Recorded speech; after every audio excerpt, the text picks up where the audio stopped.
The world praised great heroes who seemed to be the embodiment of perfection and hope for all. Their names thundered everywhere, and their power was capable of deciding the destinies of entire nations. Among them was the founding emperor himself, who became a legend in the flesh. The leaders led the masses of people, promising them glory and prosperity. A man who defeated the Demon King himself, and a warrior whose glory was well-deserved. Even the doctor who saved countless lives stood in the same row with them. But for the young man, all this praise seemed like false flattery and empty words. He remembered a savage who would immediately resort to his fists at the slightest disagreement. This man beat him mercilessly, still a child, without knowing mercy. And when the guy finally gained strength, he was almost eaten alive, seeing him as a threat. The next training session turned out to be a humiliating fall into a fiery pit, arranged by the elite for his own good. In the gallery of heroes, he saw only the shadows of intolerable blockheads, not illustrious personalities. With a devilish grin and scarlet eyes, he finally said goodbye to his past. The two girls discussed his weakness, egging each other on. The hero could not understand in his mind why he had to listen to moralizing from old women who were already several thousand years old. In response to his insolence, one of the girls, in a rage, threw a huge stone at him. The second one, unable to bear his impudence, tried to shut his mouth by force. The quarrel was getting worse and worse, and now everyone around was trying to calm the enraged girl down. The guy stood there confused, not understanding what was happening and why everyone was looking at him like that. He just cursed under his breath, realizing the mess he had gotten himself into. The heroes asked him not to forget them, even when he woke up in a new world. He walked into the blinding light, hoping for a quick meeting. His new body was so weak that he found himself bedridden and on an IV drip. When the young man woke up, he felt only unbearable pain and realized that his body had become completely numb. Despite the pain, there was a steely determination in his gaze. He was finally back. Now he was Davy Ol Ron, a powerless and abandoned prince of the royal family. His new home became a small kingdom in the east of the continent. The picture on the wall confirmed his new identity, that of Davy Ol Ron. All the past luxury, which he had never even dreamed of, was available only at the beginning of his new life. Now, all that was left to do was remember the former splendor, looking at the empty and cold room. He reproached himself for his past naivety, not understanding how he could have been so wrong. He once believed in eternal happiness, not realizing what a heavy burden the title of prince would become. The constant threat of poisoning and persecution did not give him peace for a minute. Even his own blood turned away from him, leaving the powerless youth to his fate. Now his only goal was to restore his body, and everything else could wait. With a sinister smile, he swore that his enemies would pay for it when his body, hardened by 1,000 years, returned to its former strength. His solitude was interrupted by the appearance of an old acquaintance who found him on the hill. He just chuckled, impressed by the lesson the hero taught his offenders. But the guy was in no mood for laughing. He was confident that he was right and was not going to back down. He remembered how they first carried him in their arms, and then threw him aside like an insect when they realized that he was an ordinary child. Suddenly, a spark of understanding passed between them, and the young man realized that deep down he even liked it. But the realization was too hard, and he cried out in despair, begging for this farce to stop. With distrust and fear, he demanded an answer as to why this lion had come and what he wanted from him. The creature tried to explain that proud heroes actually understand everything. It turned out that his fate was being decided over several days and nights, which only confused the young man even more. Suddenly, the lion grabbed him by the collar, calling him lucky, which left the guy in complete shock. The heroes decided to listen to him, because he was not to blame for what happened, and punishing him would be stupid. Now they were one family, and he had to bear responsibility, but the guy vehemently denied this imposed relationship. Leo introduced himself as Hercules, a master of survival, which made the young man freeze in surprise. From that day on, Hercules vowed to train his body, and the boy realized that his quiet life was over. The hero wakes up from a long sleep, not believing that he managed to survive. Waking up in a luxurious room, he tries to understand how long he had been unconscious. His world narrowed to one single maid, the only one who was allowed to see him. The girl remains silent, but her sad look says a lot. The boy realizes that he was in a coma, kept alive only by a strange green potion. Suspicion creeps into his soul because such modest concern seems humiliating. He resigns himself to his fate, finding solace in the fact that at least he was not left to die. The first independent movement gives little hope for recovery. Before making plans, the young man must learn the terrible truth. With bated breath, he searches for the answer to the main question: what year is it now? The harsh reality hits him as 6 years have passed since he was injured. Fragments of betrayal, the pain of arrows in the back, and someone's silhouette receding into memory. 6 stolen years make his blood boil with impotent rage. Davy vows to himself that he will never allow such weakness again. He's going to use his secret power to start over. The hero tries to activate his innate ability to recover, but the force does not respond, leaving him in complete bewilderment and approaching panic. Memory brings back to him an old conversation with a goddess, who called his gift very mediocre. She saw something more in him, hidden potential behind his average abilities. But young Davy then simply brushed off her words, not believing in his own greatness. He remembers that his healing power is a divine gift, a blessing from above. His gift pales in comparison to the power of the legendary Saint Daphne, whose might was barely enough for him. The hero's mind is clear, but his body, petrified by 6 years of coma, refuses to obey. Fortunately, all his skills and knowledge returned along with his soul, not having been lost during the years of oblivion. The young man understands that it will take time to restore his former power, but impatience burns him from within. Despair grips the guy because he can't even use the basic recovery technique. The world swims before his eyes from futile attempts, and each failure only increases his impotence. Completely exhausted, he becomes despondent, ready to give in to the pressure of circumstances. Suddenly, despair gives way to evil determination, and he decides to force the body to obey with brute force. In response to his rage, glowing wings burst forth from his back, unleashing a power never before seen. A sudden surge of strength gives him euphoria and a chance that cannot be missed. The room fills with divine light as he directs all his newfound power towards healing. After 6 years, he's finally standing on his own feet again, feeling the forgotten hardness of the floor. He takes his first steps with an unsteady gait, celebrating his victory over his own body and unruly strength. Now that the main thing is behind him, he can slowly restore the remnants of his former glory. A fresh wind bursts into the musty room, bringing with it the long-forgotten smell of freedom. The sun's rays caress his skin, giving him simple, almost childish happiness. He spreads his arms as if trying to embrace the whole world that has been out of his reach for so long. His cry of delight echoes throughout the area, welcoming the sun and new life. A sudden cry from the maid, frozen in horror on the threshold, interrupts his triumph. The girl doesn't believe her eyes, because the prince she knew couldn't just stand up. Euphoria gives way to burning shame for his childish prank, and he is ready to sink into the ground. The court physician Ramses is amazed by his miraculous healing, finding no logical explanation for it. Davy hides the real reason for his recovery, attributing it to simple fatigue. He notices how much he has changed, because the old him would never have allowed himself such disdain for his elders.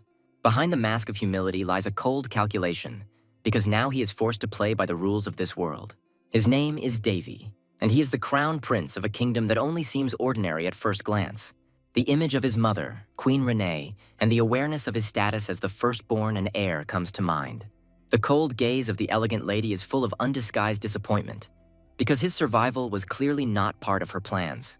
He immediately sees her as an enemy, and his piercing gaze promises that he will not forget this hidden contempt. He looks at Lynn's Barrietta, the woman who took the throne by poisoning his own mother. In her sons, the second Prince Claudius and the third Benedict, he sees only a continuation of her treachery. Even he himself is surprised by his incredible survivability, watching the retreating backs of his enemies. The queen asks with false concern whether he managed to spot his would-be assassin.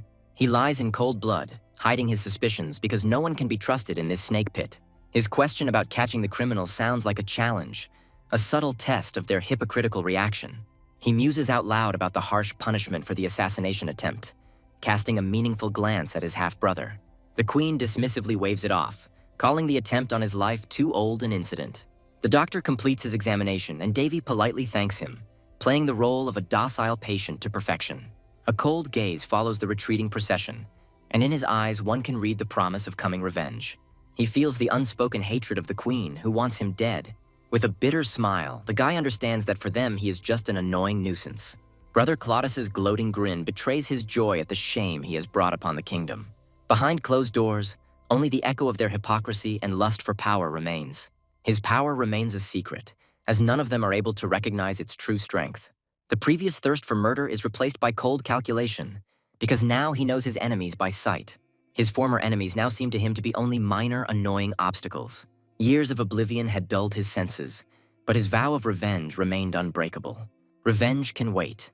The main thing now is to restore strength and prepare for the coming battle. Simple human desires like hunger bring him back to reality after his dark thoughts. Half a month passed, and his body, filled with sacred power, began to work miracles. The monotonous days of training and recovery are finally paying off. He found a way to combine necromancy and holy magic, creating a unique method of healing. He recalls that before, even a drop of his strength was enough for incredible results. The acquired knowledge of necromancy and the art of healing makes his recovery amazingly fast. He easily uses magic for everyday needs, cleansing his body with a stream of water. The simplicity and convenience of magic fills him with genuine delight, while the maid watches in amazement. He senses the approach of the maid Amy, whose visit disturbs his privacy. The girl brings him the long-awaited dinner, unaware of what is hidden under the lid. His anticipation turns to rage when he realizes that the food he's brought is yet another humiliation. He is irritated by being treated as if he were weak, being served thin gruel over and over again. The embarrassed maid Amy only looks down guiltily, unable to change anything.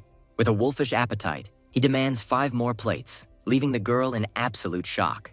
The young man's appetite only grows, and with a mischievous smile, he increases his order to 10 plates.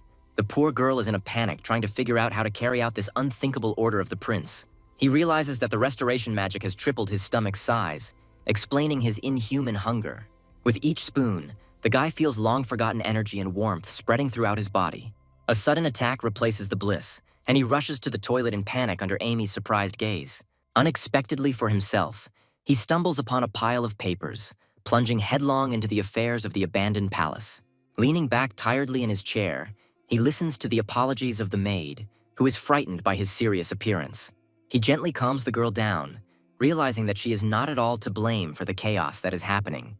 A glance at the financial report reveals to him the bitter truth about the total disregard for his person. The reason for the humiliating situation is clear, and he decides to find out how many servants are left in the palace. Her confused look and awkward silence speak louder than any words. She is completely alone here. The realization of the full deplorable nature of the situation stuns him, and the maid burns with shame about it. He cannot believe that the maintenance of an entire palace has been placed on the fragile shoulders of one young girl. His situation is dire, and even before his coma, he never went hungry. So he decides to find out everything about the budget. Amy's answer sounds like a death sentence. Only 10,000 gold pieces remain from the annual budget of 6,000 gold pieces. He still hopes for a solution to the problem, believing that an economical distribution of the monthly budget will fix everything. The truth turns out to be even worse. Instead of the 500 gold coins that were due according to the documents, only a pitiful 100 reached them. His sudden question about salary takes the girl by surprise. The prince's insistent tone leaves her no choice but to tell the truth. She timidly admits that she spent her own modest savings on his maintenance. He is amazed by her incredible kindness, bordering on naive stupidity.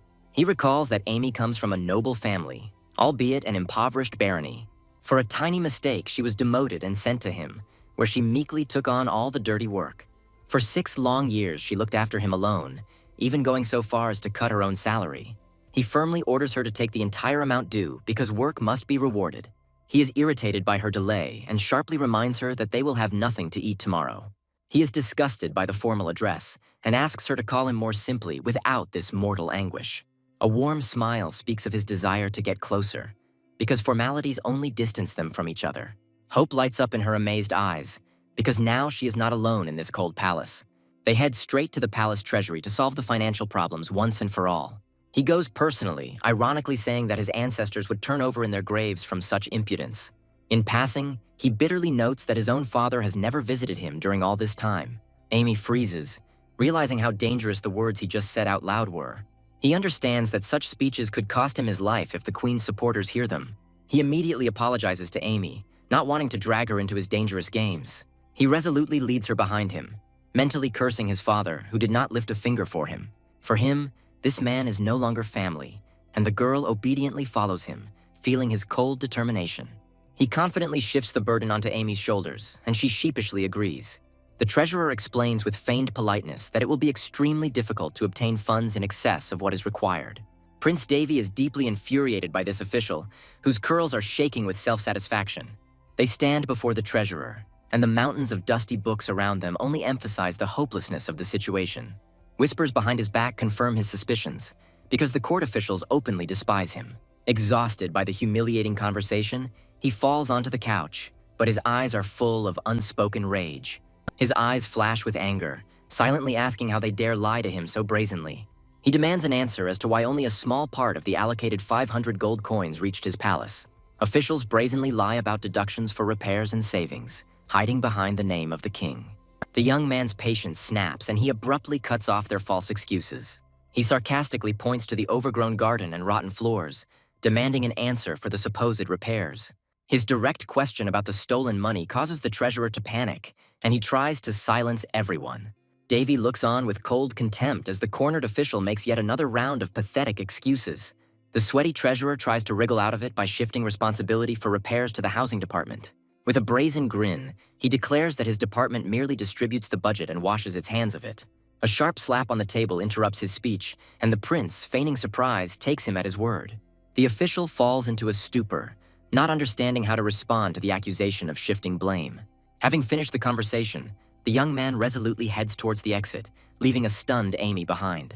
He doesn't even intend to go further, because he doesn't see the point in this senseless walking in circles. The guy understands that this is just a waste of time, because each official will shift the blame onto someone else. He advises the treasurer with icy calm to spend the stolen money on something useful. Irony permeates the air, as behind the glittering windows lies complete devastation and desolation. He bitterly reflects on the fact that the runaway servants, like these aristocrats, were quietly stealing his budget. The entire burden of someone else's betrayal and theft ends up being borne by the faithful Amy alone. His cheerful and almost childish request to bring the sword plunges the girl into real horror. His words that he is not going to kill anyone sound completely unconvincing to the frightened maid. He laughs merrily at her fright, hiding his true intentions behind a show of carelessness. He doesn't intend to cut people. His anger is directed at the symbol of all evil, the portrait of the hated queen.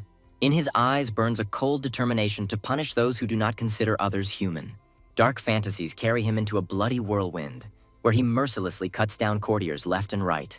He understands perfectly well that any outburst of anger will be regarded as madness, and he will be immediately locked away in the tower. But this thought does not frighten him, but only kindles in him a dangerous impatience and anticipation. He firmly decides that he will no longer become a spineless feeding trough for rotten aristocrats. Suddenly, the solution to their food problem appears right on their doorstep in the form of a huge wild boar. He feigns surprise in front of Amy, casually lying that he simply found a boar carcass nearby. He hides the truth that he killed the beast himself, realizing that no one will believe it anyway. The girl, in desperation, begs him to kill her, just so he doesn't dirty his royal hands. She is horrified by the thought that his noble hands will be stained with blood, although he knows that they have not been clean for a long time. Her warnings that he might get hurt only cause him to feel condescending irritation. He brushes off her panic with childish carelessness, because survival is now more important than all court etiquette. His attempts to reach the king have failed, and now he realizes with cold determination that he will have to act on his own. He knows about the queen's plans to kill him, but he now has the body of an unrivaled master of survival in his hands. The prince puts on a light-hearted performance, turning a wild boar into his dinner and proving that he can handle any crisis. A mysterious, blindfolded spy feels a mortal threat, not understanding the prince's true intentions. The lady-in-waiting shares her suspicions, because Davy's strange behavior can no longer be attributed to illness alone. Everyone is sure that his body is weak and will take years to recover, unaware of the power hidden within it. Her confidence in the success of the mission begins to crack, as fear creeps into her heart that he will discover her as a spy. A high-ranking agent of the Assassin's Guild puts pressure on his subordinate.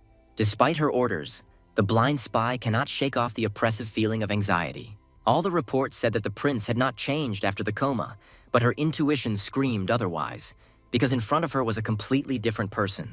She feels an invisible leash that connects her to the prince, and understands that this dangerous connection can lead to anything. The blind spy, with cold audacity, puts an end to the attacks on her subordinate, reminding her of her skills. The lady-in-waiting was taken aback by such impudence, trying to hide her anger behind a mask of false concern.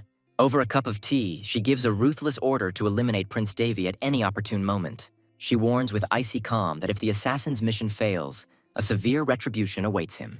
The evil grin on her face suggests that she has remembered the spy's audacity and will not miss the chance to take revenge. The agent pours out the tea with contempt, silently demonstrating his complete disrespect for this woman. As she leaves, the lady decides that the disobedient chained dog, which dared to snap, should be gotten rid of. Meanwhile, the prince carefully breaks through the blocked mana channels, creating a new channel for his power. The voice of the mentor in his head explains the subtleties of the most complex techniques that he is now mastering.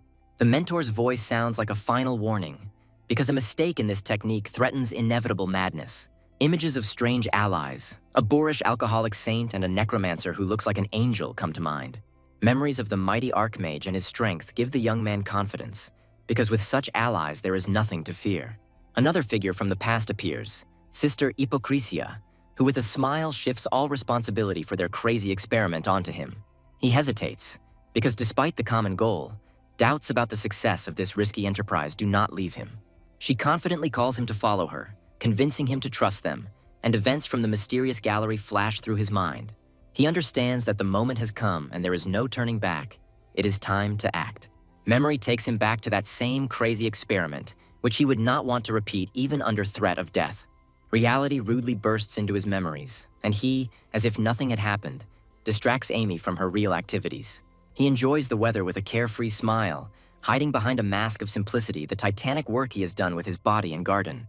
He asks Amy to keep his location a secret with a slight smile as he prepares for a private training session. The prince notes with satisfaction that her previous violent reaction has been replaced by quiet concern. He fondly recalls how their relationship has warmed, as she now even agrees to have lunch with him. These short moments of peaceful life with his faithful servant became a real outlet for him. But the idyll ends, and in solitude he activates a mysterious operating field for his training. Like breathing, it begins to absorb the vital energy needed by its body. It absorbs the mana in the air, filtering and assimilating only its purest essence. This incredible technique was invented by the ancient hero Odin, who was called the god of magicians. He realizes that the amount of stored mana is limited, so it must be used wisely and carefully. This almost divine method allows him to accumulate power in a few days that would take others months to achieve. The ancient magicians selfishly hid this power, realizing that in the wrong hands it would only bring colossal destruction. He realizes with a grin that mastering this power is not as easy as it seems, and this is his main advantage. Under the shade of a centuries-old tree, he plunges into meditation, hiding his true essence from prying eyes. His sly smile reveals that he is well aware of the uninvited guest watching him from the shadows. He had long ago figured out the queen's spy, but decided not to touch this clumsy pawn for now, allowing her to report on his imaginary weakness. It is even beneficial for him that everyone around him considers him a despicable weakling and an idiot, because this is the best disguise. Thanks to the distortion of space by the spirits, his secret training was successful and he accumulated enough mana for the next step. With a predatory gleam in his eyes, he prepares to begin the most important thing, activating the cursed magic circle. He reflects on the unbreakable laws of this world, where holy power and magic are absolutely incompatible. But necromancy, the power that opposes both of them, becomes his main trump card in this deadly game. It is one of a kind, because three mutually exclusive forces coexist within it, making it an absolute weapon. This unimaginable power was born from the crazy experiments of his eccentric allies. Just remembering what he had to go through makes him feel sick. He discards the standard methods, because the usual magic circle in the heart is useless for him. The standard path is fatal for him, as the clash of holy power and mana will simply tear his heart apart. His solution is brilliant and dangerous. He must saturate his entire body with mana, creating a single circle from his own channels. Thus, his entire body, every cell, becomes a single magic circle, which gives a stunning effect. But the price for such power is enormous, because one wrong step will distort his body and lead to a painful death. He remembers with horror how he did not want to resort to this method again, because last time, even with help, he barely survived. The curse left his lips and the chilling question hung in the air. Had he survived this time? Images of his allies come to mind, and he smirks at the easy way out, as it's not his style at all. 1,000 years of crushing failures only hardened his determination to finally succeed. With desperate courage, he begins the risky ritual, ready to do anything to make it work this time. Meanwhile, the faithful servant Amy looks at the sunset sky with growing anxiety because her master is late. The untouchable food on the table increases her anxiety because he has never missed a meal before. The girl is torn between his strict orders not to disturb her and the panic fear that something bad has happened to him. Her panic reaches its limit, but at the moment when she breaks away, the prince himself appears. He announces his return as if nothing had happened, interrupting her desperate impulse. The young man looks at her with warmth, surprised that she waited all this time despite his request. He understands with a slight smile that her touching and fussy concern for him will never change. He admits with a wry smile that his resourcefulness still has room to grow. With a sudden, almost desperate movement, he pulls the stunned Amy into his arms. The girl is in complete shock. Her world is turned upside down by this unexpected and close contact with the master. He whispers an apology with the last of his strength before his body finally gives in and goes limp in her arms. They fall to the ground together under her panicked scream, and he loses consciousness from the monstrous strain. The prince comes to in his bed, sadly recognizing the painfully familiar ceiling that he has seen more than once. Nearby, he sees a peacefully sleeping maid who has not left his side all night, squeezing his hand. He looks at her tenderly, realizing that his fainting yesterday had caused her to worry in vain. With silent delight, he realizes that the ritual was a success, and the circle of channels in his body was created simply perfectly. Now 3 forces flow harmoniously within it, but this is only the beginning, because this paradoxical circle has other, as yet unknown features. He can now perform magic without spells, healing her fatigue with a flick of his finger. Even from a distance, he gently wakes her up in the morning with a light touch of magic. 5 months later, their peaceful life is interrupted by her excited cries echoing throughout the palace. Amy is beaming with happiness, because their mysterious benefactor this time sent them not only food, but also valuable medicinal herbs. They are both overwhelmed by the generosity of the gift, which will ensure their comfortable existence for a long time. He calls it a miracle with a sly smile, but his thoughts are carried away 3 months ago to the beginning of this mysterious story. After completing the circle, his life became calmer, but soon someone began secretly leaving food for them in the courtyard. At first, he suspected the queen of another trap, but the quality of the products forced him to cast aside his paranoia. He can't shake the feeling that someone is helping him, but he can't even guess who this mysterious stranger is. Determined to catch the weirdo, he shamelessly uses his power to scan the palace and reveal the identity of their benefactor. Amy is happy that they no longer have to worry about food, and the prince warmly asks her to cook everything. The sudden announcement of imminent guests takes the girl by surprise, while he clutches his sword in his hand with grim determination. Uninvited guests appear on the threshold, and he immediately recognizes them as the queen's despicable puppets. The priest greets him with false courtesy, but the tension of the coming battle is already in the air. The prince puts on a show, innocently inquiring about his recovery, and receives false excuses in response. He can hardly contain his laughter as he listens to the absurd advice of the priest, who doesn't even try to hide his unwillingness to help. The young man looks with contempt at the traitor who has exchanged his sacred duty for power and understands that the comedy is over. With a venomous grin, he exposes the deception, suggesting that the priest simply admit his inaction. He mentally laughs at their pathetic attempts, because he has already practically recovered on his own, without their worthless help. The priest explodes with indignation, unable to bear the humiliating hint of his incompetence. Priest Bort, reveling in his position, lectures the bedridden prince, emphasizing his supposed incompetence. A devoted Amy stands up for her master in a rage, unable to tolerate the brazen insults directed at him. The priest's face is distorted with rage. He cannot believe that some simple maid dared to contradict him. Losing his composure, the enraged priest swings his arm to hit the defenseless girl. Suddenly, the prince's strong hand intercepts his wrist, saving the maid from an imminent blow. The priest, trying to hide his shame, hypocritically advises the prince not to allow the maid to interfere so as not to undermine his authority. Amy blushes in embarrassment, not knowing how to react to the fact that she caused such a conflict. Completely ignoring the priest, the prince touches her face with a gentle gesture, causing her heart to skip a beat in surprise. He notes her beauty with a predatory grin, and his hand involuntarily squeezes the blanket, revealing hidden tension. In an attempt to defuse the situation, the priest gives him falsely caring advice, while a humiliated Amy stands meekly behind. Bort drops his watch with disdain, scheduling the next visit as if it were nothing more than a formality. The prince coldly orders Amy to see her guest out, and she meekly goes to meet her humiliating fate. In the corridor, the priest corners her, ordering her in an ominous whisper to come to him alone at night.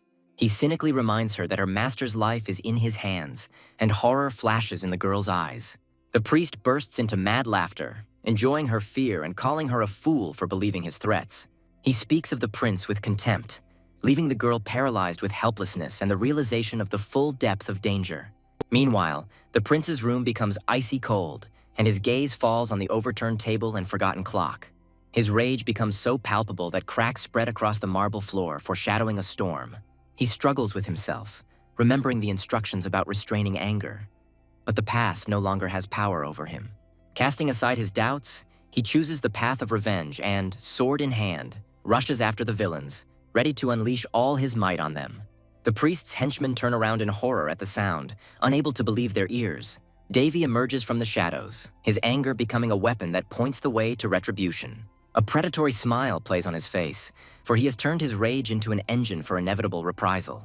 A memory flashes in his mind of Amy's humiliation when the villain threatened her, using his life as a cover. Bort smugly mocks her, confident that the queen will only praise him for this cruelty. He tries to break the girl's will, cynically claiming that the prince, abandoned by everyone, does not have a single ally. The priest revels in his impunity, imagining himself to be irreplaceable and protected by divine will. But his triumph is cut short when he sees the prince, who with icy calm notes the fortunate coincidence of circumstances. Bort freezes in shock, realizing that he has just given his enemy the perfect excuse for revenge. The next moment, he lies prostrate at the feet of the prince, who, sword in hand, dispenses his justice before the eyes of a stunned Amy. He asks the stunned Amy with icy calm what the legal punishment is for insulting the royal family. The defeated priest is horrified to realize that the prince has not only been healed, but has gained a devastating power that he never suspected. The prince holds his sword to his throat in disdain, mockingly declaring that he never needed his dirty and worthless magic. He hands over the right to judge to his devoted servant, demanding with an icy look not to make him repeat his order. The girl freezes in shock, realizing the full weight of the responsibility placed upon her for the execution of the king's sentence. Without waiting for her answer, he carries out the sentence himself, ending the life of the scoundrel with one merciless blow. As he dies, the priest croaks the queen's name in a last desperate attempt to hide behind her power and avoid imminent death. His last words become an ominous prophecy of the coming revenge of the queen and the powerful sacred kingdom. Davy thanks the dead man for the warning with a cold smile, confidently promising that their turn will come soon. Meanwhile, Queen Linz is indescribably furious to learn that her pawn has been destroyed and vows to avenge the murder of the Holy Father. Queen Linz is furious and accuses him of madness, but Davy coldly retorts that he was only following the law in defense of his life. She loses her composure, breaking into a scream, but her rage only emphasizes his icy calm. He reminds her with a grin that before the assassination attempt on him, no one in the palace cared about order, and her hand clutches her fan in impotent anger. With caustic irony, he points out the absurdity of the situation where even the king is silent, and they are trying to blame him, who has fulfilled the law. His sly smile suggests that he is in complete control of the situation, enjoying her confusion. The humiliated queen tries to appeal to the honor of the family, but her words sound like a desperate attempt to save face. In impotent rage, she accuses him of undermining the authority of the royal family, trying to portray him as a traitor. In a panic, she resorts to direct threats, demanding proof and predicting the wrath of the sacred kingdom. But her words are empty. The queen strikes at his heart, insulting his mother's memory, but he takes it with dignity, turning her poison into his own strength. Having lost the last vestiges of self-control, she breaks into contemptuous insults, revealing her true, ugly essence. An ominous aura emanates from the prince as he addresses the queen, and his voice sounds like a harbinger of a storm. His eyes flash with icy fury, and he sentences her to death for insulting his mother. The next moment he strikes, and the queen flies to the side, not even having time to realize what happened. Her ladies-in-waiting rush in panic to defend their mistress, creating a human shield from his wrath. Suddenly, mysterious figures appear, watching the unfolding drama with amusement, like puppeteers watching their marionettes. One of the strangers holds a blade to the queen's throat. The prince, with icy calm, declares that any haste will only bring closer the inevitable retribution for all his enemies. He takes the throne seat with the air of a true ruler, proclaiming that an attempt on the life of a member of the royal family will not go unpunished. The queen's eyes reflect horror as she finally realizes that he knows her deepest secret about Callus's involvement. He confirms her guess with a grin, making it clear that he is not so stupid as not to use the trump card that she herself put into his hands. Davy remarks with a sarcastic smile that he realized her tactlessness the moment she dared to raise her hand to the patient. He thought it best to politely ask her and her retinue to leave, while the humiliated queen cursed the day they had lost sight of this serpent. He notes with irony that her intrigues have led to chaos in the palace, and suggests that she herself quickly restore order. The queen's face contorts with anger at the thought of the rumors that might spread if she doesn't silence him immediately. He warns her with a slight smile not to do anything rash, although secretly he would be glad if she made any wrong move. The prince throws an ominous warning behind her back that next time no one will be able to cover for her. Humiliated to the limit, she breaks into a hysterical scream, unable to bear his impudent disdain. Her rage turns to madness, and she vows to make him pay for every impudent word and action. Behind her back, the servants whisper that the prince has finally gone mad, while loyal Amy rushes to carry out his new bold orders. Everything is going exactly according to his brilliant plan, and every step, from the elimination of the priest to the humiliation of the queen, was just part of a big game. He watches with cold blood as rumors of his madness, which he himself started, spread throughout the palace. His reputation is in tatters as the court, bribed by the queen, readily believes in his madness. But in the midst of all the contempt, Amy runs towards him with a cry of delight, her eyes shining with unshakable faith.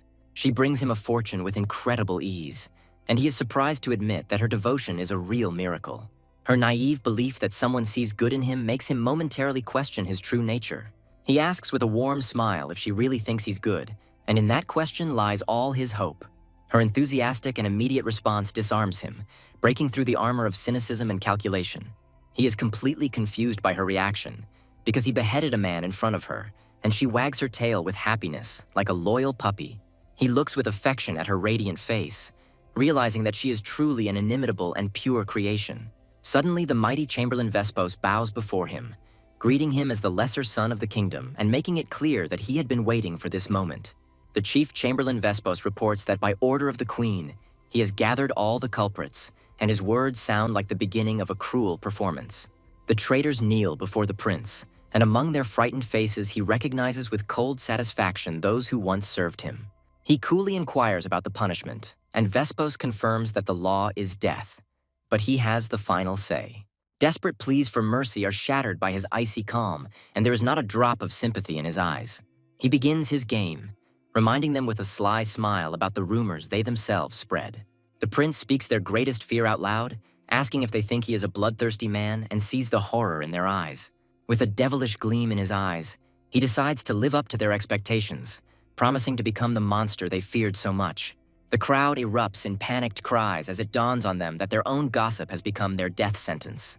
He gives a merciless order, condemning them to a painful death, and noting with satisfaction that this trap was set for them by the queen herself.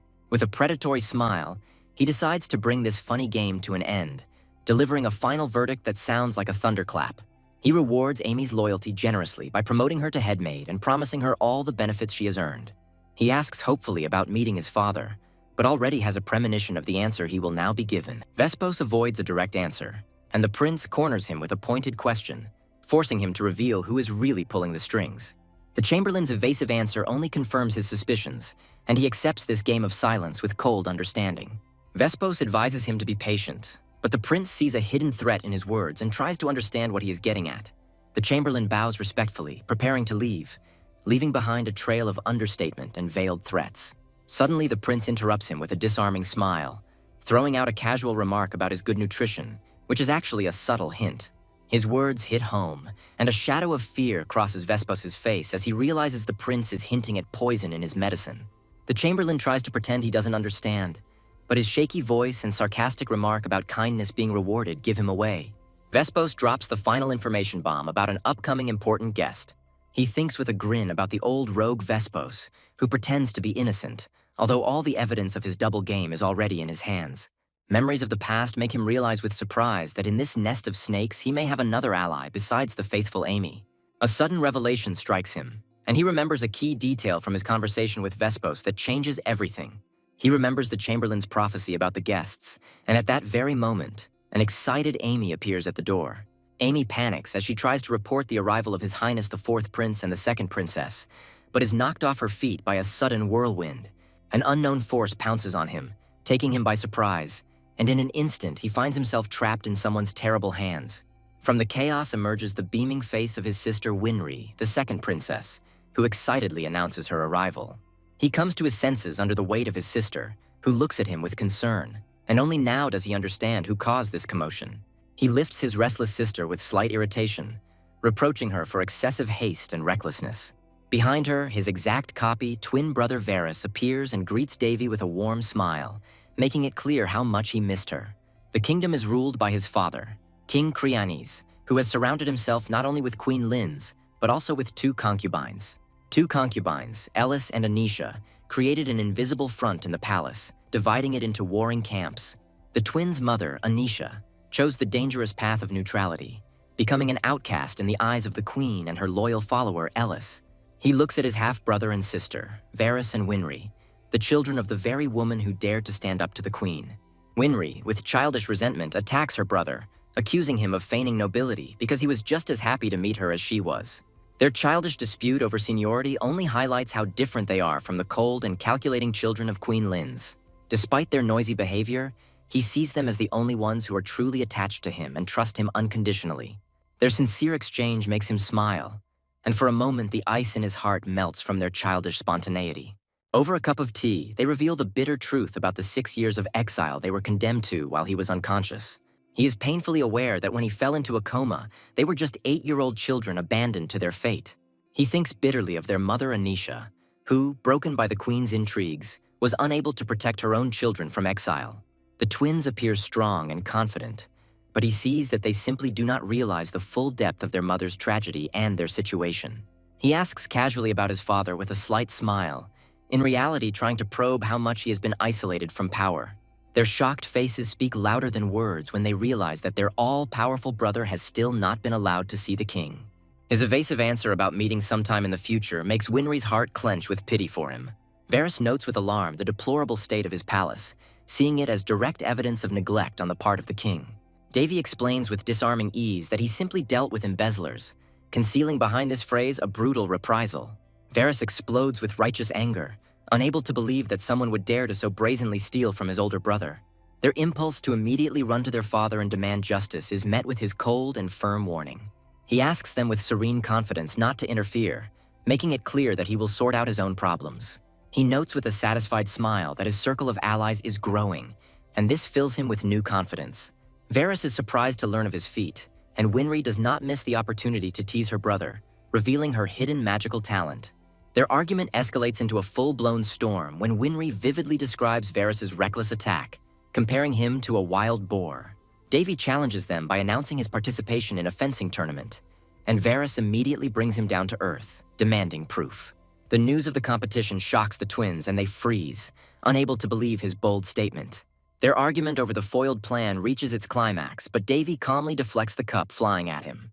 Varys ceremoniously hands him a sealed envelope, which turns out to be an official invitation to a tournament held every 6 years. The letter reveals the grand scale of the event, which, under the guise of strengthening harmony, resembles the real Olympic Games. He studies the list of participants with interest, realizing that he will have to face a motley crowd, from mercenaries to members of royal families. Varys explains his brave act, because he himself sent a request to his father to give his brother a chance to escape from the golden cage and declare himself. Winry enthusiastically insists on going on the trip together, firmly pushing aside her twin brother in a bid for Davy's attention. He listens to her stories about the beautiful city of water with a slight smile, mentally weighing their offer. Davy sarcastically offers to carry them on his back if they doubt his strength, a cheeky joke that leaves the twins shocked. Their argument flares up again, but his loud laughter interrupts their squabble, showing how amused he is by their childishness. They instantly stop arguing and look at him with equally pleading eyes, united in their request. He gives in with a warm smile, unable to resist their combined pressure, and their faces light up with pure delight. The Gemini, in a state of euphoria, begins to destroy everything around him, and his feigned anger only emphasizes the general atmosphere of chaos and fun.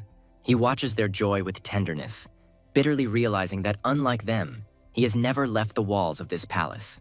The idea of getting outside and having fun for the first time in years seems unexpectedly appealing to him.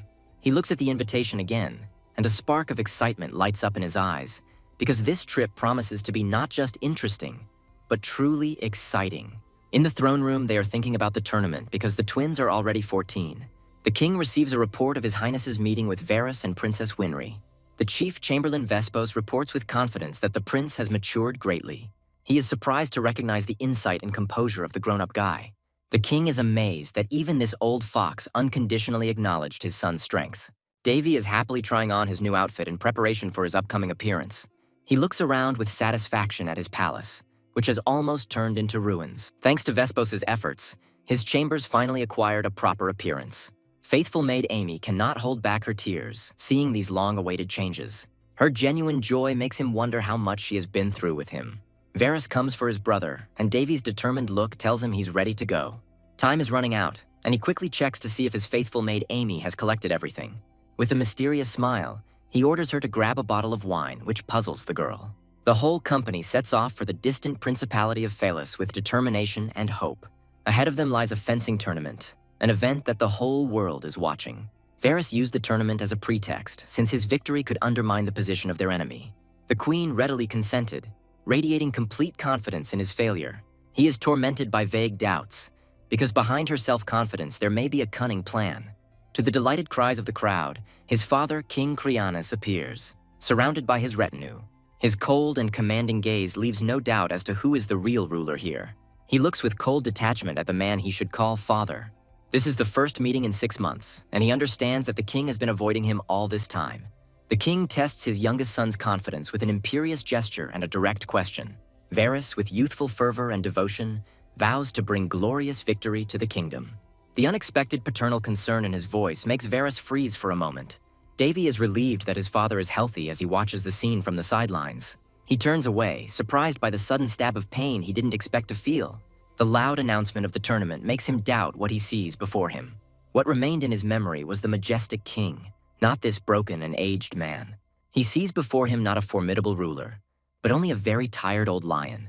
Davy, with a slight grin, tries to dispel the boredom in the carriage by assuring the twins of their complete safety. Varys is embarrassed and worried that it is because of him that they are forced to ride in a cramped carriage. Winry enjoys her wine with delight while her brother tries to talk her into reason. Even the skeptical Varys is struck by the exquisite aroma of the drink, burning with curiosity. He casually reveals that the wine is left over from their mother, a revelation that astounds the twins. Their doubts are instantly dispelled by his bold question, because wine is made for enjoyment. He is convinced that this is the perfect day to share this treasure. The twins are amazed by his changes, because he has become a completely different person. They recall how desperately he used to cling to any memory of his mother. He raises his glass decisively, proclaiming that the best moments should be lived here and now. Around the crackling fire, it was decided that their journey would continue only with the first rays of the sun. Varys is concerned about the prince's condition, as this is his first night in the open air. He complains with annoyance about his sister, whose childish whims do not subside even in her sleep. Davy just laughs cheerfully in response to the reproaches, taking the blame for her drunkenness upon himself. His brother reminds him of an old dream, and this simple conversation by the fire brings them even closer together. The young man admits with a warm smile that he had taken care of their privacy in advance. He gratefully acknowledges that they sacrificed speed for the sake of his fragile health. Thoughts of his aging father and the twins' unwavering devotion create a storm in his soul. A caring maid interrupts his thoughts, gently reminding him of the need for rest. With a mysterious smile, he makes a hidden confession to her that she is not yet able to understand. His rehabilitation is not just a workout, but a silent promise to regain his former strength. Under the night sky, 2 moons, scarlet and blue, keep ancient secrets about the beginning and end of all things. The guard enthusiastically shares legends, unaware of the mocking gaze from the shadows. His simple wisdom becomes the reason for the caustic ridicule of an invisible interlocutor. He realizes with annoyance that his romantic stories about the moons are completely out of place here. The guard's confusion grows and he begins to doubt his own sanity. In search of an explanation, he turns to his comrade, not knowing that the culprit is watching him. Davy dispels the fear with a sly smile, enjoying the effect of his illusion magic. He soberly assesses their security, realizing that even swordmasters do not guarantee safety. This protection will only last until a real and serious disaster strikes. He calmly assesses the threat, counting about 20 mercenaries in the night shadows. He notes with slight irritation that the killers revealed themselves too early, disturbing his peace.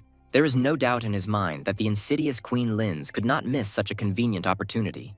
He doesn't want to reveal his true abilities, because it will arouse even more suspicion.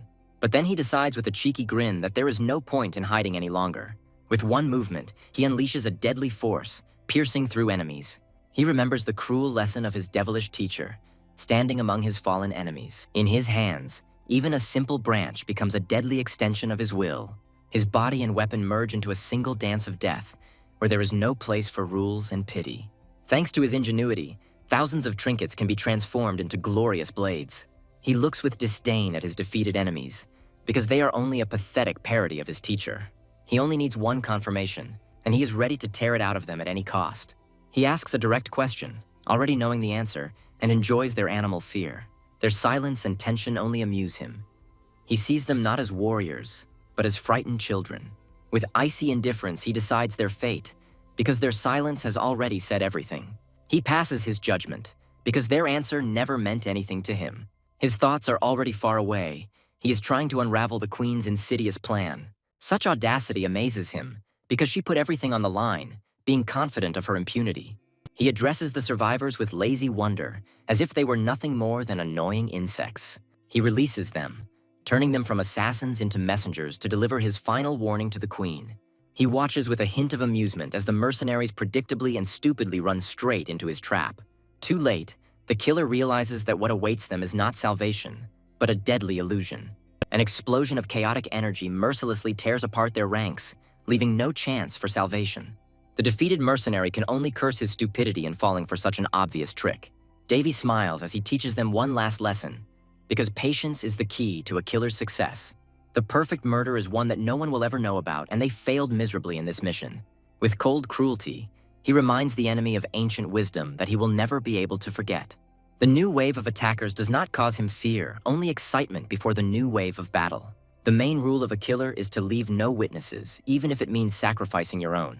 One of them, without hesitation, eliminates his own comrade because failure is never forgiven.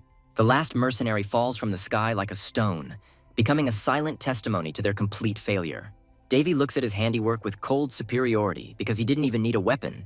He had long foreseen their appearance, having set an invisible and deadly trap in advance. Once he hit his mark, the killer had no chance. His fate was sealed. With a single snap of his fingers, he paralyzes the enemy's body and mercilessly explodes his soul from the inside. It was an ignoble but effective magic, instant death that he had been taught. He wearily recalls the main lesson of the past. No pity for those who came for your life. He looks around the battlefield with satisfaction, for it was a perfect kill that sent a loud message. The queen awaits news with icy calm, confident in the success of her insidious plan. The extinguished flames of the candles silently inform her of failure. All her pawns have been swept off the board. The queen inquires with icy calm about the fate of her main targets, unaware of the impending disappointment. She is sure that her enemies should have already reached the principality, where a deadly trap awaits them. The news of the failure enrages her, and she takes out her anger on her faithful servant. The maid reports with horror that a pitiful handful of youths destroyed 24 elite killers. The only explanation for this humiliating defeat can only be the presence of a powerful patron for the prince. Queen Linz can't believe that this worthless fool has such serious support. She orders that everything be immediately investigated in order to severely punish those who dared to interfere with her. She coldly reminds him that she didn't get involved with the guild to pay for their shameful failures. Her face is distorted with anger, because one more mistake will be their last and fatal one. She is ready to bring down the full might of the duchy to wipe the Black Moon Guild off the face of the earth. Under the ominous light of 2 moons, she silently accepts the order, understanding its cruelty.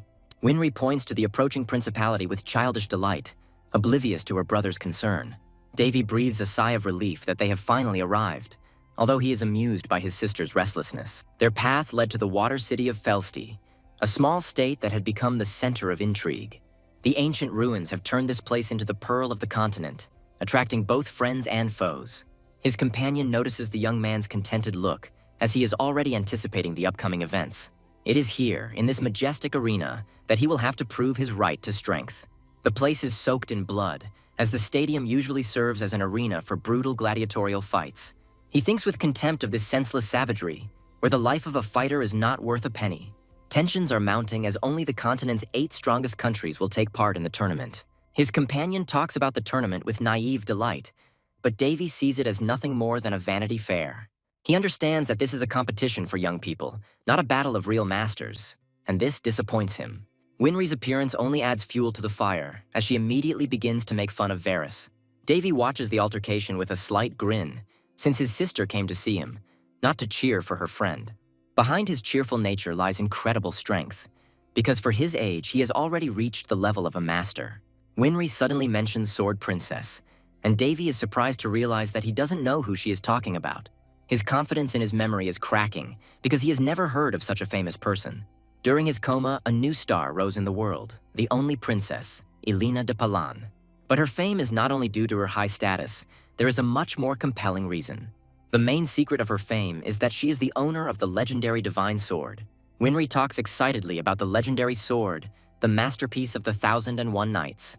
The name Calderas echoes in his mind, awakening long-forgotten memories. He remembers with bitterness his first teacher, the sword god Hares, who did not spare him during training.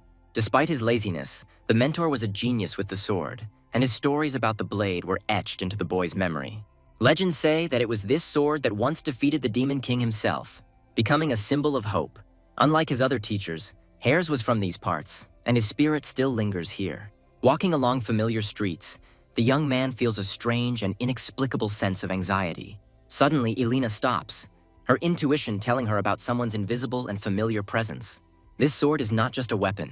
Its blade itself creates magic, remaining perfect even after thousands of years. The divine sword is not just a beautiful name. It itself chose Princess Elena as its new owner. Varys, with a mysterious look, hints that there is another, no less important reason for the princess's fame. With comical delight, he declares her the first beauty of the continent, destroying all the intrigue. But Davy only cares that she is the owner of his teacher's sword. The rest is just tinsel for him. He looks at his dress suit with obvious displeasure, feeling out of place in it. He has to come to terms with the role of the face of the kingdom, although in his heart he is just an outside observer. Winry flutters around the hall in a delightful dress, burning with impatience in anticipation of the holiday. She showers her brother with compliments, but he only shyly asks her not to exaggerate her admiration. She stumbles awkwardly, momentarily breaking her grace and causing a slight commotion. She decisively takes the initiative, causing Varys to be amazed by her temperament once again. He takes her hand with gallantry, for it is a real honor for him to accompany this young lady. The princess rejects the bustle of society with cold indifference because she has completely different goals. Her interlocutor tries to start a conversation about the stadium, but runs into a wall of icy indifference. She disdainfully calls the arena a good place for senseless and savage cruelty. The luxurious ball sparkles with gold and light, hiding the upcoming bloody duels behind the glitter. Davy, glass in hand, coldly assesses the young participants, seeing them only as future rivals. The hall was filled with youthful energy, because despite the adults, the main guests were young men and women. One unexpected but very popular figure finds himself in the center of everyone's attention. Varys panics when he is suddenly surrounded by persistent and enthusiastic admirers. His fame precedes him, and now every distinguished guest wants to meet the young genius. Davy sees this ball as nothing more than an arena for espionage, an ideal opportunity to study his enemies.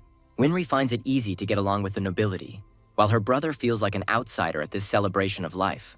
Varys, thrown to the mercy of the mob, is already plotting revenge against his treacherous younger brother. Davy easily takes his sister to the dance, leaving his friend in complete and comical despair. He, with a devilish grin, wishes for Varys to enjoy his youth, leaving him alone in the spotlight. As he dances the waltz, he is surprised to see how gracefully his grown-up sister dances. She dances proudly, because now she is a real lady, and not just a little girl. Suddenly, her cheerfulness turns to anxiety, because she worries that her brother might have missed out on his future. The girl speaks bitterly about his talent as a swordsman, which he will not be able to show at this tournament. The young man dispels her sadness with a warm smile, modestly denying his incredible genius. He reveals to her a terrible secret, because his skill is not talent, but the result of thousands of years of training. He rejects the world of fame with a slight smile, because his heart has long ceased to seek recognition. His only dream is a peaceful and rich life, which amuses his young sister. Suddenly, their idol is disturbed by a saccharine stranger whose smile hides evil intentions. Winry's face distorts with anger and disgust, because she recognized this impudent man. Prince Baltian unceremoniously grabs her hand, trying to force her attention. The girl gracefully dodges his grasp, finding safety next to her brother. Pretending to be rude, he decides to change tactics and turns to her companion. He proudly introduces himself as the 7th prince, expecting to see servility and fear in response. But Davy only coldly states his name, showing no respect for his title. This simple performance enrages the prince, because he sensed a hidden threat in the young man. The prince cannot hide his surprise, because this young man speaks to him without a drop of respect. Davy, with icy calm, wishes him a good rest, completely throwing him off track. Baltian, with a theatrical gesture, promises to dedicate his victory to the princess, not doubting his success. Winry is consumed with shame and annoyance at his inappropriate and loud public outburst. He dismisses her embarrassment with a smug grin, because for him, his victory is an indisputable truth.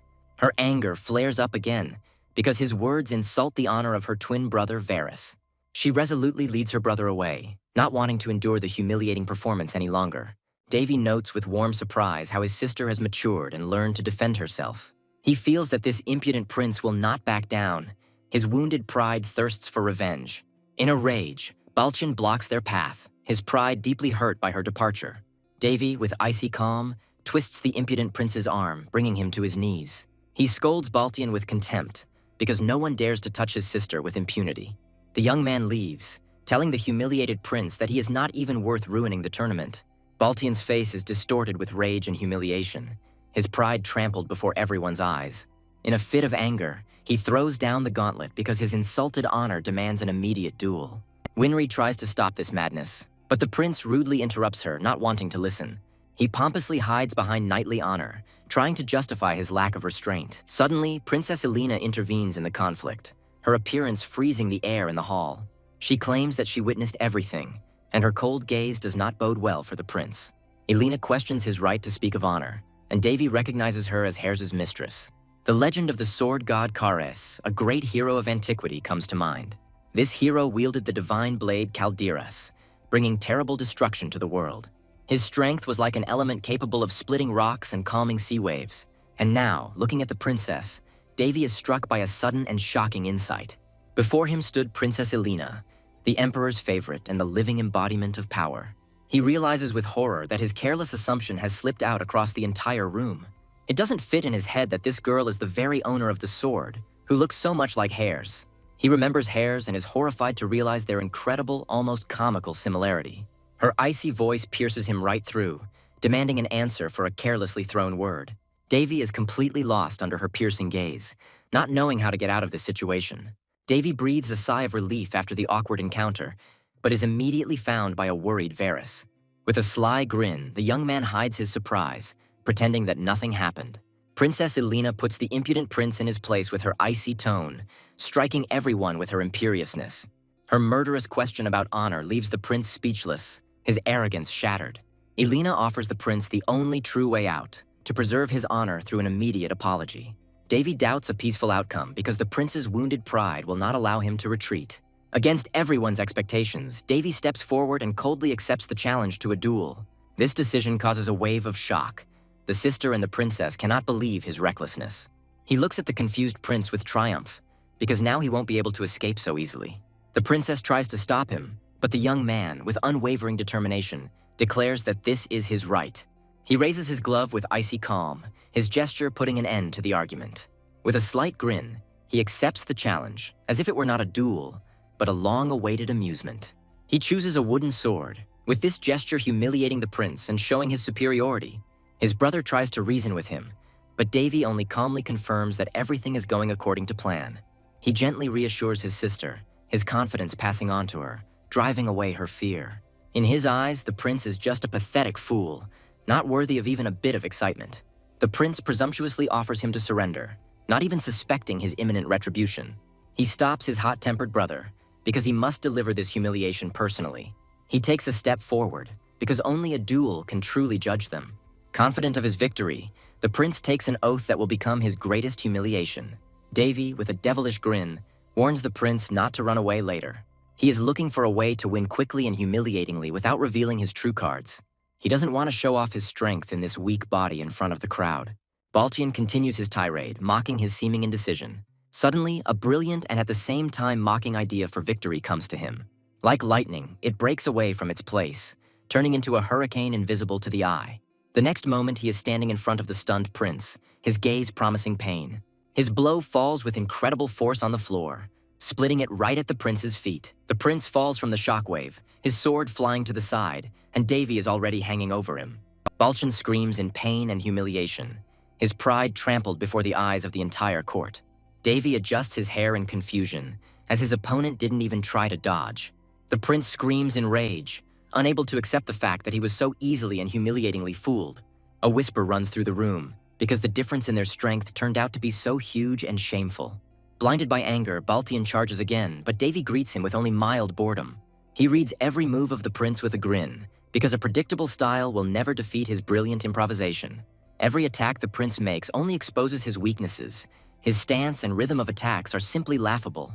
He can't lose to such a pathetic opponent. It would be an insult to his true strength.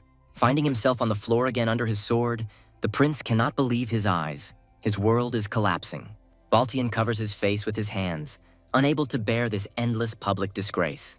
The crowd is shocked, because the vaunted expert turned out to be just a punching bag in front of everyone. Prince Baltian gnashes his teeth in humiliation, hearing the whispers of the disappointed crowd behind him. He explodes in rage, his fist falling to the floor, demanding that the shameful gossip stop. Davy adds fuel to the fire with a cold smirk, pointing out his complete loss of control.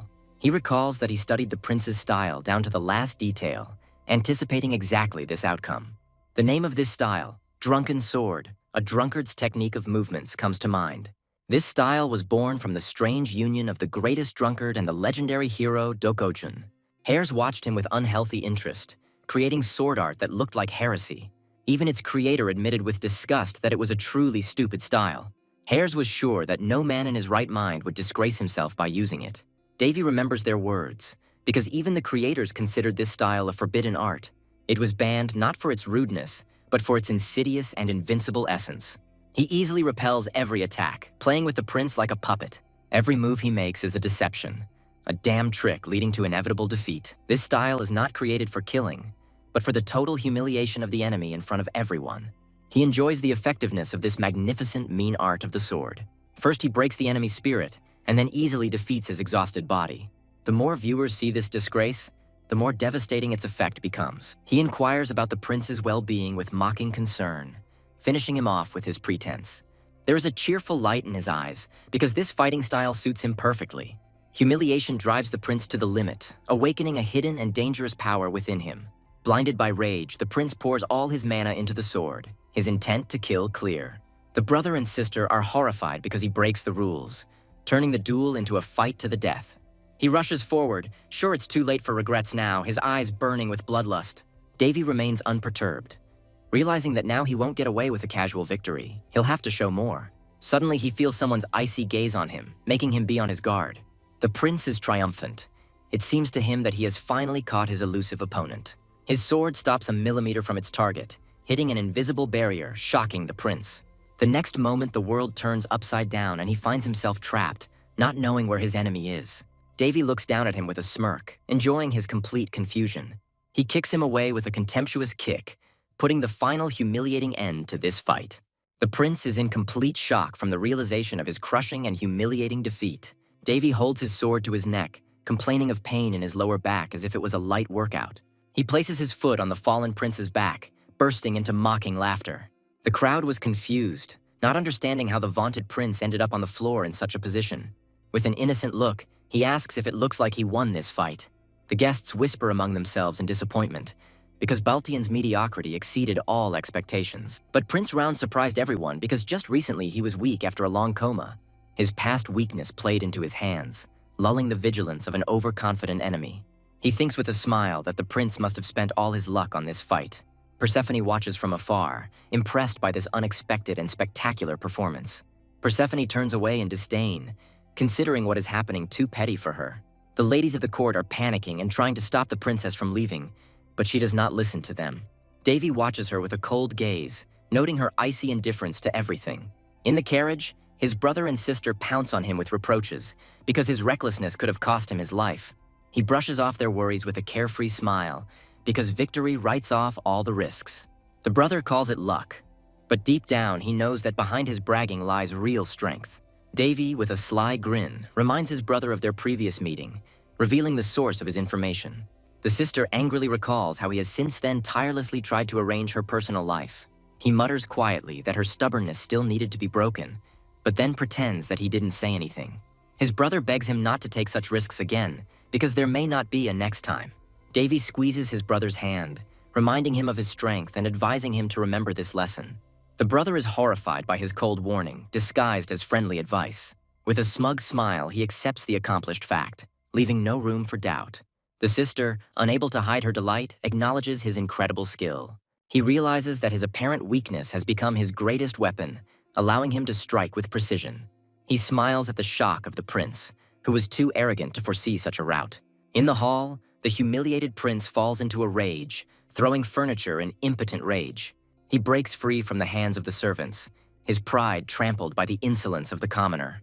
His cry of despair echoes throughout the hall as his status as future crown prince has been publicly humiliated.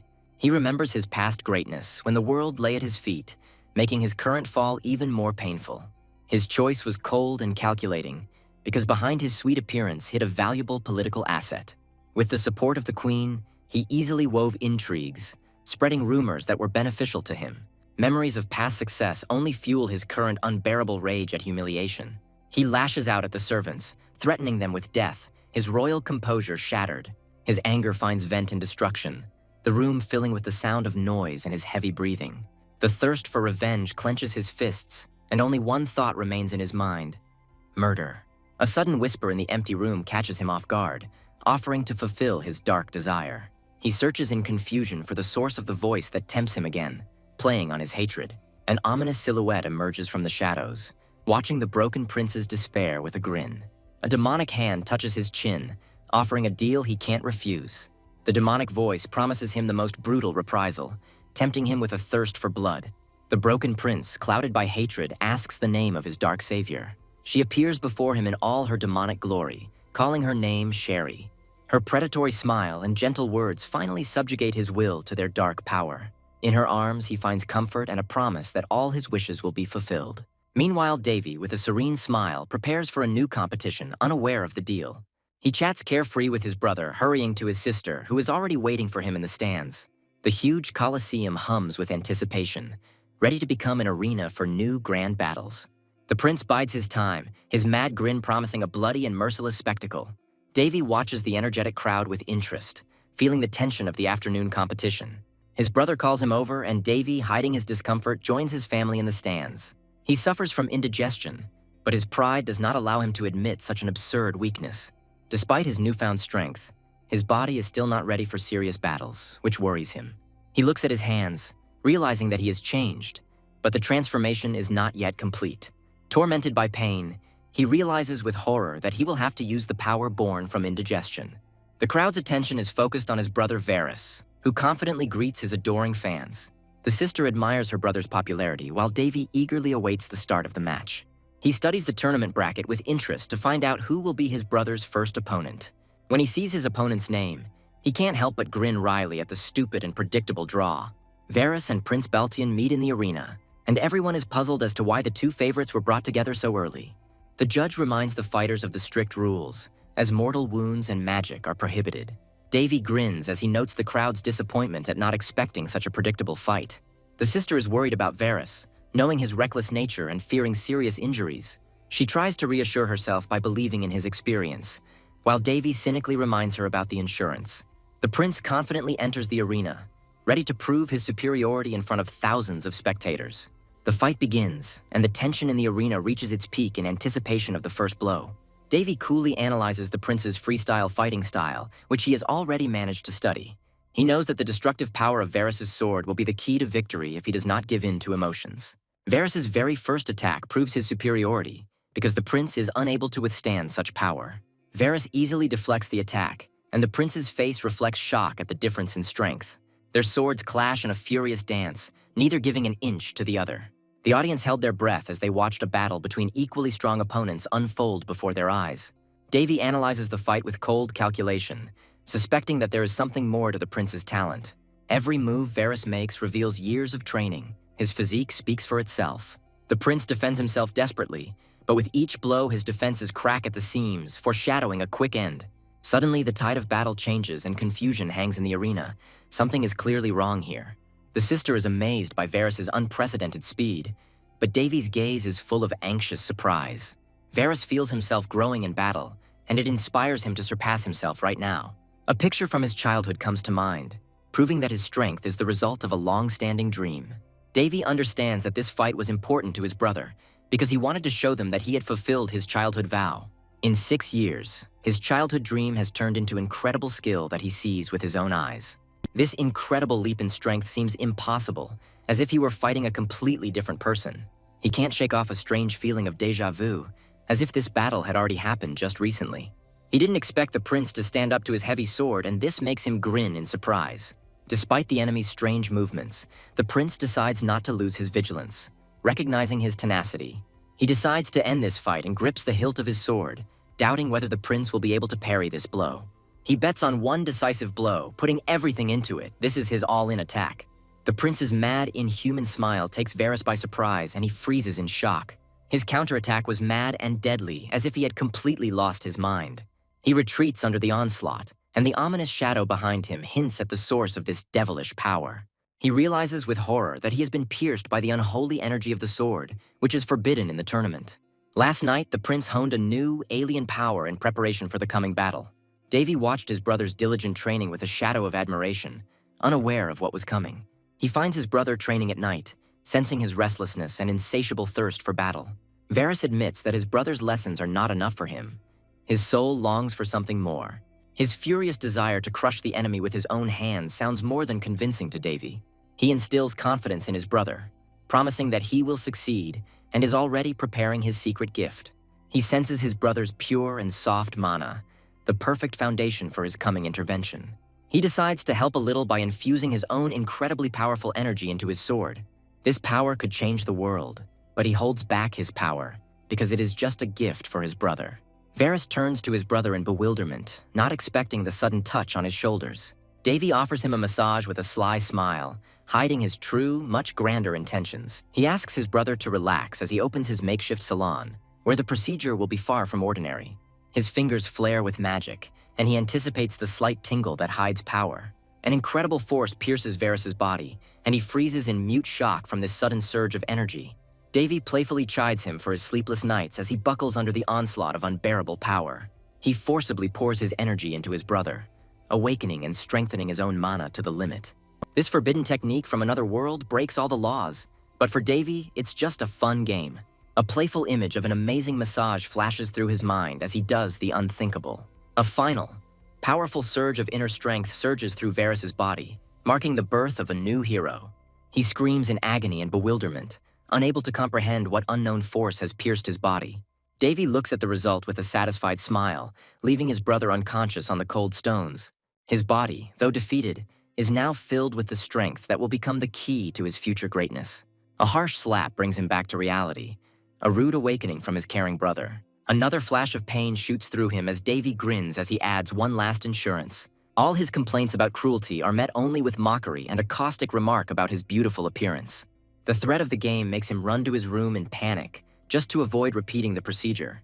He runs away, unaware that a magical seal, a secret gift from his brother, now shines on his back.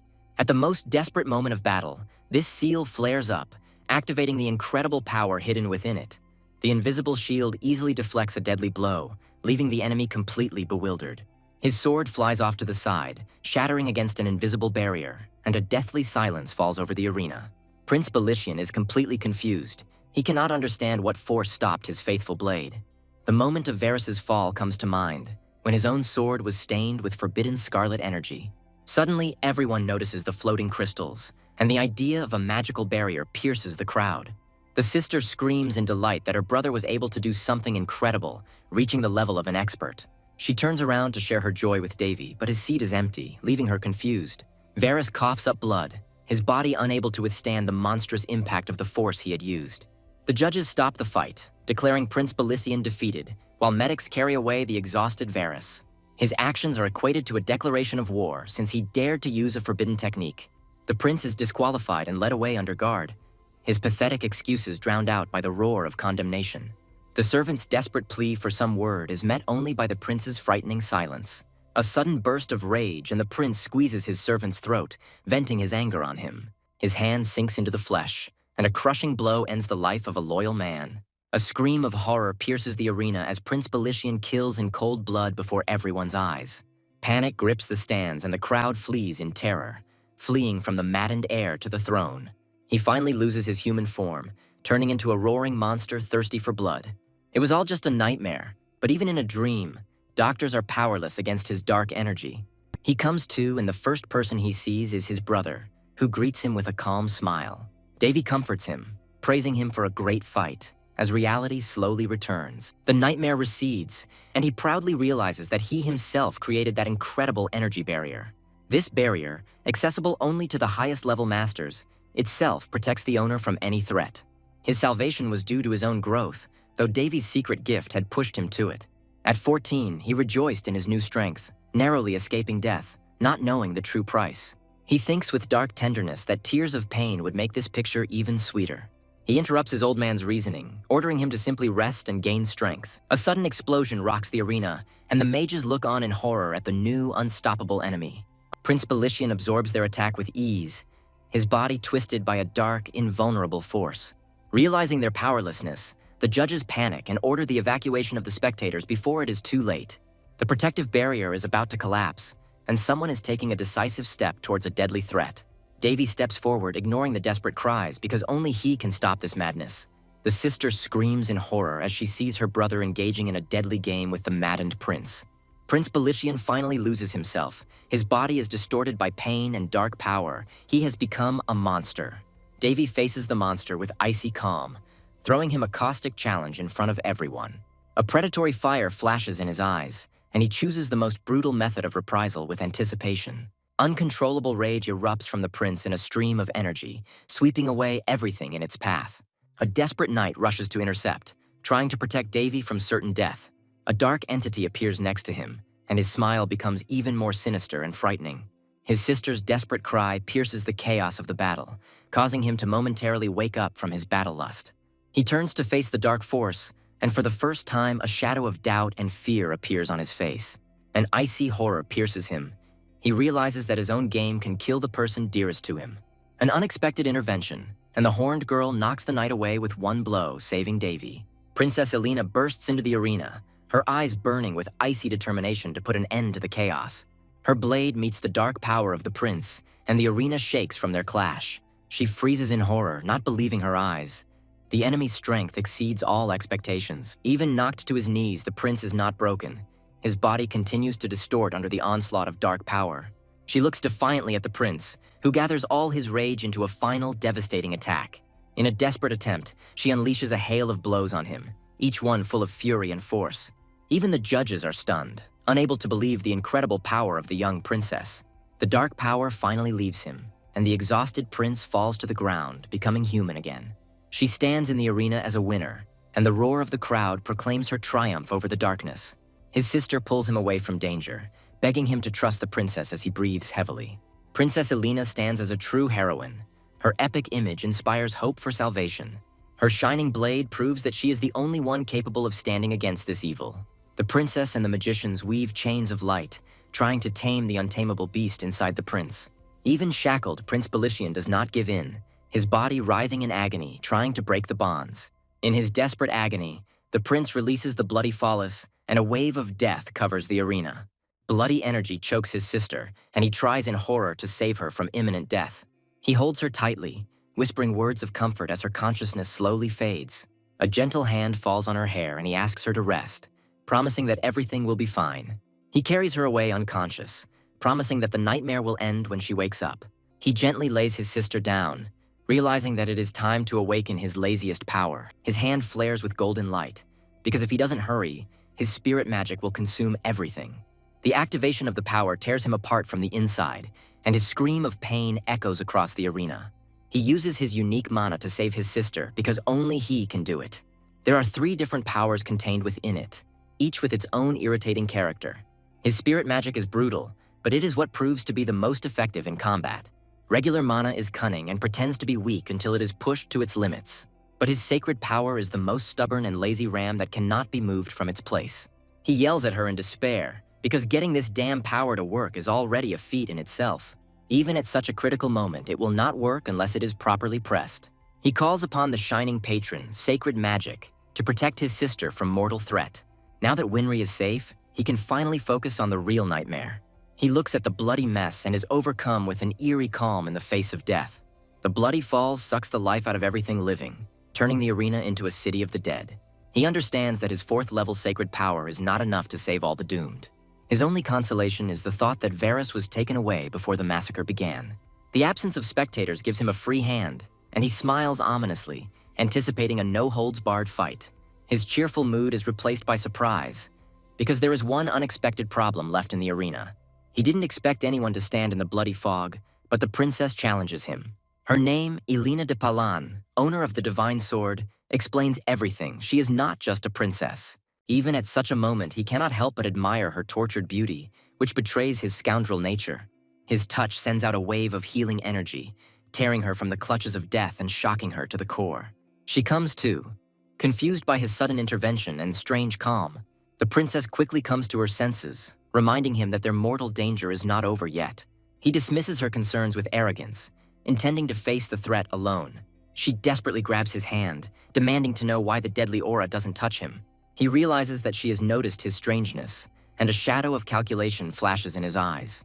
Her suspicions are heightened by the fact that he, having just emerged from a coma, is moving too calmly. He avoids answering with a disarming smile, leaving her completely bewildered. Her irritation grows as he grins cheekily and asks her not to hate him for helping her. She firmly steps back, ordering him not to interfere in a battle he will not survive. Her face is distorted with anger. She is sure that this arrogant young man will not be able to stand alone. He looms over her mockingly, questioning her words and seeing her as nothing more than a little girl. Horror distorts her face as she realizes that they are not just facing an enemy, but powerful nobles of the night. He coldly reveals to her the terrible truth. Their enemy is none other than a vampire from ancient legends. His frightening calmness drives her crazy because she understands that now she cannot rely on luck. She shields him with herself, begging him to run, because without a drop of mana, he will become easy prey for the monster. He calmly declares that the enemy will not let him go, and with cold determination accepts the challenge. He sees her as a reliable ally, but her current emotionality speaks of a deep fear. Her entire essence is concentrated in one blow, as if she had met her sworn enemy. Her childhood was destroyed the moment she saw her mother as a monster with glowing red eyes. Horror paralyzed the little girl, leaving an unhealing wound and eternal fear in her soul. This memory haunts her to this day, fueling her hatred and determination. The enemy roars with rage, promising to eradicate everything that is dear to her, awakening a primal terror in her. Princess Elena, driven by revenge, vows to fight until her last breath, knowing no fear. A sudden blow to the neck makes her cry out in pain and surprise. Betrayal comes from where she least expected. She falls to her knees, trembling with powerlessness and not understanding who dared to stop her. The young man looks at her coldly, ordering her not to interfere with his work with his obsession. He assumes a fighting stance, his sinister grin promising a sight she should see. The hero recalls past battles with thousands of enemies, his confidence bordering on madness. His confidence is unshakable, because he knows more about vampires than anyone in this world. He sees him as nothing more than an infected monster, empowered by the cursed arena of the bloody phallus. There is a hint of boredom in his voice, as he has already sent too many such creatures to the next world. He easily parries the blow, reproaching the monster for his impenetrable stupidity and inability to learn. His face twists into a sinister grin as he unleashes his dark, demonic power. He unleashes a demonic bloody rupture on the enemy, wanting to finish them off as quickly as possible. The explosion throws him back, because it was not the monster that took the blow, but the living stone statue. The impossible becomes reality when a giant magic circle unfolds beneath their feet. The colossal arena guard towers before him, and even he cannot hide his amazement. Instead of fear, his face lights up with excitement because such a battle gives him a long-forgotten feeling of renewal. The princess can't believe her eyes, because a man without mana defeated a monster that her sword couldn't defeat. She is confused by this unfortunate prince, who has just come out of a coma and is already doing the impossible. He extends his helping hand to her, but the girl recoils in fear, not trusting his intentions. His sudden gesture catches her off guard, causing her heart to skip a beat in surprise and confusion. The young man asks to borrow her sword, and the princess instinctively grips the hilt of her weapon. She blushes with embarrassment, because her precious blade is broken after a recent duel. He grabs her chin forcefully, making it clear that he is interested in a completely different weapon. His sly grin says a lot, because the boss fight requires a special weapon. In his hand is her divine sword, hidden in the form of a small pendant around her neck. The legendary blacksmith hero created not only the sword that saved the world, but also many other secret weapons. In the hands of the blacksmith hero, any material becomes a treasure. His blessing allows him to create swords from pure mana. Among his 12 legendary swords, kept as national treasures, one was named after him. His greatest masterpiece, Calderas, shines with divine light. His name in the language of spirits means Snow White Protector. This sword was forged at the cost of Surt's life for his friend, the sword god Hares, which makes it special. Calderas has a mind and will of his own, releasing his power on his own. The guy, with a smug grin, declares that he knows the truth perfectly well and is familiar with the identity of this sword. Suddenly, the sword begins to protest violently, its personality awakening from the brazen touch. It turns out that the legendary sword has the character of a pest who loves to grumble loudly and constantly. He listens to the familiar lamentations with a tired grin, letting the sword know that he is not deaf. The hero discovers with malicious delight that the sword has a vibration function, calling it a vulgar thing for perverts. He confidently offers the intelligent sword mutually beneficial cooperation. The exhausted girl falls into his arms, losing her last strength. He coldly blackmails the sword, threatening the imminent death of its owner. He cannot help but acknowledge her incredible strength of spirit, which still keeps her conscious. The guy understands that the talented princess is no match for this enemy, and it is important to soberly assess his strengths. The sword accuses him of having indecent thoughts, but the young man only laughs it off with a cheeky grin. He raises Calderas in his true form, and divine light fills everything around him. The young man admits with admiration that this legendary sword is indeed good. The enemy is shocked, because the guy not only awakened the contract worker, but also released the true power of the sword. He challenges the arena itself, easily demanding that it lend him its limitless power. It combines with the divine sword, releasing a stream of incinerating fiery energy. The lightning of the initial two-handed sword descends upon the arena, demonstrating its devastating power. With a smug grin, he lazily asks his invisible enemy how long he plans to hide. The hero looks at the rift in the sky, eagerly calling for the mysterious enemy to show himself. The dark shadow behind him confirms his guess. It is a vampire, as he assumed. He didn't expect that from the shadows would emerge not just a vampire, but a powerful aristocrat of the night. In the vampire who appeared, he was surprised to recognize the maid he knew. She does not hide her surprise because she never expected that he was behind everything. The young man urges her on with a cheeky grin, wearily complaining about the long wait. She's irritated by his insolence because she's not used to someone looking down on her. He brazenly provokes the vampire by making an indecent compliment on her black lingerie. Her face distorts with rage, because she will not let anyone tolerate such an insult. The hero strikes with lightning speed, giving her no time to react. She assesses the situation with a cool head, realizing that this tragedy will have far-reaching consequences. The vampire calculates the political risks, realizing that her insidious plan may fail. The guy understands that her insolence is based on complete confidence in his imminent death. He smiles and acknowledges her intelligence, but decides to put an end to this show by closing their shop. His incomprehensible speech confuses her, and she prepares to attack, not understanding his plan. The girl releases her blood magic, dealing a powerful and deadly blow. The young man dodges with ease, watching her futile efforts with a satisfied look. He sees with satisfaction that his provocation has achieved its goal, and she is furious. She rains blood crystals down on him, but he remains unfazed. He calmly watches the deadly fragments, assessing her attack. With incredible agility, he dodges the attack, easily sliding down the column. She looks at him with disdain, acknowledging his dexterity but still considering him a pathetic man. He reminds her with a sly grin that she herself serves a man, striking a blow to her pride. His words hit home and she becomes indescribably furious. In anger, she strikes again, unable to contain her anger. The story reveals the secret of their origin. They are unfairly strong and come from an ancient family. It becomes clear that without the help of the elves, their natural enemies, it is almost impossible to defeat these creatures. He recalls his main secret to victory, which seems ridiculously simple. His mentor, the god of the sword, taught him to irritate his enemies by making them predictable. This tactic is especially good against proud vampires, as their rage clouds their judgment. The young man thinks with irony what people would say if they learned the true vile nature of their idol. He unleashes a barrage of lightning-fast attacks on her, testing the strength of her defenses. The guy understands that in front of him is not just a vampire, but a powerful aristocrat of the Count's level. Her pure-blood origin makes her not only an heir, but also a contender for the family throne. Realizing the full danger, he decides to finish her off immediately before she becomes stronger. He accepts her challenge with bold confidence, not doubting his victory for a second. She promises with cold fury that his laxness will be his last mistake. The vampire coldly predicts that the girl with the divine sword will suffer the same fate.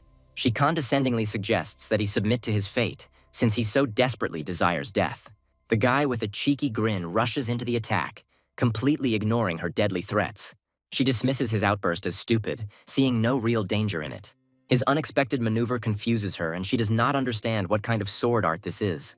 Her face contorts in shock as she realizes she was too quick to underestimate him. He proudly declares that this is not just fencing, but the art of the sword god himself. Behind his apparent ease lie tens of thousands of grueling training sessions and sword swings. He unleashes a devastating technique, a super heavy sword capable of splitting mountains. The attack hits its target and she screams in pain and disbelief, unable to believe its power. Sword looks with admiration at the destruction he has created, impressed by his own power. The young man, with a smug look, declares his full combat readiness. The hero awaits his moment of glory with anticipation, enjoying his restless nature. Sword demands answers, Not understanding who this guy is and how he manages to control his power, the young man avoids answering, suggesting that they not reveal uncomfortable secrets to each other. He decides to hide the truth, fearing that the sword will not believe his connection with his previous owner. The vampire managed to escape, and they realize that they are not in a position to pursue her now. His gaze is drawn to the disgusting bloody follies, exuding a vile aura. The bloodstone will not stop until it has consumed the lives of every person in the area. He understands that even if the core is destroyed, most people are already doomed to die. Sword senses chaos outside, sensing that the whole world has turned upside down. He acknowledges the boy's incredible luck and skill, which belies his young age. The young man brushes off the sword's praise with a slight grin, hiding his true strength. He understands that his power is not the result of ordinary training, but something completely different. His skill and knowledge are the result of an abnormal doping, the frightening secret of his strength. The sword realizes in horror that its master is a real monster with inhuman mana. The boy just laughs in response to the sword's shock, seeing 3 different powers in one body for the first time. The sword looks in amazement at the young man, who is a living refutation of all the laws of common sense.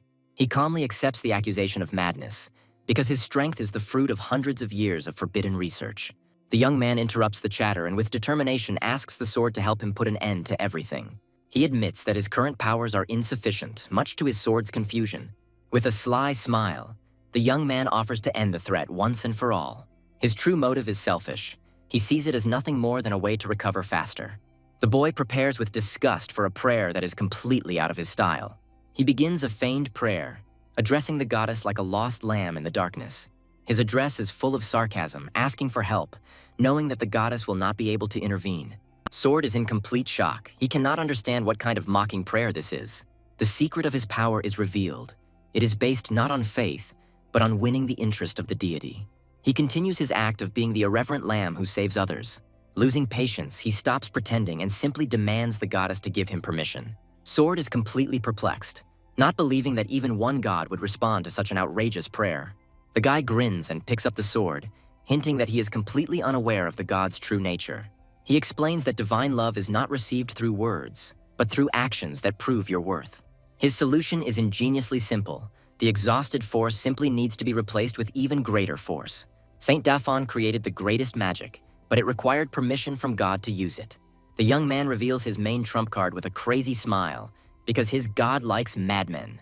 He begins to perform the unthinkable, the final sacred magic of the 9th tier. Sword panics from such power, but the guy calmly reassures him, calling it a simulation. He coldly assures his sword that this power will not kill him, despite the hellish pain. The sword can only scream from the energy that overflows it, realizing the complete madness of its owner. He calmly gathers together all his mad and sacred power. In a blinding flash of light, he releases divine power. The shockwave throws him back, leaving a searing pain on his back. The boy anxiously calls out to his divine sword, which does not respond. Seeing that the sword was simply exhausted, he laughs at it with relief. His bravado disappears, and he falls to the ground with a severe wound. The system confirms his madness, but he only finds it funny. His spirit reproaches the lady, who clearly overdid it with her help. For the first time in a long time, he falls into a sleep without worries and nightmares. His empty consciousness seems like a sweet dream to him against the backdrop of difficult memories. He comes to in an unfamiliar hotel, vaguely aware of where he is. The boy struggles to comprehend how long he had been unconscious since the battle. The girl rushes to him in tears, frightened by his 2-day sleep. He awkwardly reassures her, attributing everything to the inevitable consequences of the fight. The heroine recalls a strange dream she had on that fateful day. Her dream was an echo of reality, in which he saved her from the scarlet fog. She asks him directly if the victory over the fog was his merit. The girl changes the subject, saying that she found something strange on his body. She reveals his secret by pointing to the stigmata that has appeared on his back. The terrible truth dawns on him. The burning pain was the price for the mark he received. He contemplates his new power, marveling at the sheer size of the stigmata and its complete lack of pity. The girl reports that his healing by a high-level priest has stirred up the entire principality.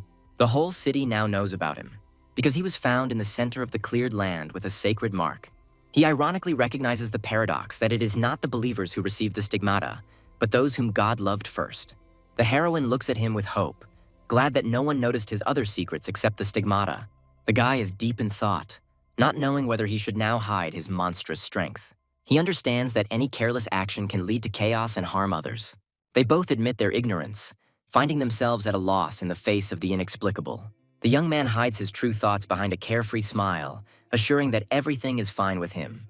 Inside, he is jubilant because everything worked out perfectly, allowing him to kill 3 birds with 1 stone.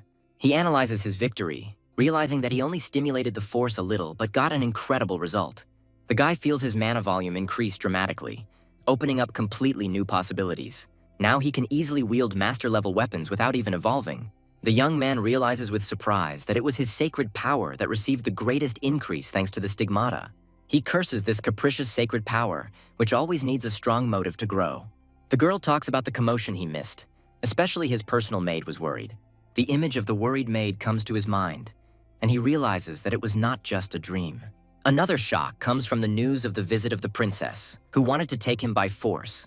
He gently sends her off to rest, hiding behind gratitude his desire to be left alone with his thoughts. As she leaves, she reassures him with news of her opponent's hospitalization and the suspension of the competition. Left alone, he sees his sister off with a deceptive smile to finally get down to business. A sly grin lights up his face as he decides to test out his new, unknown ability. A system window pops up in front of his eyes with full information about his sister, as if he were in a game. The boy looks at the game panel in confusion, trying to understand the source of this incredible power. He is at a loss to determine whether this power was the result of his mad prayer or a legacy from a past life. A sudden voice in his head announces their acquaintance, revealing his new ability to see other people's souls. The young man jumps up in panic, not understanding where this mysterious voice is coming from. He looks around the room tensely, amazed that someone could trick his perception. An invisible interlocutor directs his gaze downwards, where a beautiful horned stranger sits by the bed. The demoness accepts his shock with a grin, declaring that now, by the will of God, she is forced to come to terms with him. He ironically notes his friend's talent, not suspecting who is actually depicted in the painting. An intrigued young man approaches the artist, trying to unravel the identity of the mysterious beauty in the portrait. The guy humorously calls her horns handles, but by her blood-red eyes he can unmistakably determine her demonic nature. The artist is amused by his crude description, but he agrees that such beauty speaks of high rank. He confirms his friend's guess, and he, amazed by the detail, understands that the image of the demoness is forever imprinted in his memory. He acknowledges her beauty with a warm smile, but immediately adds that she is crazier than any other woman. He sadly admits that he painted her portraits countless times, keeping her image only in his memory, and reveals her name, Berserk. His memory takes him back to the time when he adopted her and taught her the art of the sword, before everything burned in the fire. He bitterly reveals the terrible truth that in order to save the world, he had to personally defeat her and seal her in the sword. And here she is, Berserk von Palin, the very queen of the Abyss demons, whose fate is now linked to his sword. He is stunned by the news that the demon queen herself is standing in front of him, and she only praises his insight. Berserk confirms his identity with a grin, for the eye of his creator cannot be mistaken. The guy stared in stupor at the tiny version of the demoness brazenly settling on his leg. She coquettishly reminds him of her dislike of bondage by hanging in the air, tied with a magical rope. The young man coldly cuts off her jokes, making it clear that their relationship does not involve such familiarity. The demoness playfully retorts, hinting at their past encounters and unfinished arguments. He demands an immediate explanation, and she declares that they are now bound by a common destiny. She reveals the main secret. His stigmata became a vessel for her immortal soul. The young man sarcastically rejects this crazy idea, unable to believe such a turn of events. He is completely confused, and she remains mysteriously silent, enjoying his confusion. She seductively asks to untie her, complaining about the humiliating situation. Her eyes sparkle with feigned embarrassment, adding spice to her request. He angrily releases her, confused by her behavior, and demands an explanation for her imprisonment. She playfully calls him a seducer, but he coldly cuts off her flirting. Berserk decides to change tactics and introduces himself to him formally and gracefully. She continues her performance, adding mystery and hinting at her dark side. He realizes that before him is the living embodiment of the Abyss, the Queen of Demons herself.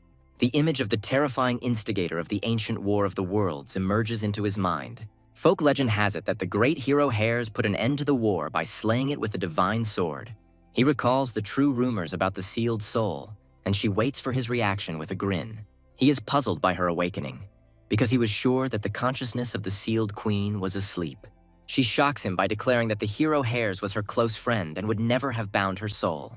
Her thoughts reveal deep sorrow for the past, for a farewell that never happened. Tired of riddles, the young man demands specifics from her, wanting to receive a direct and clear answer. Berserk declares that by the will of God she was given to him from Jerez, leaving him in complete bewilderment. He skeptically looks for a more logical reason, but she replies with resentment that she herself is not delighted with such an explanation. She mentally places all responsibility on him because it was his sacred magic that caused their connection. Her personal interest in him grows as he becomes the second person to inherit the divine sword art. He is struck by her familiarity with the legendary hero, and her simple confirmation of their acquaintance throws him off balance. With a hint of sadness, she reveals that Jerez had been talking about him constantly, linking their destinies long before this meeting. A warm smile touches her lips at the thought that Jerez had told her so much about her. He is glad of her honesty, mistakenly believing that nothing can be hidden from her all-seeing gaze. She interrupts him with a gesture, intending to make an important correction to his false conclusions. Berserk clarifies that he does not see through his opponents, but only borrows some high-ranking will. She explains that the distorted information in his system window does not come from her, but from this very will. The girl points to the stained glass window, vaguely hinting that the source of this power is what people call God. The young man sarcastically rejects this idea, finding the expressions of this divine will simply ridiculous. He cynically reflects on the strangeness of a god who bestowed sacred power on a man like him. She suggests that their union be considered a change of scenery, looking forward to the opportunity to see the world with a new companion. She's attracted by the thirst for travel, but he is concerned only with one pragmatic question. What benefit does it give him? She offers him her ultimate reward, her incredible abilities. The girl shocks him with her knowledge of his past life, drawing a parallel with his gaming skills.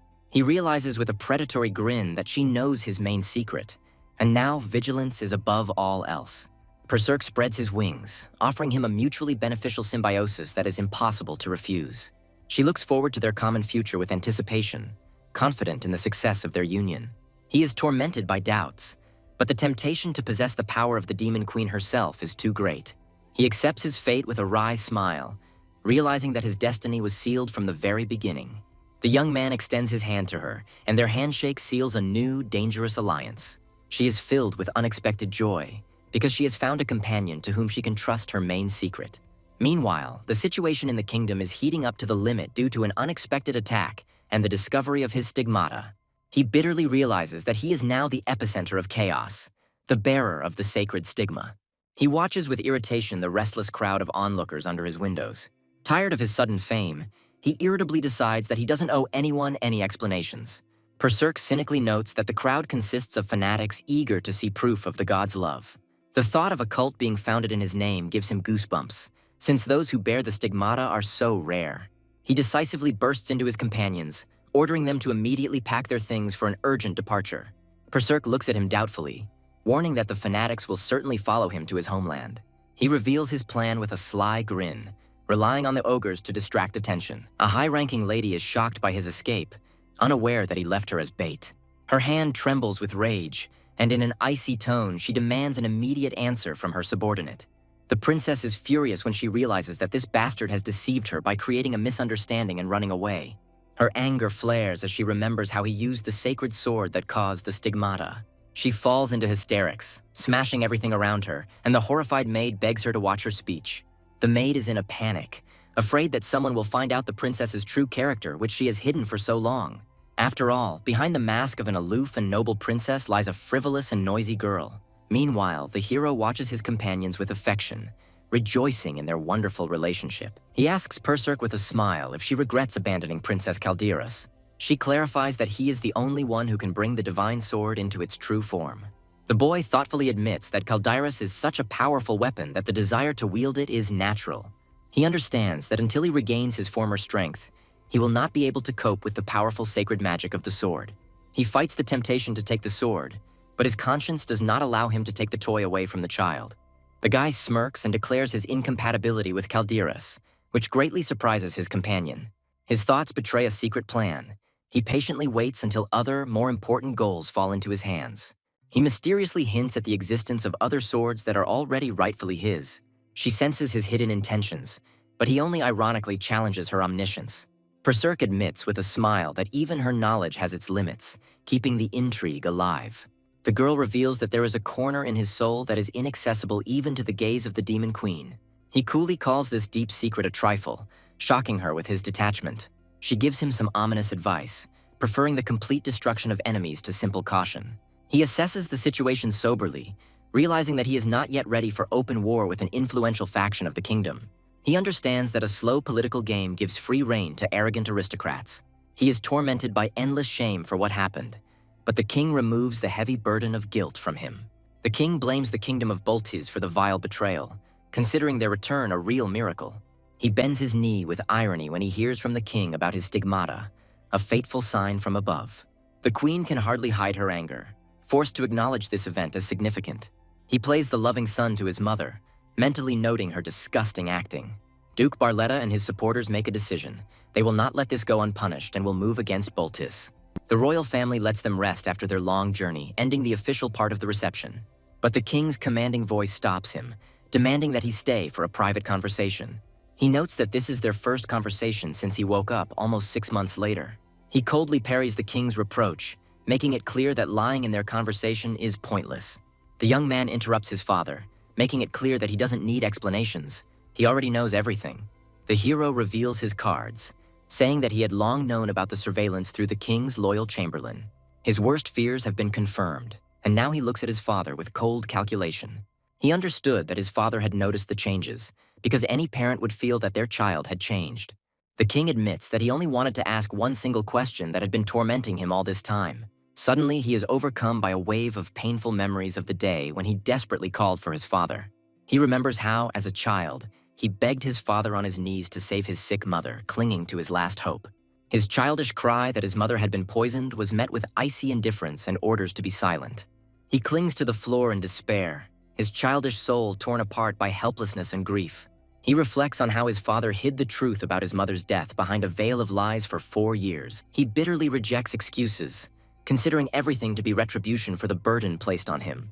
The memory of his mother dying alone from poison remained an unhealing scar on his heart. The image of his mother leaving with a quiet smile and tears of forgiveness in her eyes was frozen in his memory. He desperately wanted to understand his father's feelings, but all he heard was a cold command to become king. The king bitterly admits his powerlessness, because the title of monarch requires unthinkable sacrifices. He learned a hard lesson. He had to hold his breath and gather his strength so that no one could stand in his way. He finds himself surprised to think that his father has still not completely forgotten his mother. The young man scornfully rejects the path of his unreliable father, not wanting to repeat his mistakes. Looking at his father, he chooses with great joy a different path from the path of the king who betrayed his family. He suggests with cold indifference that his father polish the crown and give it to someone else. The guy resolutely leaves, forever crossing himself off the list of heirs. He doesn't need this throne. Perserk notes his impulsiveness, but he only coldly replies that it was a necessary measure. She's frightened by what she sees, but he remains unperturbed, because for him, it no longer changes anything. He leaves with the thought that he no longer expects anything from his father. Their paths have finally diverged. The princess seeks privacy, ordering her maid not to let anyone into her chambers that night. He stands above the city at night, ready to dive down the rabbit hole of political intrigue. Meanwhile, the Black Moon Guild is in turmoil as their valuable employee Sherry has gone missing. The situation is aggravated by the fact that her entire group of mercenaries disappeared without a trace along with her. The head of the branch listens thoughtfully to the report on the failed assassination attempt, linking it to the disappearances. The branch manager smirks and notes that even the Class A secret agent from the main headquarters was useless. The mercenary in the hat answers boldly, hinting at the suspicious mystery of the missing woman. He angrily decides to take advantage of Sherry's failure to show everyone the true power of the Black Moon. The agent confidently promises to succeed by delivering the heads of the princes and, at the same time, the traitor Sherry. The guildmaster lets him go in cold blood, foreseeing that pride will lead this fool to his grave. In his mind, the true image of Sherry emerged, a master whose power far exceeded her formal rank. Everyone instinctively felt the mortal, insurmountable danger emanating from this woman. The head of the branch is seized by panic, because the failure and disappearance of an agent of such a level ruins all his plans. He decides to act quickly. He needs to deal with the main task and get out of here as soon as possible. Suddenly, horror pierces him. He tries to give a signal, but in response, there is only deathly silence. A sudden chill runs down his spine and he jumps up, feeling that something is wrong. An invisible force stops him. He freezes in horror, unable to take a step. A stranger appears from the shadows, throwing his subordinate to the floor with one movement. An iron grip closes around his throat and he wheezes in pain and surprise. He is shocked to realize that the attacker is not a vampire, but a human, which frightens him even more. In desperation, he screams, trying to call for help from the guards, but his scream is drowned out by the silence. The invader grins and says that no one will come. His people will not hear him anymore. The fear of death grips him. He understands that the same fate awaits him as his people. Thoughts are racing through his head. He can't figure out who is behind this attack. A stranger in the shadows asks a chilling question, offering him a choice between life and death. The stranger gives an ultimatum. His life directly depends on his willingness to cooperate. He understands that pathetic attempts to refer to the rules are useless, because the information he needs is priceless. The will of the guild leader is broken. He screams in panic about his readiness to give out any information. The man clenches his fists in impotent rage, realizing that he has fallen for the trap of his own promise. He demands the most secret, a list of names and a book of dirty secrets shocking the guild leader. The captor describes the incriminating evidence with frightening accuracy, leaving the man no chance to lie. An image of the guillotine flashes through his mind, and he realizes that he has become a walking dead man. The threat becomes real, and he realizes with horror that he is facing a master assassin. The young man takes away his last hope by coldly telling him about his ability to see through any lie. Looming over his broken victim, he quietly asks the final question on which everything depends. One matter was resolved, and now in his hands was a stack of scrolls, the key to future changes. He studies the loot with disdain, realizing that this is not a list, but a garbage dump of lies and gaps. The essence of the rabbit hole is revealed to him, because this information is capable of destroying the entire aristocracy. Berserk smiles with anticipation, feeling the winds of bloody change approaching. He ironically rejects the path of total destruction, because there is still room for nobility in it. As if in a game of chess, he understands that even a strong aristocracy has its opponents. His choice falls on a knight, a master of the sword, who once faithfully served his late mother. Marquis Failgris looks at what he received in shock, recognizing something incredibly important in it. Shocked to the depths of his soul, the Marquis rushes into his house in panic, calling for help from the butler. He realizes that with his hands, the Duchy of Barrietta will now destroy its own puppet nobles.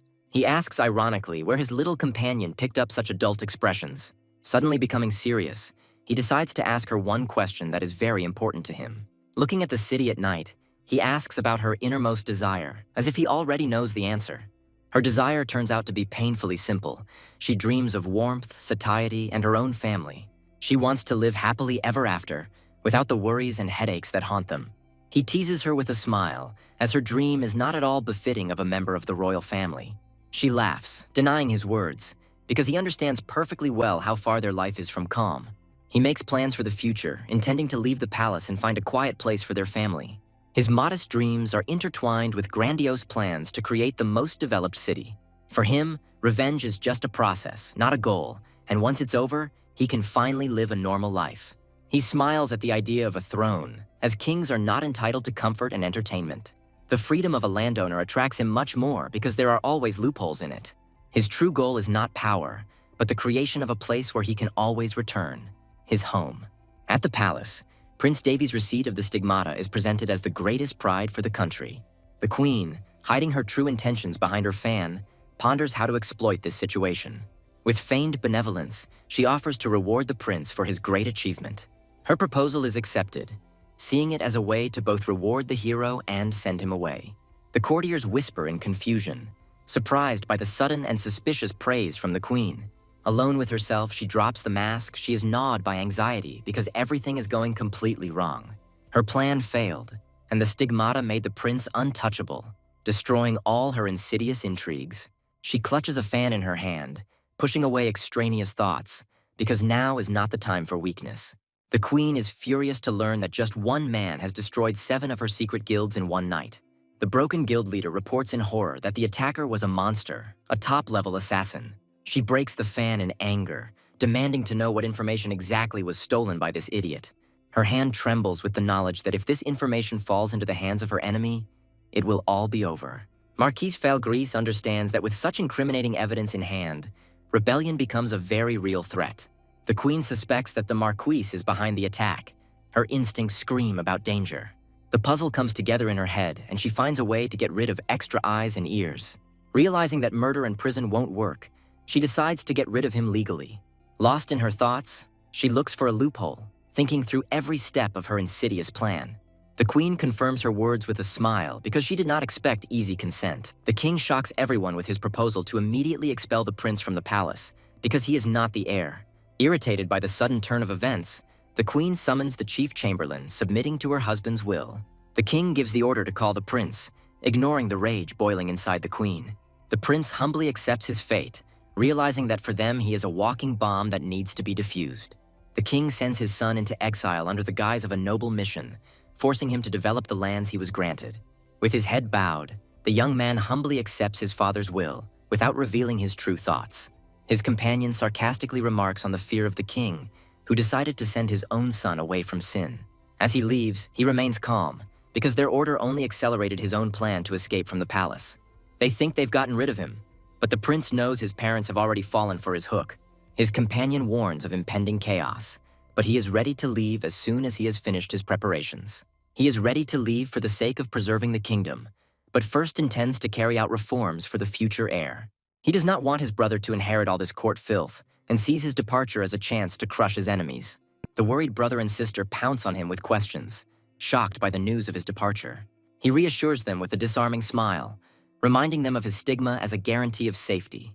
Despite his request to simply trust, his brother looks at him with silent doubt and concern. His sister squeezes his hand tightly, promising unconditional help in any trouble. With a warm smile, he says that even in the desolate lands of Canes, people live, and that is the main thing. He gives them a promise to arrange everything in the best possible way and to invite them to his place one day. Without wasting a minute, he immediately gives orders to the maid, starting his journey to the great goal. With a mischievous grin, he gives the maid carte blanche, allowing her to use his name to get whatever she needs. His companion shares wisdom from a past life, intriguing the young man with her insight. Her quiet laughter turns into genuine joy because she incredibly likes what is happening. She admits that his daring plans and determination excite her blood and make her heart beat faster. She notes with admiration that, despite his enormous strength, he does not succumb to arrogance and pride. He suggests with interest that for her, a passive observer, his active life has become a source of satisfaction. She coquettishly agrees because her own life was too passive, unlike his eventful one. The Demon Queen jokingly states that being his servant is the greatest honor and a source of pride for her. The prince accepts her words with embarrassment but pleasure, considering it an honor for his entire family. He looks at the meager documents with disappointment, realizing that he shouldn't have expected more from the backwoods. He looks at his hands in confusion, not knowing where to begin this enormous task. His companion notes with a smile that he is very lucky, because the situation is ideal for their plans. The maid looks at him with alarm, surprised by his complete lack of an official retinue. He bitterly realizes his loneliness, because not a single knight has sworn allegiance to him. The unexpected arrival of Marquis Felgris kneels, instilling the first spark of hope in the young man. The maid watches from afar, worried about his future because the path to the throne is still open and dangerous. He evades the question with a mysterious smile, hiding his true, far-reaching plans. The old marquise looks at the young man with paternal pride, amazed at how much he has grown. The prince bitterly admits that for his mother he is only a disrespectful son and not a protector. He brushes off his dark thoughts with a slight grin, ready to act here and now. The prince reveals that he knows about the Marquis's secret investigation into his mother's killer. Marquis Felgris offers the young man his unconditional help, ready to become his faithful ally. In a wise move, the prince refuses to offer open support, so as not to plunge the kingdom into chaos. The old man insists, because his oath to the late queen will become an empty sound if he remains on the sidelines. With unshakable confidence, the young man promises to turn the barren lands into a flourishing region. He gives the Marquis his first assignment, asking him to properly stir up the rotten aristocracy. With cold determination in his eyes, the prince promises that after this he will drive the last nail into the coffin. The journey is short, and the carriage soon arrives in the lands of Haines, beginning a new chapter. He looks tenderly at his companion, who, because of her eternal drowsiness, can be called a sleeping beauty. He understands that her sleepiness is a weakness caused by the need to maintain her tiny size. He asks about his reward with a sly smile, receiving in response the honor of being her comfortable pillow. She falls asleep blissfully on his lap, feeling completely safe next to him. The coachman announces his imminent arrival, and the tension in the carriage builds before the meeting with the unknown. Their humble caravan arrives in the vast and lifeless lands of the Haines, highlighting their loneliness. They are faced with the harsh reality that this is a wasteland without resources, teeming with monsters. The map reveals hidden potential, as a good location can turn a wasteland into a trading hub. From the carriage window, one can see only the cursed land, dying from eternal drought and the contempt of people. He recalls that just 10 years ago, these lands were normal, but the reason for their decline is unknown. Magical analysis confirms the worst fears, indicating a fading of energy and a possible curse. He looks at the system's vague clues with irritation, ready to solve this riddle at any cost. When she wakes up, she's surprised to learn that the reason for the withering of the lands was an ancient curse. She explains with the air of an expert that even the most stupid curse can grow to incredible proportions.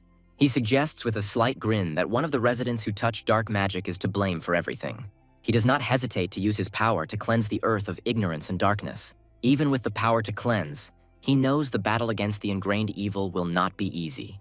Looking out the window at the bleak landscape, he realizes the difficulty of dispelling the curse that has lasted for so long. He is overcome with despondency at the thought that much of these lands are permeated with such darkness. He reflects with bitterness on the fact that the world has hardly changed and evil continues to exist. Their path is suddenly interrupted by a menacing shout because they have finally reached the borders of the Haines lands. At the gate, they are met by stern guards who demand to see their documents, not knowing who is in front of them. He looks around the rundown fortress with disappointment, realizing what a mess he has to clean up. Even the very presence of guards in this godforsaken place already seems like a small piece of luck to him. He realizes that only this flimsy outpost separates the kingdom from being completely engulfed by monsters. The young man calmly interrupts the guard's bustle, not wanting formalities before assuming his rights. The prince strides resolutely towards the guards, calling for unity in the face of a common threat. The sudden realization of his identity causes the guards to change their hostility to an obsequious greeting. The late warriors kneel, their apologies filled with fear and respect for their new master. Taking his first step on the dusty ground, he asks a question that already contains an answer and a suspicion. His piercing gaze pierces the guard as he easily guesses the reason for their lateness. A young man decides to put global problems aside for the sake of an immediate solution to the goblin threat. The captain of the vigilantes, broken by the burden of responsibility, haltingly justifies himself to his new master. He is horrified by his failure, as the system's analysis mercilessly reveals his extreme fatigue and shock. The prince commends the captain for his insight in learning to manage the lands despite being illiterate. The young man's words of encouragement take the weary warrior by surprise, instilling in him a timid spark of hope. A young man shocks the exhausted warriors by elevating their ragtag unit to the status of a royal guard. The captain panics and tries to object, because his humble origins do not allow him to accept such an honor. The prince harshly cuts off his doubts, making it clear that for him only abilities are important, not blood. He promises them high positions if they prove their worth, for he has the power to grant them a new destiny. With a confident smile, the young man proclaims his main principle, where everyone gets what they deserve. Already in his chambers, he switches to the next problem, remembering the tracks he noticed along the way. He interrogates the captain with icy calm, not believing that the goblins were able to break through the citadel's defenses. The young man interrupts the confused excuses, demanding an immediate and clear account of the damages incurred. Looking at the devastated city, he realizes how critical the situation is, because the residents have been kidnapped and their houses have been burned. He gets down to business, assessing food supplies since the survival of the remaining people is now a priority. The news of a bad harvest year adds another problem, forcing him to think deeply about the future. His companion makes a quick calculation, and the harsh truth about the lack of funds leaves him stumped for a long time. Charmed by her intelligence and abilities, he jokingly invites her to become his personal secretary. She immediately refuses the offer, because nothing can be more important than her precious sleep. Having resigned himself to her love of sleep, he decisively throws a bag of money on the table and gets down to business. He stuns everyone with his wealth, ordering not only to purchase supplies, but also to provide the captain with reliable protection. His subjects are stunned by such generosity, unable to believe that he would part with his entire fortune so easily. He reassures them with a grin, secretly proud of his role as a noble robber who took money from the dark guilds. His companion sleepily notes the dubiousness of his methods, but he only impatiently interrupts her, wanting silence. The loyal chamberlain volunteers to personally oversee the purchases, emphasizing the importance of the mission and his loyalty. The experienced servant accepts the order with gratitude, promising to prepare everything with maximum efficiency in 3 days. Having resolved the financial issues, the prince decisively gets down to business, because time is running out to save people. He gives the order to gather all forces to defend the lands, catching the newly minted captain off guard with his speed. Standing before the people, he instills in them hope and a sense of urgency, for delay is like death. Devi, with a confident smile, formally introduces himself as the new lord, assuming full power. He sees before him a crowd torn apart by fear and courage, and he understands how difficult it will be to unite them. He makes a merciless vow to exterminate all invaders who dare to set foot on his land. Panic grows in the crowd, as the wounded residents consider his call to battle to be certain suicide. He listens to their fears with understanding, acknowledging that they are risking the last group of defenders. With a confident smile, he acknowledges the risks, but gives them hope by talking about the only chance of winning. His announcement of his personal participation in the battle shocks the crowd, but their faces are full of disbelief. He reads doubt in their eyes, seeing that they consider him only an inexperienced and arrogant youth. He rejects his title as a prince, proclaiming himself their lord and family, whether they like it or not. With unwavering determination, he vows that he will not allow any of them to die under his protection. He calls on them to believe not in him, but in the divine mark, the indisputable sign of his power and destiny. As a final argument, he offers them to follow him, even if they consider him a bloodthirsty tyrant. He puts his life above all else, and therefore orders them not to even think about death without his permission. In the eerie silence of the demon forest, his companion watches his fiery speech with irony. She looks skeptically at the exhausted soldiers, doubting the success of this suicidal adventure. The young man only grins self-confidently, hinting that the enemy's numerical superiority does not matter to him. He decisively interrupts her doubts, asserting that even such a small number of warriors will be quite sufficient. With anticipation in his voice, he declares that he will deal with the rest of the enemies personally, which causes delight in his companion. Reaching the edge of the forest, the captain points out the enemy's lair, and the tension reaches its peak. Their eyes are met with a terrifying picture of goblins feasting around a fire in a village they have captured. The prince notices a disturbing detail. For some reason, the warring orcs and goblins are acting together. The captain confirms his worst fears, reporting that the abandoned settlement has become a gathering place for monsters. The young archer clenches his fists in impotent rage, ready to rush into battle at any second. The prince stops him with an imperious gesture, asking with icy calm about his annoyance. He looks straight into the soul, igniting the warriors' thirst for blood and testing their resolve. His call for revenge for his fallen comrades finds a furious response in the hearts of desperate soldiers. The warriors are amazed by his genuine rage, because he is ready to fight for them as if they were his own family. With a satisfied smile, he pulls back the bowstring, realizing that he has chosen for himself the ideal lands, full of challenges. A sudden shot interrupts the goblins' feast, and one of them falls dead before he knows what's going on. He reiterates his oath with icy calm as his men watch in horror at his daring attack. Despair grips the soldiers, as they are certain that their new lord has just made a fatal mistake. His shot was no accident, but a display of divine skill that left everyone in shock. The soldiers prepare in terror for guerrilla warfare, but their lord rejects standard methods, considering them a waste of energy. He treats their fear with disdain, because for him, risk is just an integral part of the battle. He ceremoniously announces his first order as the new lord, and his men stand in anticipation. He releases a stream of divine energy, enveloping each warrior in powerful strengthening spells. He decides with a slight grin not to hold back, since his people are still unable to comprehend the scale of his power. The warriors are amazed to feel a surge of incredible strength, receiving divine protection and clarity of mind. A shining winged unicorn appears in the sky, the embodiment of holy magic on a level never seen before. He looks with satisfaction at the miracle that has been created, realizing that such power is inaccessible to mere mortals. This display of power surpasses even the capabilities of the elite holy knights, being only accessible to the highest hierarchs. Having received a divine blessing, he finally gives them permission to unleash all their pent-up rage on the enemy. He admits with a mysterious smile that he has long dreamed of such a moment, enjoying his new role as a leader. Inspired by their newfound strength, the warriors rush into the attack with a furious cry, no longer feeling fear. Their eyes burn with the thirst for revenge that they have held back for so long, and now every blow carries all their pain. The bestial grins on their faces betray a primal thrill of battle, blurring the line between defenders and predators. Jubilation overwhelms them, turning the squad into a single unstoppable stream, sweeping away everything in its path. He looks at his sword in amazement, not believing that he is able to defeat with such ease an enemy who yesterday seemed invincible. He watches with satisfaction as the battle turns into a one-sided massacre, fully vindicating his daring plan. The first wound sobers them up, and the prince coldly reminds them that even divine power does not make them invulnerable. He reminds them with icy calm of his order not to die, causing them to come to their senses from their euphoria. His veiled threat causes them to gather themselves, and they rush into battle with renewed fury so as not to disappoint their master. He watches with cold satisfaction as his warriors, driven into a berserker frenzy, turn the goblins into pitiful victims. The battlefield echoes with cries of victory as his squad celebrates their swift and crushing victory.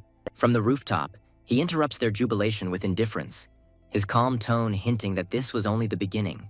He barely hides his smug grin as his men rave about him as a holy savior. His strange question about his own condition only emphasizes his inhuman nature, inaccessible to their understanding. With an abrupt change of tone, he gives the order to find the prisoners, not giving his men a second to rest. He realizes that his carrot and stick approach to instill fear and awe has worked perfectly. The plan goes awry when he realizes that their gratitude has turned into blind fanaticism. The next day, his warriors turn into mad fanatics, ready to bear God's punishment at his command. Despite the general euphoria, doubt remains in the ranks, as his next plan seems pure suicide. Experienced warriors discuss the young lord with concern, fearing that his overconfidence will lead to senseless sacrifices. His friend notices with surprise that Jimmy is behaving strangely, breaking the usual order. The sudden appearance of the Lord takes Jimmy by surprise. His imperious appearance does not bode well. He roughly urges on the wounded, and they cannot believe his ruthlessness and complete lack of compassion. He is greeted as a hero and a saint, without suspecting the price at which this incredible victory was achieved. His new acquaintance notes with irony that the rescued residents look as if their minds were subordinated to someone else's will. His companion sarcastically compares his blessing to drugs, but he abruptly cuts her off, not wanting to hear the truth. He is alarmed to realize that he is creating a real cult around himself, but his thoughts are already occupied with new conquests. He announces the start of regular purges, presenting it as a necessary measure to protect their lands. He disperses the enthusiastic crowd, doubtfully hoping that with time, this madness will die down on its own. He justifies the strange behavior of his people with a slight smile, calling them simply peculiar. He admits with a satisfied smile that his plan worked even faster than he expected. Rumors of his exploits spread faster than the wind, turning him into a living legend. Now his every step is accompanied by cries of delight, because in the eyes of the common people, he has become a true saint. His followers behave like fanatical priests, and this worship begins to get out of control. For the first time since waking up, he regrets what he did, realizing that he created something monstrous. Despite his inner torment, he achieved his goal, winning the boundless trust of the residents. He recalls the lessons of his mentor, King Astria, trying to find an answer in the wisdom of the past. A stern commandment comes to mind that a true ruler leads people and does not rule cattle. Over a cup of tea, he admits that although he had not delved into politics, the old king's wisdom now seems prophetic to him. His demonic companion arrives to report, ready to deliver a harsh verdict on the state of his lands. He listens to her disappointing conclusion with sadness, because he himself understands how deplorable everything is. She delivers a merciless verdict, predicting decades of hard work to restore the cursed territory. He asks doubtfully if she is judging by herself, but she coldly relies only on bare facts. She offers him her personal, unbiased opinion with a sly smile, enjoying the moment. He readily agrees to listen, showing that her sharp mind is more important to him than empty flattery. She begins a ruthless analysis of the problems, from the lack of trade to the complete decline of agriculture. She emphasizes that the gold she received is only a temporary measure, and that the real problem lies in the lack of capital. He thoughtfully realizes that his lands are absolutely unprofitable, and the strength of his companion is ridiculously weak. She enthusiastically turns everything on its head, declaring that she already has a couple of ideas for solving their financial problems. She offers the worst possible option: survival through hunting, relying on desperate youth. The second way, growing special products, seems almost impossible on this dead land. The last method, foreign trade, looks like a desperate attempt to exchange the priceless for crumbs. She doubts their capabilities, but he cryptically hints that their trading partners will not necessarily be human. He decides to check everything personally, not trusting other people's words and preferring to see the truth with his own eyes. With firm determination, he understands that it is precisely with personal reconnaissance, that his path must begin. He looks at the wasteland with bitter irony, because his dream of becoming a landowner turned into a nightmare. His lonely figure wanders through the desert as the search for the source of the curse seems almost hopeless. He feels annoyed at his weakness because he does not have enough strength to heal the land. Casting aside fantasies about powerful artifacts, he finds a brilliantly simple and brazen solution to his problem: He ponders a plan to deceive the overconfident swordswoman in order to obtain her powerful artifact. His companion warns him against such treachery, but he rejects this path with a grin, having something better in reserve. Having made his choice, he resolutely steps forward because now he has no other choice. He hints with an intriguing smile at the capricious ally he is finally about to use. He awakens something ancient and irritating, powerfully granting this creature the freedom it longed for. An unknown magic, similar to a digital code, begins to rewrite the very essence of the curse, reversing it. Even his demonic companion is shocked, because this force comes from another continent and does not obey known laws. He explains the essence of this magic, where curses are not spells, but complex programs written in the language of mana. This power surpasses ordinary dark magic, requiring neither sacrifices nor long rituals to work. He looks to the future with confidence, because his unique ability can not only remove the curse, but also find the culprit. He confidently dives into the digital stream, his unique power fully ready for work. His companion looks at the code with doubt, not understanding how it could be connected to the curse. He is shocked to realize that the true nature of this magic is completely different from what he assumed. The discovery is astonishing, because it is not a curse, but a complex system, similar to an automatic greenhouse. The desert lands of Haines look unnatural, their boundaries outlined with frightening precision. Its power reveals 7 sources of the curse, cleverly placed along the entire border. She admires his talent for intrigue, because he confirms her suspicions about the man-made nature of the drought. It dawns on her that the curse is deliberately causing drought, slowly killing the land. Despite the breakthrough, he realizes that he has only deciphered one effect of this complex mechanism. It reveals the sinister nature of the curse, which does not destroy but preserves decline, condemning the lands to eternal stagnation. He bitterly admits that the unknown enemy has brilliantly accomplished its task, turning the lands into ruins. A brilliant idea strikes him. If the curse is a program, then he will be able to rewrite it. His imagination paints him incredible pictures, turning a dead desert into a thriving tourist paradise. Suddenly, majestic ruins appear before them, hidden in the very heart of the cursed lands. He is amazed by the antiquity of the building, realizing that he has found the legacy of a long-gone pre-war era. An ominous silence weighs on them, because such a place cannot be completely defenseless. His careless words awaken the ancient guardian, and now they face an unplanned battle. His companion is surprised to recognize the guard as a rare metal golem with a devil's stone in its core. Despite her warnings, he meets the threat with unwavering confidence, ready to fight. Suddenly, she catches a strange smell, foreshadowing the appearance of a new, unknown threat. The golem opens fire without warning, but its attack only provokes the hero. He dodges with ease, landing on the giant's shoulder, turning the deadly danger into his playground. Hiding his face behind a mask, he unleashes his true power, preparing to strike back. With one sharp movement, he tears the golem's precious core, the source of its life, from its body. He falls into wild delight, because this crystal is not just a trophy for him, but a guarantee of future wealth. Meanwhile, a lazy calm reigns in the city, but there is anxiety in the air for the departed lord. One of the residents dismisses all doubts with complete confidence, because the recent miracle has strengthened his faith in the new ruler. The other one still can't believe his luck, because no one expected such competence from the new aristocrat. The people, exhausted by the greed of the aristocracy, no longer expected help from idle nobles, having lost all hope. The only asop from the kingdom was a reduction in taxes, a pitiful measure for lands abandoned to their fate. The appearance of an inexperienced youth who called himself their new lord caused nothing but mistrust. The locals, taught by bitter experience, saw in him only an exile, ready to vent his anger on them. They were overcome with anxiety, but they were too exhausted and powerless to do anything. Against the backdrop of constant goblin raids that made their lives hell, the figure of the new lord seemed insignificant. One night, their worst fears were realized when goblins broke into the citadel, sowing death and carrying off prisoners. The warriors were powerless, and at the moment when the last hope faded, their situation became desperate. And then he appeared, the first prince of the kingdom, with a mysterious smile that did not bode well. Everyone expected anger and reprisals from him, and the most desperate were ready to challenge him, risking their own lives. However, Prince Davy, contrary to expectations, calmly assessed the situation and gave them a chance for revenge. He performed a real miracle, returning the kidnapped inhabitants, their adopted family, from the clutches of certain death. His words and strength became their salvation, giving hope to desperate souls.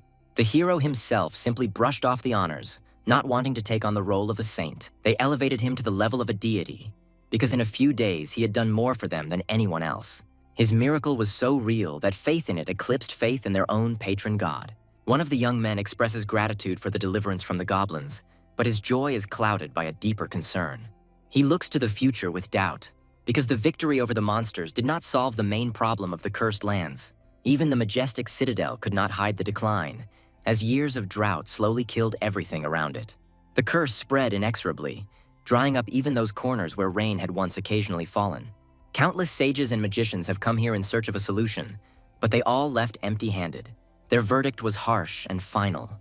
The people here were powerless, and the earth was doomed to a slow death. Even recognizing the Lord's power, the inhabitants resigned themselves to the wrath of the heavens, losing faith in salvation from the drought. Amidst the general decline, a lone sprout emerges, a fragile symbol of hope on the verge of total extinction. A source of incredible power opens up before your eyes. A pure magic crystal, a clot of natural mana. The value of the find is astounding, as the small crystal easily outweighs mountains of gold. His companion teases the hero with irony, because his concept of a difficult battle seems ridiculous to her. He floats in euphoria, realizing that the treasures found are only a small part of what the ancient ruins hide. The calculations are breathtaking, because the value of the found stones is estimated at hundreds of platinum coins. She tries to cool his ardor with wise advice, but the young man, blinded by greed, does not want to listen to warnings. He approaches the giant crystal, the main treasure of this forgotten place, in awe. Admiration turns to horror, as the beautiful crystal turns out to be the sinister core of the entire curse. He is alarmed to realize that this discovery could plunge the world into the chaos of bloody wars. The energy of the crystal stuns them, confirming its incredible, almost divine purity. His mind is excited by the thought of unlimited power, because with such strength, even the magic of the gods will submit to him. Touching the core, he stumbles upon an incredibly complex digital code that protects its essence. It dawns on him that such a complex defense was created for a reason, because these lands hide something special. He takes up the challenge, determined to find a vulnerability in the code and rewrite the curse's cruel program. In the stream of digital symbols, he finally catches the pattern he was looking for, the key to breaking the curse. It starts the editing process, releasing a colossal flow of energy that changes reality itself. In a blinding flash of light, the curse recedes, and he realizes with delight that he has succeeded. She asks curiously about the changes he has made, but he remains mysteriously silent about the details of his plan. He explains his actions because in order to overcome the long-term drought, he initially returned only a small portion of the water to the land. The sudden appearance of moisture on the dried-out walls takes the residents by surprise, becoming the first harbinger of a miracle. A long-awaited downpour hits the city, and people, forgetting about everything, greet the saving moisture with delight. Meanwhile, a storm is brewing in the capital, as the wily Marquis Feltress weaves intrigues, worsening the already alarming situation. His actions cause divisions in the ranks of the aristocracy, and now civil war seems only a matter of time. Cornered by irrefutable evidence, the Marquis refuses to back down, preparing for an open and brutal confrontation. The situation is heating up to the limit, because the oppressed nobles, who have been waiting for their moment for a long time, are ready for decisive action. The question of the Queen comes up at the Secret Council, but her role in the coming coup remains vague and uncertain. The courtiers speak disdainfully of Prince Davy, considering him an inexperienced boy incapable of controlling his power. They perceive his stigmata, located in a dangerous place, not as a gift, but as an ugly defect, the mark of an outcast. One of the nobles boastfully declares his support for the holy state, confident that the defective prince will not be recognized. The wily Marquise considers the Queen short-sighted because her attention is focused on a useless youth and not on her real enemies. The gossip immediately disavows his words, cowardly hiding behind the opinion of the crowd in order to avoid responsibility. He is abruptly interrupted by a more influential nobleman, who angrily accuses him of sowing discord and division among the allies. Duke Barrietta declares with cold determination that battle with the Marquis is inevitable and it is their duty to engage in it. He also sets out to recover the stolen information, preparing for the worst-case scenario. There is steel in his words, because if their plan fails, the kingdom will face a bloody civil war. The Duke gives an order to Marquis Raltis, setting in motion the flywheel of secret preparations for the coming coup d'état. He demands absolute secrecy, because any leak of information would doom their risky plan to failure. Meanwhile, the conspirators do not even suspect how frivolously and dangerously they underestimate the young prince. The experienced chancellor senses a catch. His many years of intuition screams about the danger emanating from the young prince. He sees in him not just a simple young man, but a hidden power, something greater that is not yet accessible to the naked eye. The Chancellor is sure that the prince is just biding his time, and as soon as he gains influence, he will certainly show his fangs. The Duke presumptuously sends the young man to the cursed lands, considering this place the perfect trap for him. Everyone is sure of his failure, because this lost land has become a grave for the hopes of even the most powerful prophets.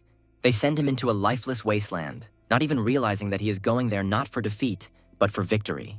A resident who returned to his native land is frozen in shock because the long-awaited rain has fallen on the cursed land. His companion recalls their difficult journey with relief because getting to the source of the curse was incredibly difficult.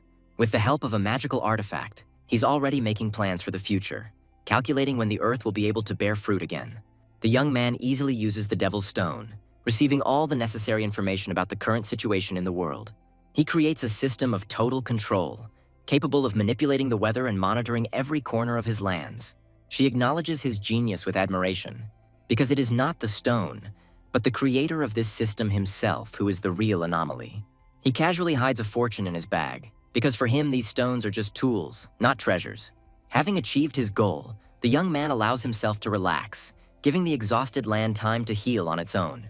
A week later, the first bird appears in the sky, marking the rebirth of life in the dead lands. Rumors of a miracle attract crowds of people whose gazes are full of fanatical adoration for their new savior. The young man coldly evaluates his flock, seeing in them not just saved people, but a new resource. The grateful residents are ready to do anything for him, but he just waves them off, suggesting that they first quench their thirst. He encourages people to get used to miracles, preparing them for the new era he is about to build. With the air of a true leader, he announces the start of work, and his simple task promises great achievements. He sets a grand task before the people, because they will have to cultivate vast territories already plowed by the knights. He offers unheard-of conditions, promising generous pay for 3 days' work, which shocks the headman. His promise of fair and timely payment ignites hope and loyalty in the hearts of people. The headman, full of skepticism, tries to reason with the young man, because such a volume of work in 3 days seems like an impossible task. The young man reminds them with unshakable confidence that they have the most important thing: fertile soil, waiting for its time. A split is brewing in the crowd. While some mock his self-confidence, others are ready to blindly believe in a miracle. The elder recalls his past exploits, but even faith in his strength cannot overcome doubts about this crazy plan. In response to doubts, he envelops people in divine light, greatly enhancing their physical capabilities. The headman freezes in mute amazement because before his eyes a real divine intervention is taking place. He smiles and proclaims the beginning of a new era, where even simple work turns into a great achievement. He dreams of more, viewing the sacred sword as merely a source of energy for his global plans. The shocked elder tries to understand his plan, because such miracles require a truly great purpose. The young man, with a mysterious smile, reveals his economic strategy, based on 2 simple principles. He is betting on a unique product that can combine mass production with exclusive rarity. His faithful companion watches his train of thought with interest, anticipating the next brilliant move. He triumphantly announces his decision, intending to plant all these vast lands with the legendary moongrass. His choice seems crazy, because this capricious plant is considered impossible to grow in local conditions. However, in the West, this herb is worth its weight in gold, being an indispensable ingredient for magicians and alchemists. He plans to take over the market, because a monopoly on moongrass promises untold wealth and unlimited influence. The headman again expresses his doubts, but the young man only smiles indulgently because the climate is not an obstacle for him. He casually announces that he simply changed the climate, creating the tropics, which sends the headman into a state of shock.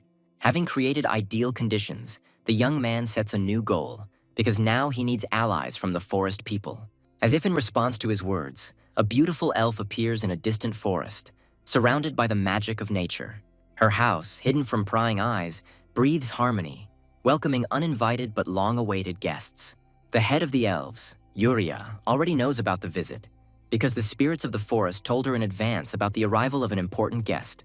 Suddenly, her mentor Mattis appears. Her visit disturbs the solitude, but carries fateful news. Yuri greets his teacher with genuine joy. Their warm relationship speaks of a deep connection. They sit down to drink tea, preparing for a conversation that will undoubtedly change the way they live their lives. Mattis begins her story with anxiety, because a prophetic dream forced her to set off on this long and hasty journey.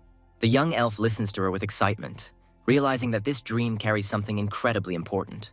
The mentor anxiously tells of a prophetic dream that foretells a terrible curse on this forest.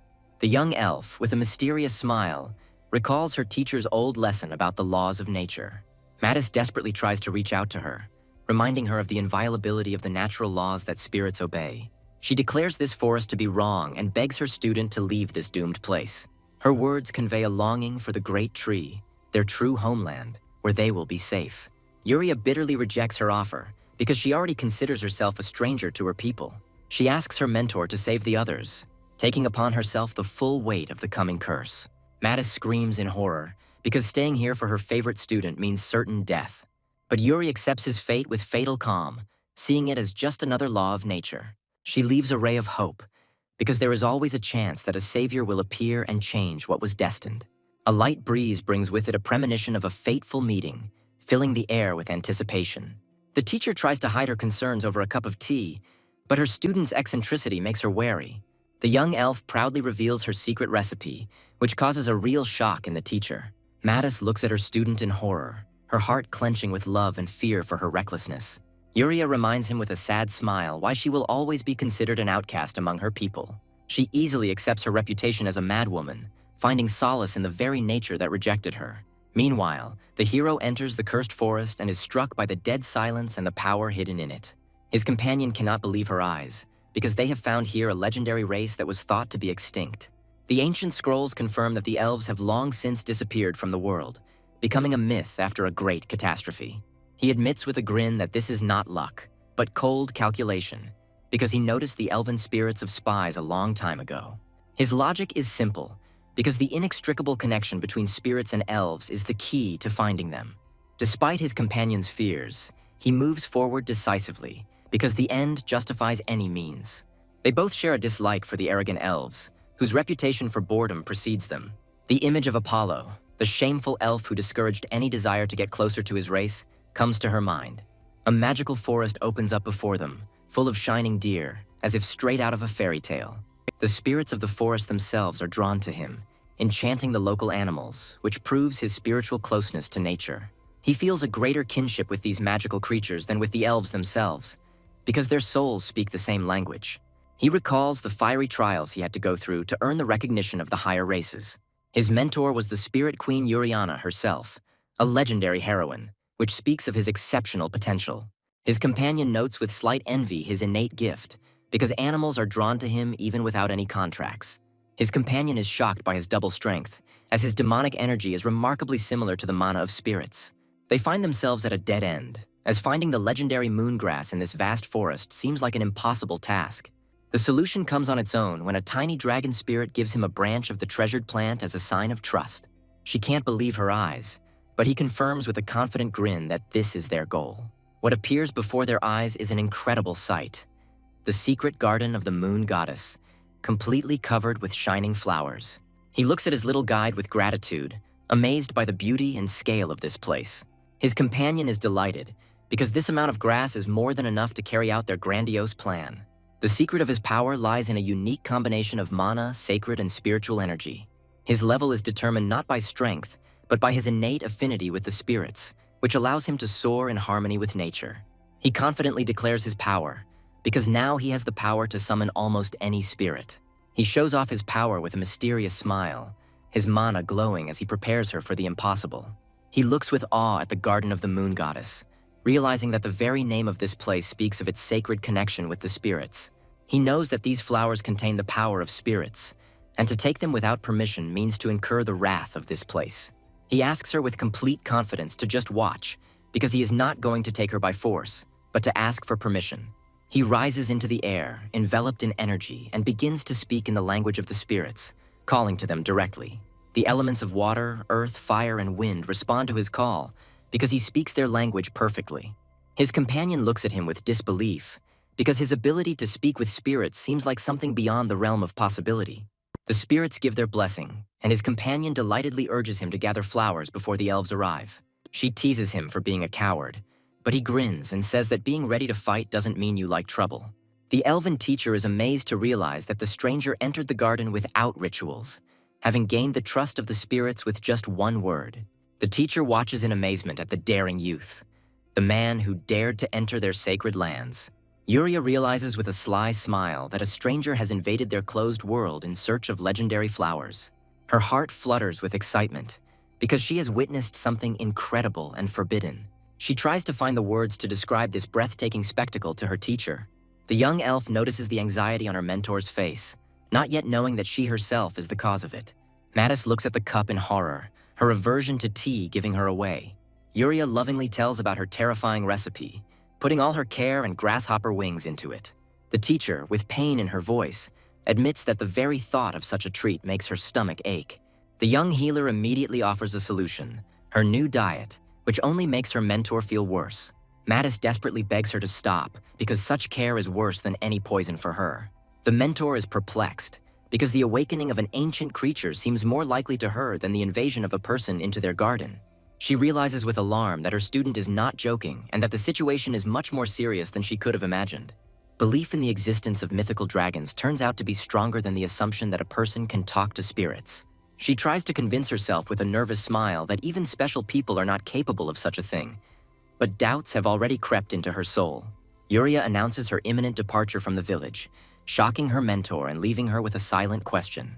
With a beaming smile, the young elf declares that she has found a way to save their village, and that way is that very man. Meanwhile, inspired by the grace of their lord, the workers complete 3 days' work in a few hours.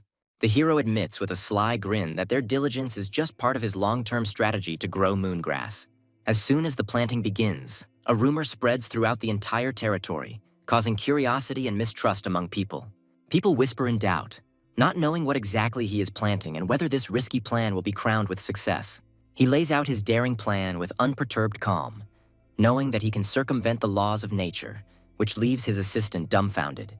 The practical assistant is in despair because they have no chance of growing such a capricious and rare plant.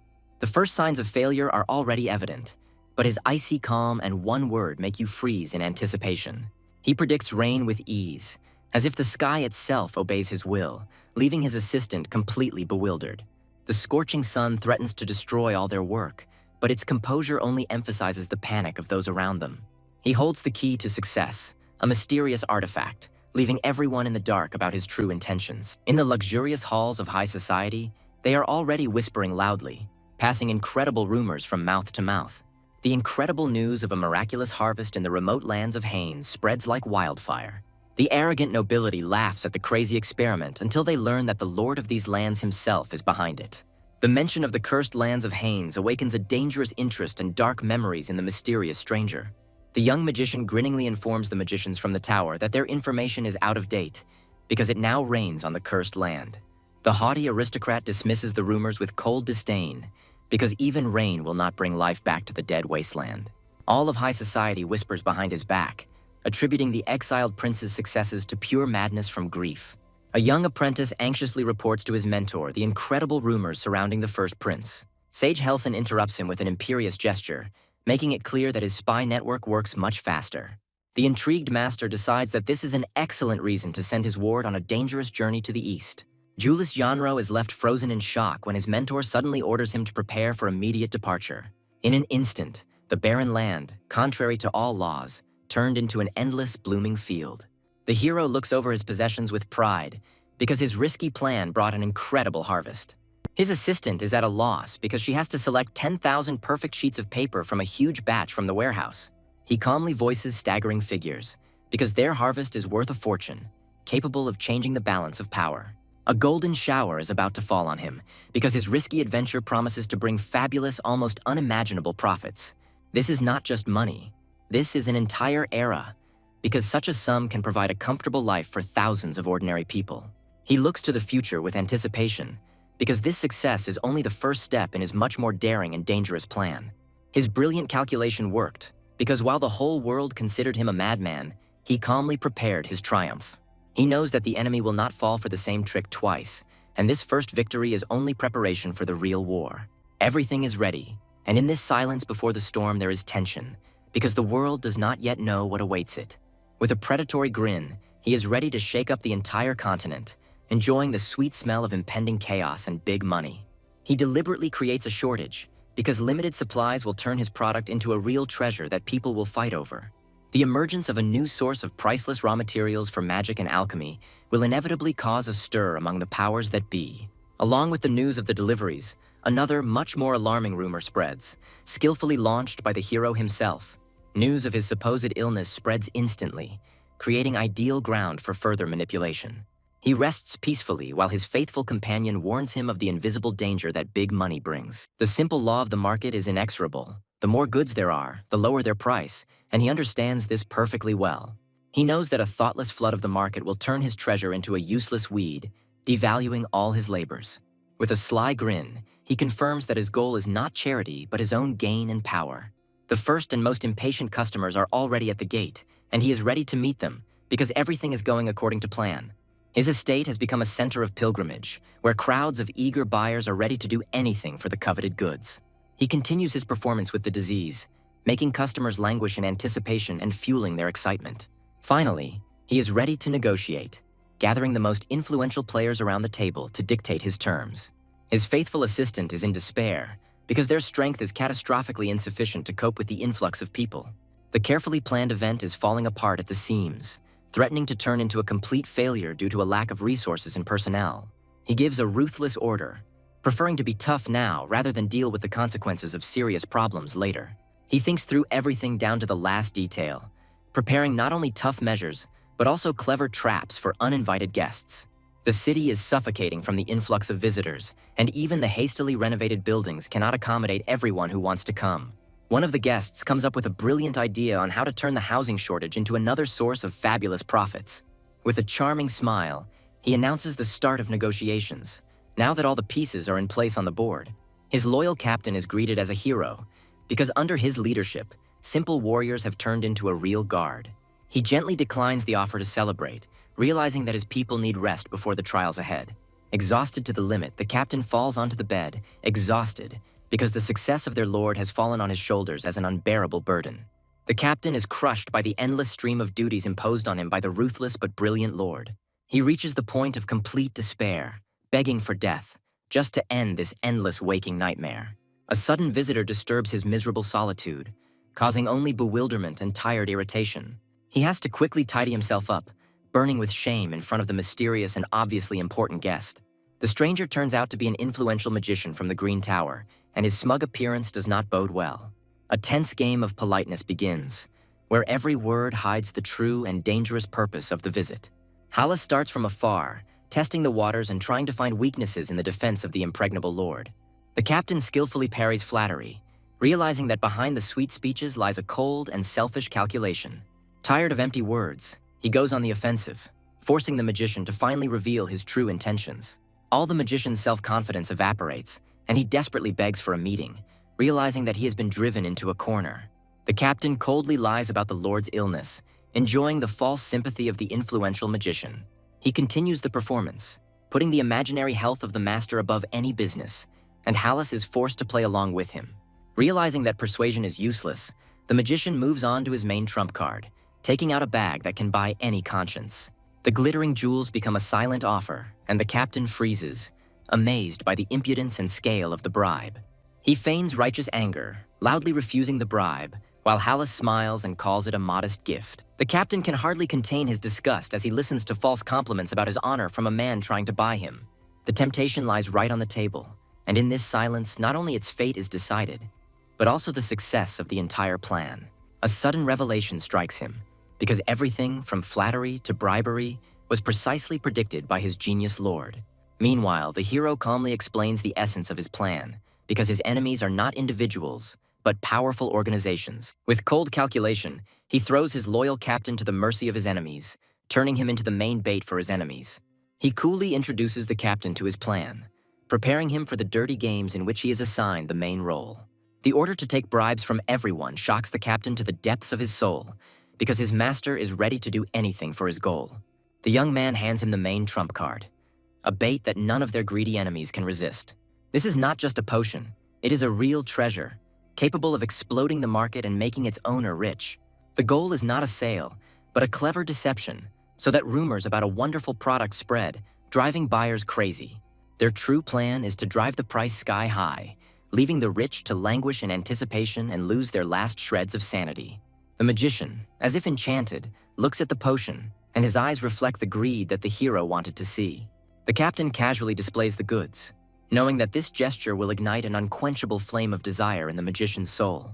Hallas is absolutely delighted, because the quality of this product exceeds all his wildest expectations. He is trembling with the knowledge that this product is capable of turning the entire market upside down, and he must get it at any cost.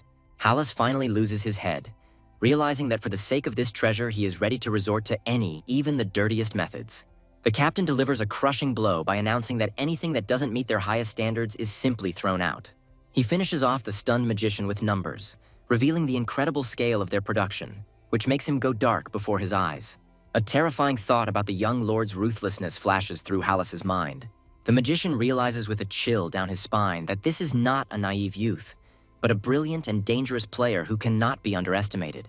The captain delivers the final blow by announcing the upcoming auction, which instantly turns all buyers into sworn enemies. Hallas panics and looks for a loophole, but his hopes for special treatment are dashed against a cold and impenetrable wall. Utterly crushed but not broken, the mage leaves, leaving behind a promise of generous gratitude that sounds like a threat. The captain cannot believe his success, because the most complex manipulation worked perfectly, like clockwork. And the young lord only smiles cynically, because he always knew that there is nothing stronger than human greed and almighty gold.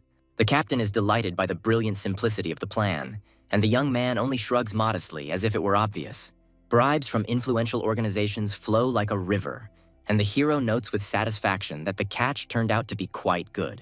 He stuns the captain with a generous gesture, giving him all the dirty money as a well-deserved bonus.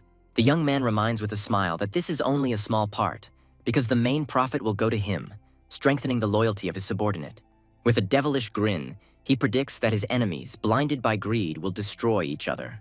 His grand plan is taking shape as his lands will soon be filled with branches of the continent's most powerful organizations. He easily kills two birds with one stone, turning desert lands into a prosperous region and filling his pockets with gold. With bitter irony, he thanks the ancient curse, which became not his doom, but the foundation of his future greatness. Word of his success spreads like wildfire, sending other towers into a panic to discuss their next steps. Young Elder Julius hesitates, but his older comrade challenges him to make a fateful decision alone. Young Julius is tormented by doubts, because he cannot unravel the true motives of the brilliant and unpredictable lord.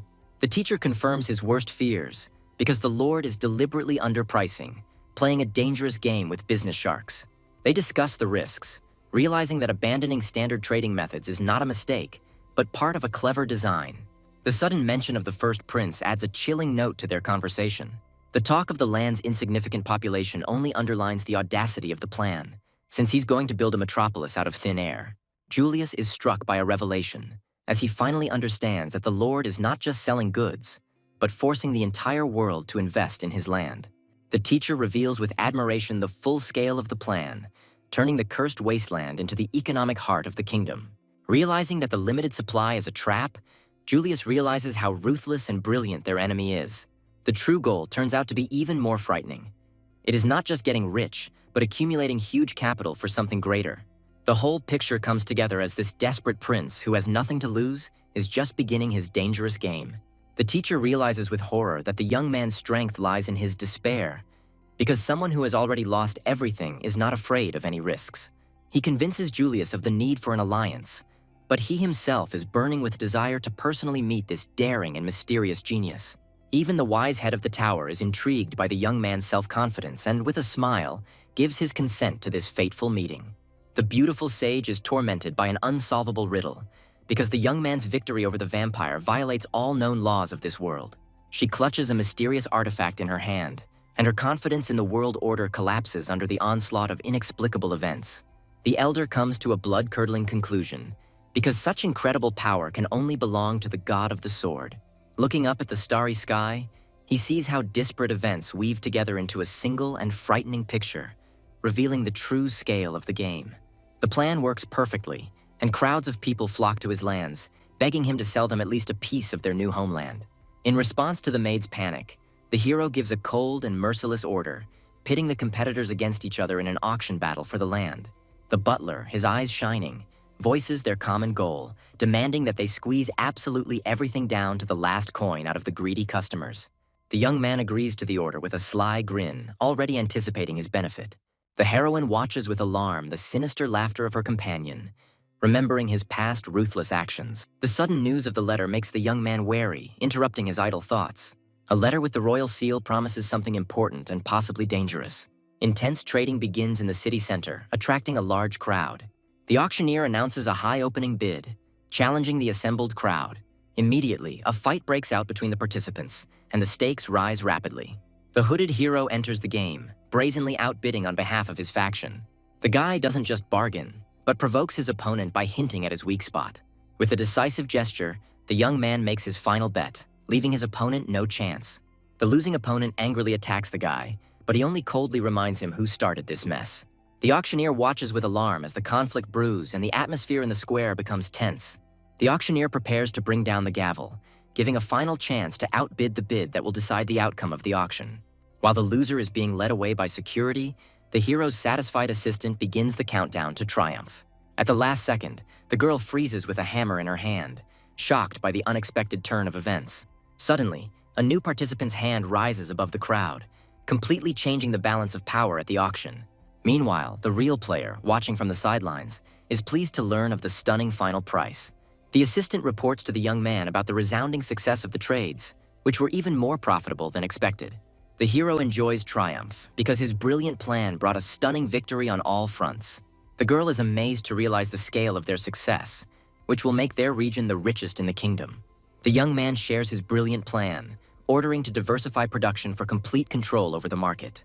At the heart of his success is the iron law of the market, where scarcity breeds gold and excess leads to collapse. The young man confidently gives orders, promising to turn the ruins into prosperous lands upon his return. His loyal assistants obey him without question, and the hero's memory recalls the reason for his imminent departure, a royal invitation. The royal charter extols his unheard-of successes, but behind the words about the reward lies an order to appear at the palace. An invitation to the palace sounds like a request, but in fact, it is an order that cannot be refused. The guy burns this humiliating invitation in his thoughts, hating those who are trying to pull his strings. The young man assumes that his enemies are tired of fighting, and this challenge is just a desperate attempt to make a truce. He speaks with a cynical grin about the false nature of power, which can be so easily counterfeited with just a seal. The hero, with a smug grin, declares that the enemy's actions fit perfectly into his next move. The guy decides to hit the road, but he has a secret stop on the way to the kingdom. A secret dungeon he created in his past life under a sacred tree comes to mind. He remembers his greatest creation, a sword that he did not manage to complete before his death. He was given full right to dispose of the inheritance, be it fame or wealth. The young man doubts his abilities, but his mentor only laughs at his fear of failure. The young man realizes with irritation that he was chosen because of their shared obsession with perfection. The master's command was simple: finish his masterpiece and then decide for himself what to do with it. The assistant looks at the tower with concern, doubting the master's decision to go alone. The hero confidently rejects the offer of accompaniment because he is used to always acting alone. Before leaving, he asks to look after Amy, trusting his assistant with the most precious thing. The assistant speaks with fatherly tenderness about Amy's uniqueness, finding genuine joy in her teaching. A faithful assistant understands with a smile that his master is warmed not by the request itself, but by the manifestation of deep trust. The rider rides alone, his path leading through silent valleys to a secret goal. The little companion breaks the silence, looking doubtfully at the long path he has chosen. The young man, with a mysterious smile, announces that their path lies to a popular place, hiding the true goal. Their goal is not just a place, but a great landmark, preserved by many organizations. Finally, the name of the destination is revealed: the lands of Balshay, the birthplace of the legendary blacksmith Surt. The girl is shocked, because the name of the legendary blacksmith turns out to be connected with her own past. Before them appear ruins that hold the master's legacy, created from the same divine material as the sword Calderas. However, his companion feels that this sacred place is hostile to her, foreshadowing future difficulties. Time has mercilessly changed these lands, which 1,000 years ago were the home of the legendary Surt. Now the ancient homeland of the blacksmith has become the domain of Queen Linus, which promises new difficulties. The guy with a cheeky grin rides straight into the enemy's lair, into the territory of the Bariat clan. The young man immediately notices the tense atmosphere, realizing that the nobility here is on edge. A stern guard looks suspiciously at the documents, checking the identity of the free mercenary Davy. The hero thought through everything down to the smallest detail, creating a new personality that would not arouse any suspicion here.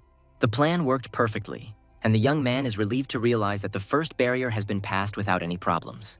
But his triumph was short-lived, as guards suddenly blocked his path, ordering him to get out.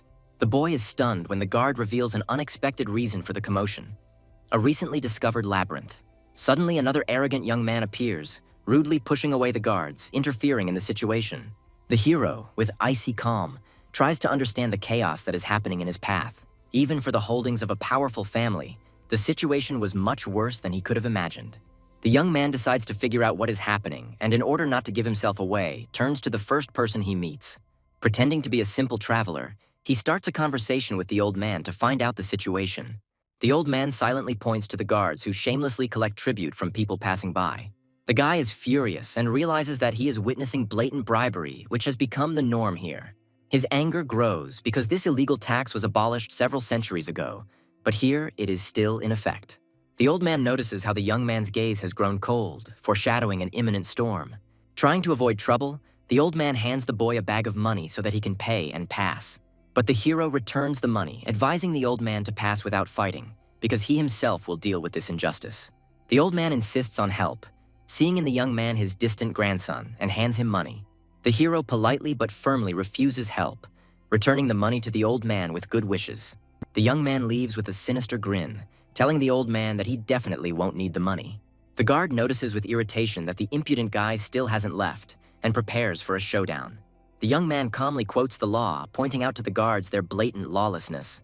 The impudent guards only laugh at his words, not seeing any real threat in him. The guy gives one last warning before his patience runs out, and he takes justice himself. His gaze turns deadly, and he offers them a chance at repentance that they are unlikely to accept. The guards burst into laughter, taking his threat as a pathetic joke, unaware of Miranda's rule. One of the guards puts a sword to his throat, making the last mistake of his life. The guard, blinded by arrogance, threatens the boy, confident that his death will go unnoticed. The guard's brazen response leaves no doubt. Here, the laws are set only by Duke Barrietta. The young man's icy calm and his look of contempt finally drive the guard crazy. In a rage, the guard rushes at the boy, but the old man desperately tries to stop the inevitable violence. The old man's pleas for mercy for the child go unanswered, and he is roughly pushed aside. Completely driven mad, the guard raises his sword over the defenseless old man, ready to deliver the fatal blow. Suddenly, steel flashes and the guard's sword flies out of his hands, preventing tragedy at the last moment. The guard is shocked, and the old man is surprised to discover on his hand a mysterious ring that saved his life. The young man raises his sword, declaring that extortion is theft of public funds. Without a moment's hesitation, he passes sentence and carries it out, carrying out the execution on the spot. The splashes of blood cool the guard's ardor, as the young man makes it clear that there will be no mercy for anyone. Not wanting to waste time on pawns, the hero demands that the main one be brought to him immediately. The remaining guards surround him in rage and fear, not believing the audacity that is happening. With a devilish grin, he admits his guilt, but hints that their crime is much more serious. He mercilessly reminds them that their actions are treason and will doom their families. Ignoring their cries, the hero cold-bloodedly deals with another guard. A death scream echoes through the area as the boy carries out his threat, beheading the next one. Having put an end to the bloody massacre, he repeats his icy demand to the last survivor. Finally, the frightened Viscount Goethe appears, screaming in horror and not understanding who caused this massacre. The young man drops the Mithril ID card to the ground, and the Viscount realizes with horror what a fatal mistake he has made. Realizing who is in front of him, Viscount Goethe falls down in horror before Prince Davy, begging for mercy. In a desperate attempt to save himself, the Viscount tries to justify his crimes by citing the devastation of the lands. The prince only smiles, because he knows very well that these rich lands are far from poverty. Gathering up the last of his courage, the Viscount accuses the prince himself of breaking the law and making a secret visit. The young man is amused by this impudence and asks ironically whether he needs an official warrant. The Viscount clutches at this straw, threatening that the powerful Duke Barrietta will not forgive such arbitrariness. The young man's gaze becomes predatory. He understands that the Viscount is trying to draw him into dirty political games. He realizes that corruption here is so strong that even inspectors are afraid of reprisals and turn a blind eye to everything. Believing in his victory, the Viscount, with a hypocritical smile, invites him to his mansion to resolve the issue. But the prince coldly stops him, making it clear that the game is just beginning and he dictates the rules. Prince Davy reveals his true, bloodthirsty nature, and the Viscount's face twists in horror. The hero listens to the Viscount's last words with cold indifference, ready to pass the final sentence. On the way, the old man is plunged into dark memories of 10 years of injustice and tyranny. With a melancholy voice, he says that under the previous rule of the Queen, life in these lands was peaceful. Everything changed with the arrival of the refugees, when brutal repression fell upon anyone who dared to help them. With pain in his heart, the old man admits that his own son became a victim of this ruthless system. The young man finally understands the depth of his grief and the reason why the old man saw him as his dead son. The young man listens with admiration to the curiosity of the old man's son, seeing true courage in this. Their journey ends at a mysterious monument, marking their arrival at the destination of their journey. The prince heads to the ruins of the 1001 Nights, a popular location that hides dark secrets. The old man is worried about the consequences, but Prince Davy is calm because the Duke does not care about these lands. Sincere gratitude overwhelms the old man, because the prince not only saved him but also avenged his son. His demonic companion looks at the young man with hope, reminding him of the importance of remaining true to himself. They share the sadness of the story they heard, but the hero is determined to change the future for the better. As they drive away, they both feel a bright sense of satisfaction at the justice done. The hero stands above the ancient ruins, and his companion watches him silently, sensing his determination. Without the slightest hesitation, the young man jumps into the very center of the mysterious arena, ready for action. His companion is full of skepticism because it seems impossible to find anything in the long-looted ruins. The prince agrees with the obvious, but his calmness suggests that he sees something hidden from others.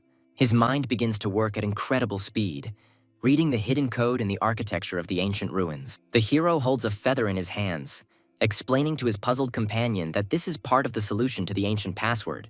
To the girl's complete amazement, the young man triumphantly announces that he has managed to find a solution. He explains with a confident smile that the architecture of the ruins itself is the key to their main secret. From above, a hidden pattern becomes apparent that is impossible to notice from the ground. This code, created by the ancient Surt, is now known only to him, remaining a secret to the whole world. His brilliant guess leads them to the central anvil, which is the sought-after landmark. With glee, the young man announces that this is where the entrance to the legendary legacy lies. However, another, more special password is required to enter, and he activates it with his hand. He recalls Surt's covenant that whoever finds his legacy will become its rightful owner. His companion just rolls her eyes, ironically noting the creator's unimaginable old-fashionedness. The secret passage is finally open, and the young man resolutely steps towards the unknown. He notes with admiration the genius of the creator, who even thought of the air supply to this dungeon. The young man gratefully realizes that his meeting with Surt saved him from certain death. His companion, with a knowing smile, confirms that fate brought them together for a reason. A lighted corridor opens up before them, completely unlike the gloomy and abandoned dungeon. The hero's surprise grows because this place looks more like a cozy home than a secret storage facility. The image of Surt, a madman who dedicated his entire life to the great art of blacksmithing, comes to mind. After a great tragedy, the broken master returned here to pour the rest of his life into his final creation. The prince looks around the workshop with reverence, realizing that he is standing on sacred ground for the master. All his legacy, every item and every tool remained here untouched, preserving the spirit of the great blacksmith. The hero and his companion discover the altar, wondering about the strange and fanatical faith of its creator. A trap suddenly springs and traps the young man, turning the research into a deadly danger. An unknown force pulls them towards a blinding chest that emits a powerful and frightening energy. The girl notes with disgust that the chest is emanating the crude and unbridled will of its creator. The chained chest exudes an ominous warning, hinting at the threat hidden within. The hero confidently moves towards his goal, because this is the legendary forge of 1001 Nights, born from titanic labor. Among the dwarves, this place bore a much more sinister name, the Devil's Forge, inspiring fear and awe. Unlike simple craftsmen who worked only with a hammer, Surt used something more. He put his mana into metal, going beyond human capabilities and creating masterpieces. Reaching out to the chest, the prince prepares to accept the legacy of the great master who has surpassed himself. With a triumphant smile, the young man opens the chest, anticipating a great reward. Inside, he finds two blades with opposing but equally deadly powers. He bitterly realizes that before him is an unfinished masterpiece, the master's last creation. The cryptic inscription states that the sword's power is hidden until their own consciousness awakens. The prince realizes with a grin that the blades were the ones causing the commotion, confirming the creator's eccentricity. He remembers Calderas, the greatest sword created for another hero and tailored to him. But these twin blades were a selfish masterpiece, created by the master exclusively for himself. These swords contain living souls that are destined to choose a worthy owner for themselves. Taking up the swords, Devi is transformed, returning the artifact, which seems quite complete. With a mysterious grin, the prince declares that there is very little time left for the power to fully awaken. The hero announces a new goal because to complete the swords, they need a special fire. He clarifies that they need not just fire, but a flame of incredible transcendental power. The answer flashes into his mind, the legendary dwarven fire, known for its incredible power. They arrive in the capital, where a mysterious stranger shows them the way to the main square. The young man thanks his guide, but his confident look betrays his readiness for the events to come. Looking at the royal palace, the prince ponders the true motives behind the summons, knowing that it is not just a courtesy. His companion notes with irony that behind the promised reward lies an undisguised greed for his success. His wealth, which exceeded the kingdom's treasury, became too great a threat to those in power.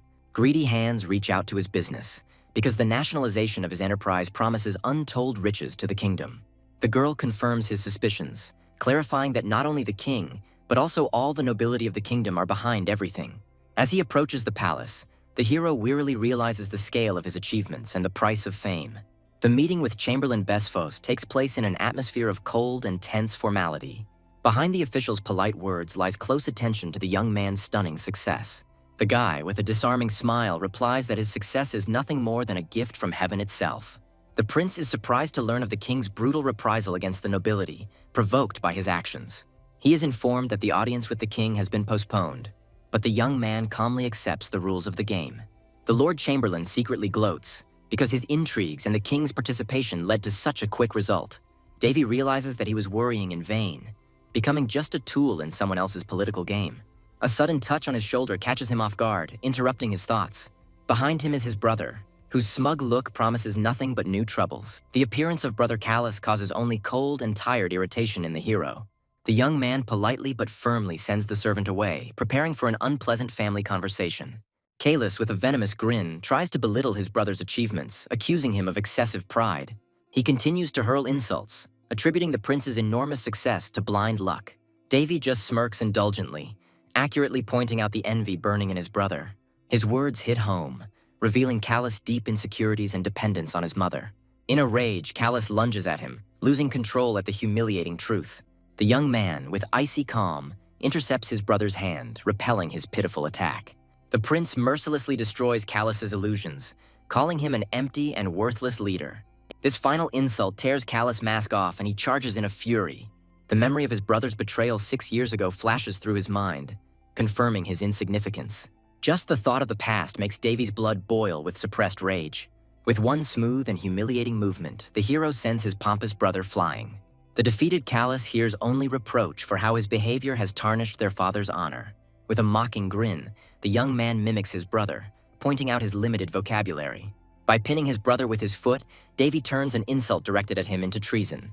A blast of magical power hits Callus, causing him to scream in pain and horror. With a detached air, he philosophizes about the pain of youth, as if teaching a harsh lesson. Humiliated and confused, Callus cannot comprehend what just happened to him. As a parting gift, the hero delivers a sharp blow, putting an end to their conversation. Humiliated and stunned, Callus cannot believe his younger brother's audacity. With a devilish grin, Davy suggests continuing, enjoying the fear in his brother's eyes. In a panic, he shouts empty threats, promising that he will soon take away all the prince's wealth. Watching the shameful escape, the young man, with a mysterious look, denies that it was an ordinary flick. His sinister smile betrays that behind the simple blow there was something much more insidious. Even his faithful companion feels uncomfortable seeing this creepy side of his nature. The girl asks him not to smile like that anymore, because the sight of him sends a chill down his spine. The confused prince realizes that this frightening habit may reveal his true nature. Curiosity gets the better of her, and she asks him point-blank what he actually did to Callus. He admits with chilling calm that he has cast the worst curse on his brother, one that cannot be removed by magic. The girl is perplexed and tries to understand what kind of terrible curse he used. Davy, with a mischievous smile, states that it was just a little gift for his brother. He is looking forward to tomorrow's performance, which will take place in the royal hall. Meanwhile, the council discusses his fabulous income. fanning the flames of envy and greed.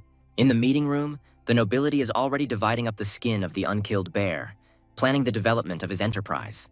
The hero's companion watches with disdain as they unceremoniously dispose of other people's property. She notes that the hall is filled with people who are greedy for power and are ready to do anything for the sake of profit. Looking at them, the girl anxiously thinks about the foggy future of this rotten kingdom. The young man, without losing his composure, is already making plans for a new, even more profitable business. His companion is shocked by such composure because he is thinking about making money in the midst of this chaos. The king publicly announces the need to reward Prince Devi, putting him in the spotlight. Behind the young man's modest response to the king's praise lies a cold calculation and understanding of the game. The father offers his son any reward, but this generous offer is actually a cunning test. The guy understands that behind the hypocritical smiles of the yard lies a desire to refuse him under any pretext. The young man wisely avoids the trap, asking for time to think about such a great honor. The advisors immediately begin to discuss the need to support his cause, covering up greed with concern for the country. His companion notes with disgust that the impudence and greed of the courtiers exceeds all expectations. The mysterious amulet on the aristocrat's chest flares up as he decides to check something first. A new influential figure, the head of the aristocracy, Duke Barrietta, enters the scene. He believes that while everyone is blinded by the success of the enterprise, the true strength should be sought in its founder. Duke Barrietta immediately demonstrates his authority by directing the course of discussion of the prince's case.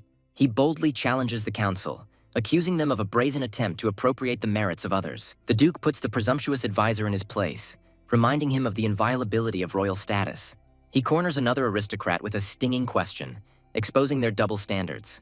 The Duke decisively puts an end to all disputes, claiming that the final word remains with the prince. His companion looks at what is happening with suspicion, not believing in the Duke's selfless help.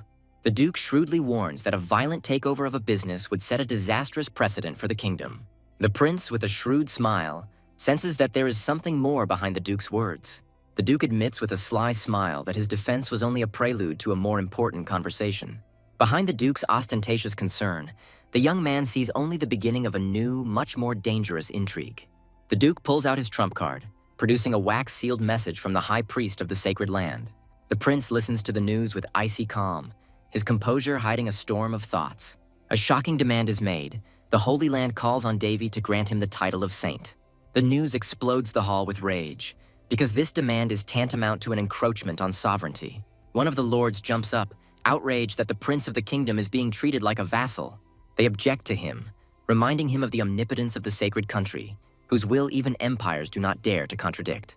The dispute flares up again because sending the prince looks like a humiliating tribute to a powerful neighbor. Devi interrupts them with pointed questions that reveal the true motives of the sacred land. The Duke, with the air of a wise mentor, encourages the prince to see not only the threat, but also the political opportunity. His eyes gleam ominously as he hints at dire consequences if his advice is ignored. The fate of the Haines lands and the thriving enterprise hangs in the air. The Duke explains with hypocritical regret that the prince's departure will create a legal problem. His words about the impossibility of a saint ruling the territory sound like a death sentence for the prince's power. Greedy aristocrats immediately begin to fuss, offering their talentless offspring to fill the vacant position. The prince watches this circus with devilish interest, anticipating how their greed will play into their hands. The Duke interrupts this farce by revealing the true purpose of his cunning plan. He emphasizes the strategic importance of the lands, rejecting any random candidates. With the air of a master of destinies, he presents to the king the only candidate he considers worthy. His choice falls on the second Prince Callus, whose smug face betrays his involvement in the conspiracy. Devi instantly puts the puzzle together. His elimination, the puppet Callus, and all the profits are in the hands of the Duke. The prince finally understands the sinister meaning of his brother's words, realizing that he is just a puppet in the hands of greedy aristocrats. Callus kneels before the king, but his shadow reveals a malicious grin that his father cannot see. Suddenly, the second prince lets out a loud frog cry, leaving everyone completely bewildered. Devi can hardly contain his laughter as he watches the absurd performance his brother puts on. Callus's face turns red with humiliation as he realizes that his strange behavior has gotten out of control. A desperate crow-like croak escapes from his throat, and his shadow distorts into an ominous silhouette. This is followed by hysterical clucking, which leaves everyone in the room completely speechless. The hero's companion cannot bear it and bursts into laughter, unable to contain her emotions from this farce. Devi notes with a grin that such a violent reaction to his little prank is even a little premature. The Duke is furious and shouts at his ward, whose shameful performance has ruined their insidious plan. The king is furious and lashes out at his son, whose shameful act has desecrated the sacred council hall. Callus's desperate excuses are drowned out by more humiliating croaking, revealing his complete impotence. The monarch, driven to the limit, roars with rage, not wanting to hear another word of this farce. The king's patience runs out and he angrily expels the disgraced prince, demanding immediate reprisals. The humiliated youth is sentenced to solitary confinement in order to fully understand the depth of his fall. The guards roughly grab Callus, whose pathetic protests and pleas are drowned out by the absurd cackle. The father watches with bitterness and weariness as his son, now barking like a dog, is dragged away. The second prince's desperate cries are rudely interrupted, shutting his mouth and adding to his endless shame. When his beret falls off his head, it symbolizes his final fall and loss of all royal dignity. The hero's companion is in awe of the power of Davy, who staged this coup in just one day. Davy admits his curse is the worst with a devilish grin, enjoying the effect it produces. The final touch of humiliation is Callus's sudden baldness, turning him into a laughingstock. Duke Barrietta can hardly hide his annoyance, admitting that his disgraced puppet is no longer good for anything. The prince goes on the offensive, sarcastically asking since when the Duke considers himself superior to the king himself. The aristocrat, taken by surprise, is at a loss, but the young man does not give him time to come to his senses, delivering the next blow. Davy corners the Duke with a direct question about his outsized ambitions, forcing him to babble excuses. He deals a crushing blow by producing a letter that proves the Duke's involvement in the conspiracy. The young man finally tears off his masks, equating the cunning Duke with a pack of greedy jackals. The aristocrat's threats only amuse the prince, who continues his attack with icy calm. Davy finishes off his confused opponent with a caustic proverb, finally asserting his superiority. Davy throws the accusation in the Duke's face, pointing out his cowardly and self-serving decision. The young man ruthlessly exposes the rotten essence of the plan to sell out a member of the royal family for a monopoly. The prince's words hit home, tearing away the Duke's mask of nobility and revealing his greedy nature. The Duke tries to seize the initiative, but Davy, with a disarming smile, declares the simplicity of the solution. Hope glimmers in the king's eyes as his son hints at his daring and unexpected plan. The prince activates the magic sphere, reminding everyone that even the high priest is only a man with his weaknesses. The magic ball flares up, establishing a direct connection with the sacred land right in the middle of the meeting room. At the other end appears Vicar Bellium, a key figure in the financial management of the Holy Country. Davy begins the conversation politely, his calmness hiding the crushing blow he is preparing to deal to his enemy's plans. The vicar's question about the king's decision catches the Duke off guard, his face contorting with shock and the realization of a trap. Davy confirms the courtier's mute horror with cold satisfaction, enjoying their confusion. He subtly hints that even in sacred lands it is not prayers that rule, but cold business calculations. The prince reveals his trump card, devaluing the Duke's intrigues through direct contact with the highest authorities.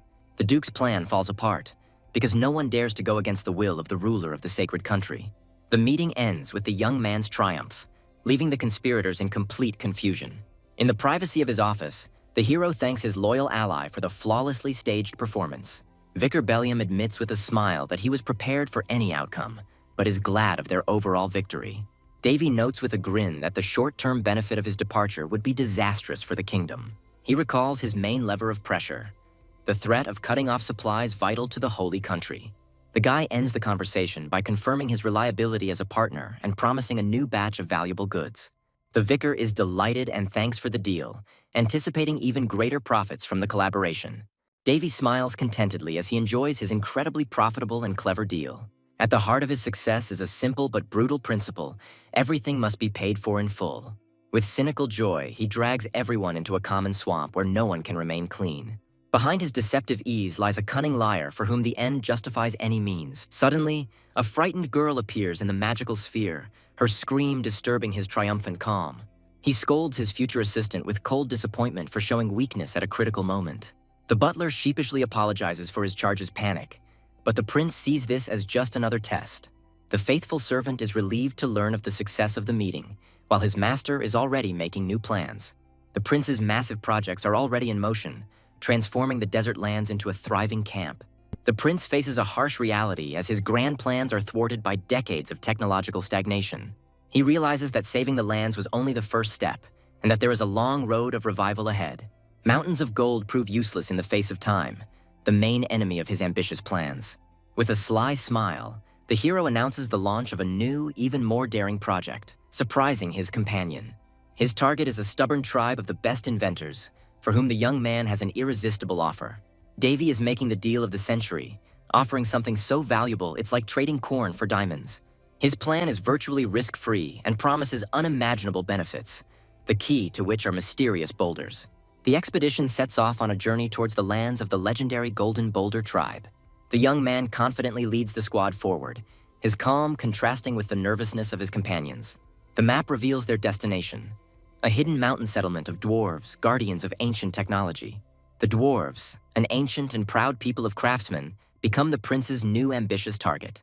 Unlike the mythical elves, this people still walk the earth, hiding in the inaccessible mountains. Their distrust of outsiders has become legendary, and only royal blood can open the gates to their kingdom. Instead of fighting for the throne, Davy demanded as a reward the key to the most closed nation on the continent. He spurned the path to power, choosing instead a risky adventure which incurred the wrath of the court. Even his own father, the king, tried to dissuade him, warning him of the unyielding nature of the dwarves. But the young man, with unshakable confidence, put aside all doubts, ready for any outcome. Until the very end, he felt the evil glances of the aristocrats, who did not understand his true motives. His little companion caught in their glances a silent question, full of contempt and hidden threat. The prince smiled and praised her insight, acknowledging that she saw the world as clearly as he did. The prince admits with a grin that his companions are actually spies, and he even feels a little sorry for them. He announces with anticipation that he is going to put on a little show for his observers. At the gates of the dwarven fortress, Davy calmly and confidently demands to be allowed into the Golden Boulder tribe. The rude guard Gert greets them with distrust, declaring that he received no orders. The young man calmly reveals his identity and declares that he has come with a lucrative offer. The guard reluctantly gives in, but warns that the tribe is now in serious trouble. The mention of difficulties only fuels the hero's curiosity, who sees this as a new opportunity. The massive gates open and guests are ordered to leave their horses and enter the city on foot. They are led into the elders' chambers, forcing the prince to bend down in the low passages as a sign of respect. Waiting for them in the chair is Golda, the 8th elder, whose stern appearance promises difficult negotiations. Davy notices the absence of the elders, sensing both the underlying tension and the opportunity within it. With a predatory grin, he decides to start the game with suppression in order to immediately seize the initiative. The youth disarms the elder with his impeccable knowledge of dwarven traditions and greetings. Golda is surprised and intrigued, because he never expected such politeness from a person. The first ice has melted, and the elder, with rare hospitality, invites the unusual guest to the table. The dwarf vaguely hints at internal problems, explaining his loneliness by the busyness of others. Golda tries to regain control by directly asking about the purpose of the visit of such a high-ranking person. The prince cleverly avoids the official tone, presenting his visit as a personal initiative. As a sign of sincerity, the guy offers gifts that are perfectly matched to the tastes of the dwarves. The plan works perfectly, and the elder's favor is bought with a barrel of good beer. The elder abruptly ends the negotiations, citing internal problems that prevent them from helping. When Prince Golda asks him a direct question, he responds with cold detachment, not wanting to let a stranger into their secrets. He offers hospitality as a polite refusal, trying to save face but keep the young man out of business. Behind the politeness lies an overt threat, and the elder sternly warns of the consequences of disobedience. The dwarf makes a show of walking away, leaving Davy alone to ponder this strange and cold reception. The hero uses his ability, revealing the elder's fatigue and irritation behind the mask of rudeness. Analysis reveals a hidden desire in the dwarf to once again feel some initial spark associated with his craft. This word becomes a key for the prince, awakening in his memory a vague but very important recollection. A flashback shows him working with mysterious masters on some kind of artifact. He remembers that his creation was imperfect, but the very fact of its creation now takes on new meaning. A grand feast emerges in his memory, a symbol of the former union, which became a turning point for him. The initial spark turns out to be not just an artifact, but an almost mythical miracle, unattainable for the average person. His companion notices the young man's eloquent gaze, realizing that he knows much more than he says. The prince finally voices the forgotten name, the Uncut Sword, and this name becomes the key to the mystery. It turns out that the sword was the fruit of a union between a human and a dwarf, blessed by their god and endowed with special powers. Surt's memories confirm that the very sword created in a drunken stupor is the legendary artifact. Davy takes out his blade, which turns out to be a prototype, an early version of the same uncut sword. He explains that his weapon, Calidris, works on a similar principle, although it was created for different purposes. The secret lies in a revolutionary forging method that combines material and immaterial principles. It was this innovative approach, which required the rejection of dogma, that became a stumbling block for the conservative dwarves. Realizing the reason for their torment, Davy decides that it is time to take decisive action. His official goal is just a cover, because in reality, the young man is pursuing much more ambitious plans. The true purpose of his visit is the legendary Great Furnace, the heart and pride of the entire dwarven people. The stubbornness of the dwarves makes the task almost impossible, but the cunning prince has a plan for just that. He finds the elder in the tavern, and Golda greets the uninvited guest with undisguised surprise. The young man remarks on his rest with slight irony, catching the dwarf off guard with his audacity. Suddenly, another dwarf lets slip that Golda, in anger, dispersed all the other elders. Davy immediately uses this information, inviting the upset elder to have a drink together. With his request for the legendary strong alcohol, the boy throws down an unspoken challenge to the dwarves. The dwarf's cry echoes throughout the tavern, and all eyes turn to the man who dared to ask for this. The young man's audacity causes the dwarves to be overjoyed, because he dared to challenge their elder. The loud laughter of the dwarves deafens the prince, but he steadfastly endures this noisy display of respect. The bartender, with genuine concern, tries to dissuade the young man, warning him about the deadly strength of their drink. This alcohol is deadly to any human, and the dwarf's warning sounds like a last hope. Ignoring all warnings, Davy downs the entire keg in one gulp, shocking everyone present. The tavern explodes with enthusiastic cries, because such an act has finally won him their respect. He calmly calls the strong drink good, which completely shocks the stunned dwarves. Alone with his companion, he admits that the drink tasted disgusting like pure alcohol. But this masquerade is necessary, because the prince must play the role of a drunkard in order to gain trust. Now, knowing the dwarves' weakness for drink and gambling, he's ready to move on to the next stage of his plan. The young man raises the stakes by offering a wager, and the word instantly ignites excitement in the dwarves' eyes. Touched to the quick, Golda accepts the challenge, for the honor of the dwarves does not allow them to refuse such a competition. The tavern erupts in jubilation when the elder announces a lavish meal at his own expense. Davy agrees to the bet, but with a sly smile reminds him of the emergency situation in their tribe. Golda issues an ultimatum with a slim chance of winning, trying to get rid of the annoying guest. The prince agrees easily, his joyful smile hiding the triumph of the trap that has been sprung. The next morning, the hungover elder sits at the table, completely crushed by his defeat. Golda can't believe that he, a dwarf, was outdone in drunkenness by a human feeling cheated. The secret of his stamina lies in his monstrous strength, which simply does not allow him to get drunk. The hero's companion shakes her head reproachfully, amazed at his ability to drink without measure even after victory. The reason for his resilience was the training he received from the legendary swordmaster who was feared by the whole world. Even a well-known drinker warned him, because the master was a real alcoholic demon. For the young man, drinking with the teacher became a cruel routine, without which there were no lessons. Each new movement in the art of the sword required another portion of the strongest alcohol. The master mercilessly forced him to drink, promising training only as a reward for endurance. The fear of punishment kept him going, and the hardest test was not fencing, but drinking. After such a hellish training, the legendary dwarven alcohol seemed like nothing more than child's play to him. Broken by defeat, Elder Golda is forced to acknowledge his debt of honor and listen to the winner. Davy hits the nail on the head with his question about the primordial spark, and the dwarf realizes that their secret is out. Golda bitterly admits that their greatest relic, that same ancient sword, has mysteriously broken. The elder, with a heavy heart, shares the story of the sword that was a sacred relic of his family. The early death of their father placed an unbearable burden on the brothers' shoulders, which they were unable to cope with. The sword breaking at such a critical moment makes the young man suspicious, but he hides his true thoughts. The elder is ready to answer any question the prince may ask with humility. He realizes that it was not only his victory in the argument, but also his bold first appearance that broke the dwarf's will. With feigned modesty, he mentions his blacksmithing talents, preparing the ground for his request.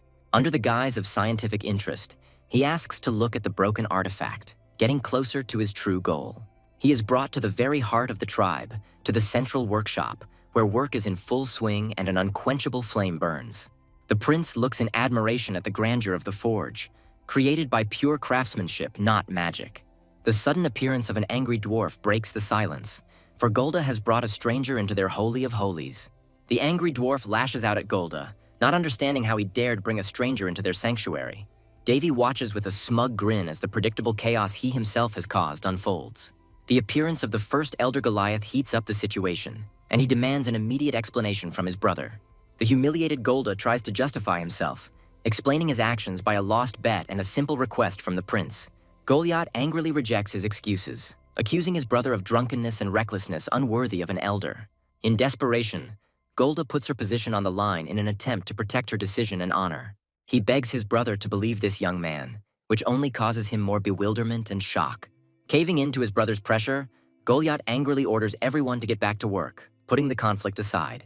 One of the dwarves timidly stands up for Golda, reminding her that his decision as an elder also carries weight.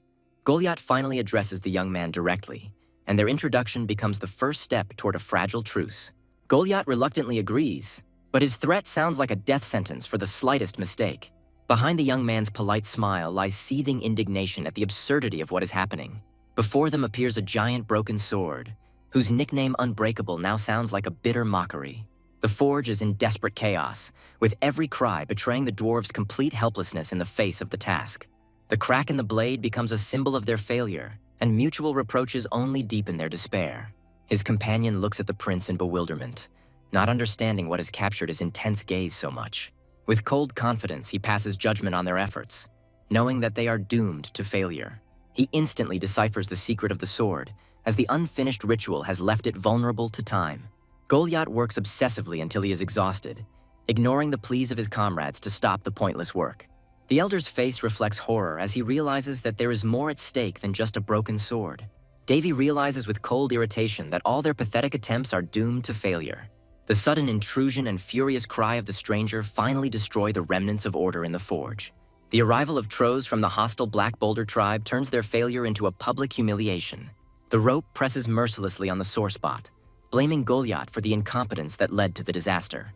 With brazen confidence, he demands that the relic be handed over to his tribe, openly mocking their skill. The Golden Boulder dwarves desperately try to defend their honor, but their cries only betray their impotence. Stung to the quick, Goliath snaps back, trying to prick his rivals with their own stagnation and development. Troz scornfully orders them to stop desecrating the shrine with their clumsy touches. Goliath is dealt a crushing blow, for he realizes that all the other tribes have already passed their sentence. The final humiliation is the brutal verdict that their tribe is the most incompetent of all. The rope deals the final blow to their pride, recalling the greatness of their late father. With contempt, he declares their shame over, turning away from the pitiful spectacle. A broken Goliath, in despair, declares surrender, preparing to hand over his main relic. Davy's sudden intervention breaks the tense silence and all eyes turn to him. He addresses the fallen elder with a question that sounds both like a challenge and a mockery. Roth bursts into mocking laughter, outraged that some human dares to interfere. Golda tries to protect the young man from the enemy's wrath, but his attempt only highlights their helplessness. Davy speaks words of true mastery that leave everyone speechless with their depth.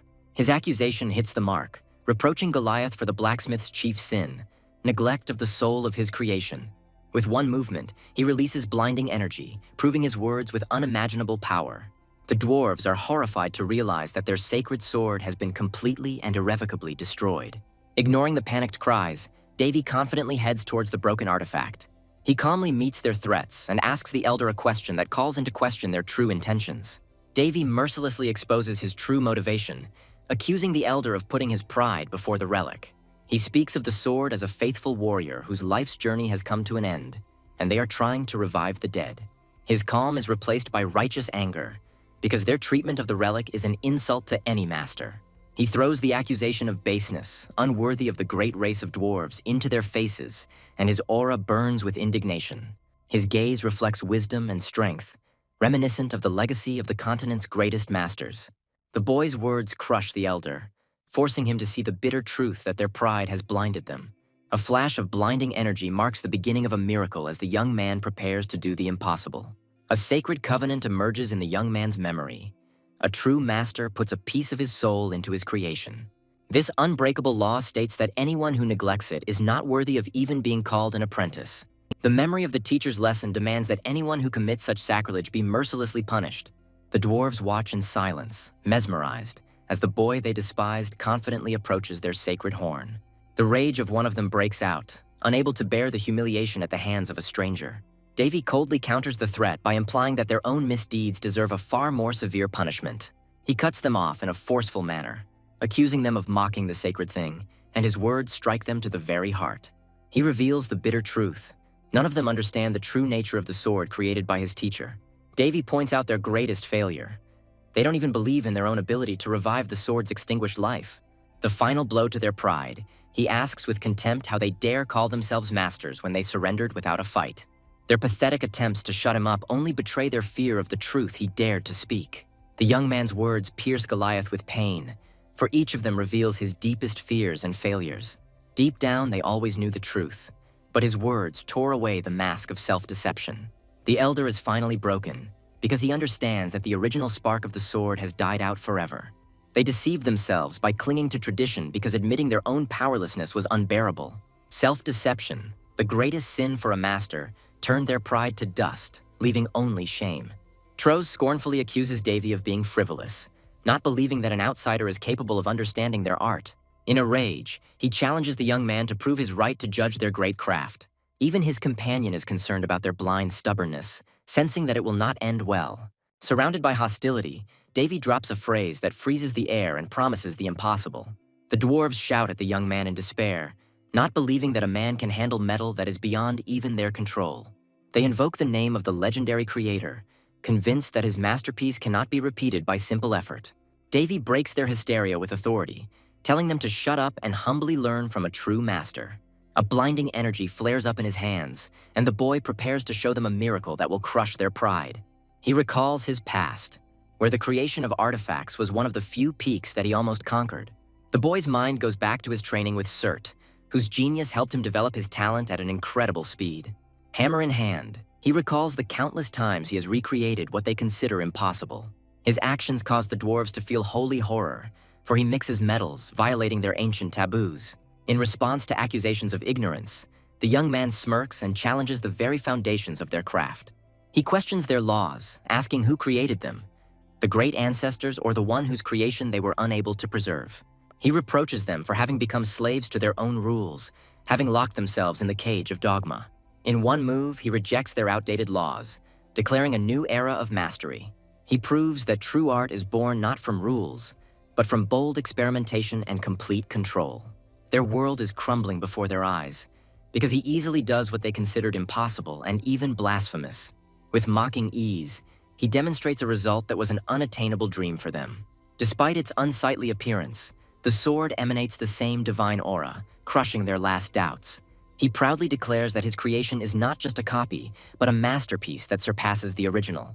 Even his companion is amazed, because he performed a miracle without a mana stone, hinting that this path is open to them too. The young man begins to reveal the secret of his skill.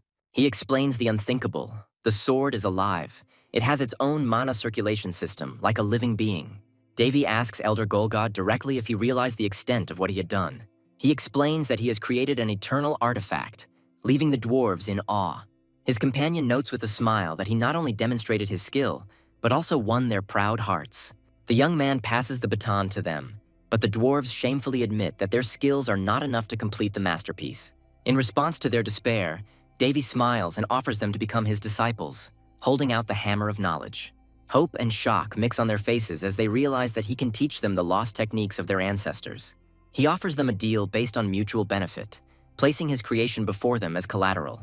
The guy cunningly sets a condition that they must first help him before he shares his secrets. Forgetting their former pride, the dwarves look at his sword with childish delight, as if they had seen a deity. She teases him about the crowd's reaction, but Davy calmly replies that he is not afraid of heaven's punishment. Davy avoids a direct answer, cryptically suggesting that she solved the mystery of the sword herself. He confirms the dwarf's guess, but then stuns him by denying his authorship. The young man confidently declares that he is destined to complete this ancient masterpiece. With a hint of sadness, he reports that the creator of this sword has long since left this world. The words about the millennia that have passed since the master's death amaze even the immortal dwarves. The young man confirms the incredible time frame with a grin, enjoying their complete stunned expression. He reveals that the long oblivion has only strengthened the sword, making it tens of times more powerful. His companion teases him, but he explains that mana processing takes time. The guy voices the main problem. The spark he created is too unstable to work immediately. In search of a solution, he turns to her with an unexpected request on which everything now depends. The young man slyly admits that from the very beginning he was counting on their best materials. Elder Golgod, broken and impressed at the same time, decides to trust this incredible young man. Golgod makes an unheard-of gesture, offering his personal workshop, which shocks the guy. The dwarves are horrified by the elder's generosity, because his workshop is not just a payment, but the greatest honor. He brings out their most secret treasure, which they hid from the whole world. The hero's gaze is riveted to the contents, because he sees what he thought was a legend, the bone of an ancient dragon. The elder gives him not just material, but a family heirloom, a symbol of their family's trust. All his feigned cynicism flies away, and he cannot hide his boyish delight in front of such a treasure. One of the dwarves, in a fit of joy, calls Golgod mentor, indicating the delight of their new teacher. His companion notes with a grin the sudden change in his demeanor, while the dwarves begin to worry about their new mentor. One of the dwarves proudly offers his best workshop, ready to do anything for the sake of the new mentor. Jealousy flares among the dwarves, and they fiercely contest the right to serve him, unwilling to give up the honor. The competition escalates into an auction of relics, where everyone tries to lure him to their side with priceless gifts. He is literally overwhelmed with treasures, and the guy is lost under the pressure of their desperate hospitality. He is shocked by their generosity, but for them this is the only chance to touch the creation of a legend. With a satisfied grin, he realizes that their loyalty and resources are now entirely in his hands. Once in the workshop, he assesses the situation, and his calmness indicates that he is completely ready for work. He subtly mocks their former pride, and the dwarves only accept his new role with annoyance. He allows them to stay and watch, and they gratefully accept their role as disciples at the feet of the master. Having thrown off all unnecessary things, he prepares with determination to begin the mystery that will go down in history. Surt's innocent joke towards the little witch instantly turns into a real storm of indignation. In a rage, she turns the blame on Davy, threatening to incinerate him for insulting someone else. The guy is completely perplexed, because the witch's wrath fell upon him completely undeservedly.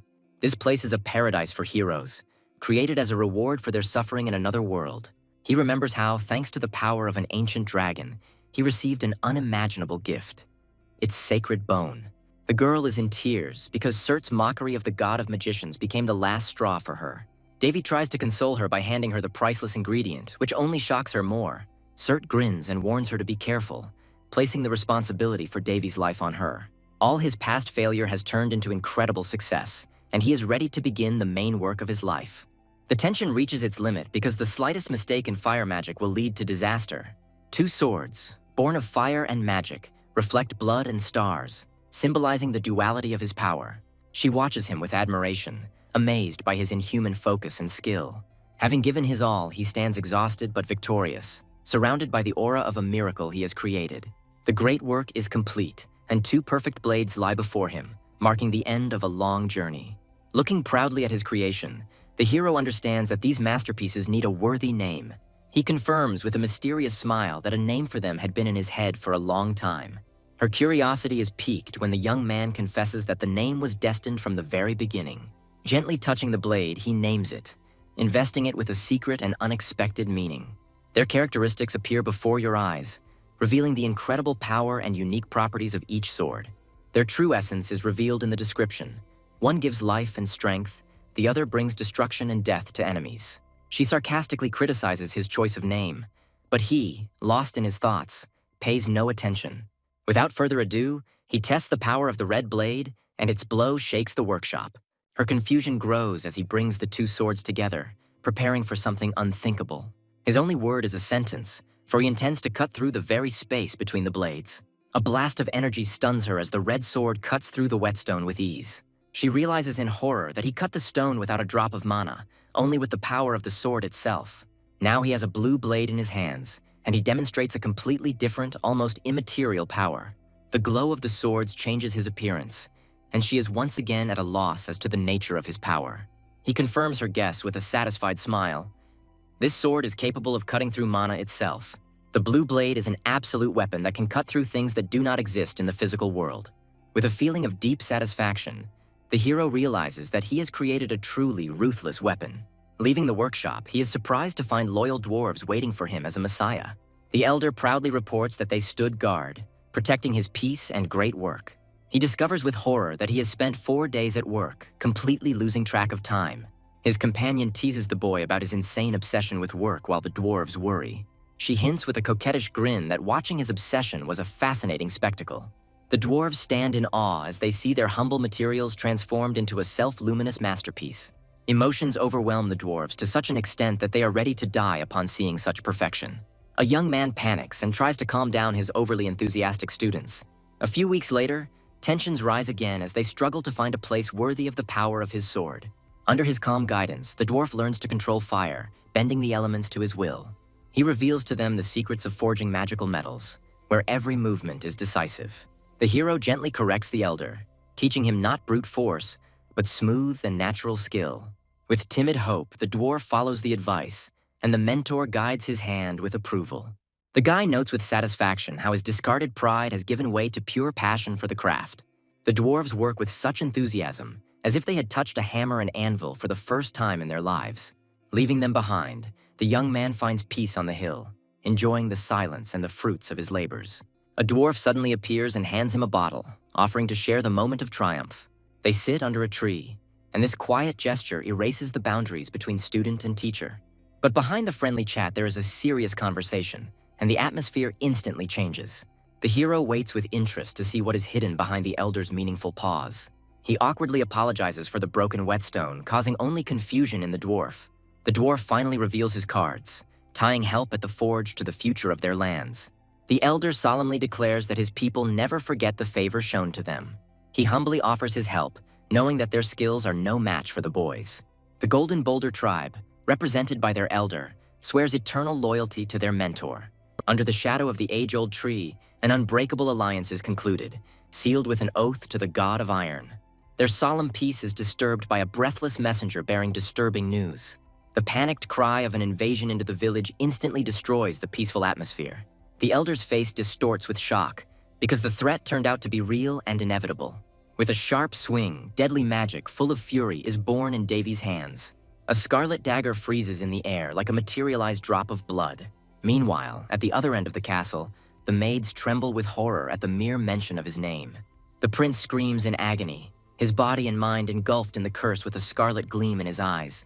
Through the veil of pain, a terrible guess comes to him about the true culprit of his suffering. He understands that all his torment began after the fateful meeting with this despicable bastard. Paranoia overwhelms him, and he sees mockery even in the frightened looks of his maids. Madness breaks out, and his wrath falls upon the defenseless girl. The room is filled with screams of horror, but the prince's cruelty already knows no bounds. With a mad grin, he revels in his power, punishing for imaginary neglect. A brutal scene flashes through his mind, the first bloody sight he's seen in a long time. Suddenly, a mysterious masked figure appears in the prince's chambers, and the air fills with menace. The stranger rips off his mask with a smug grin, enjoying the effect it produces. He introduces himself as Face, and his name sounds like a death sentence against the backdrop of the maddened prince's agony.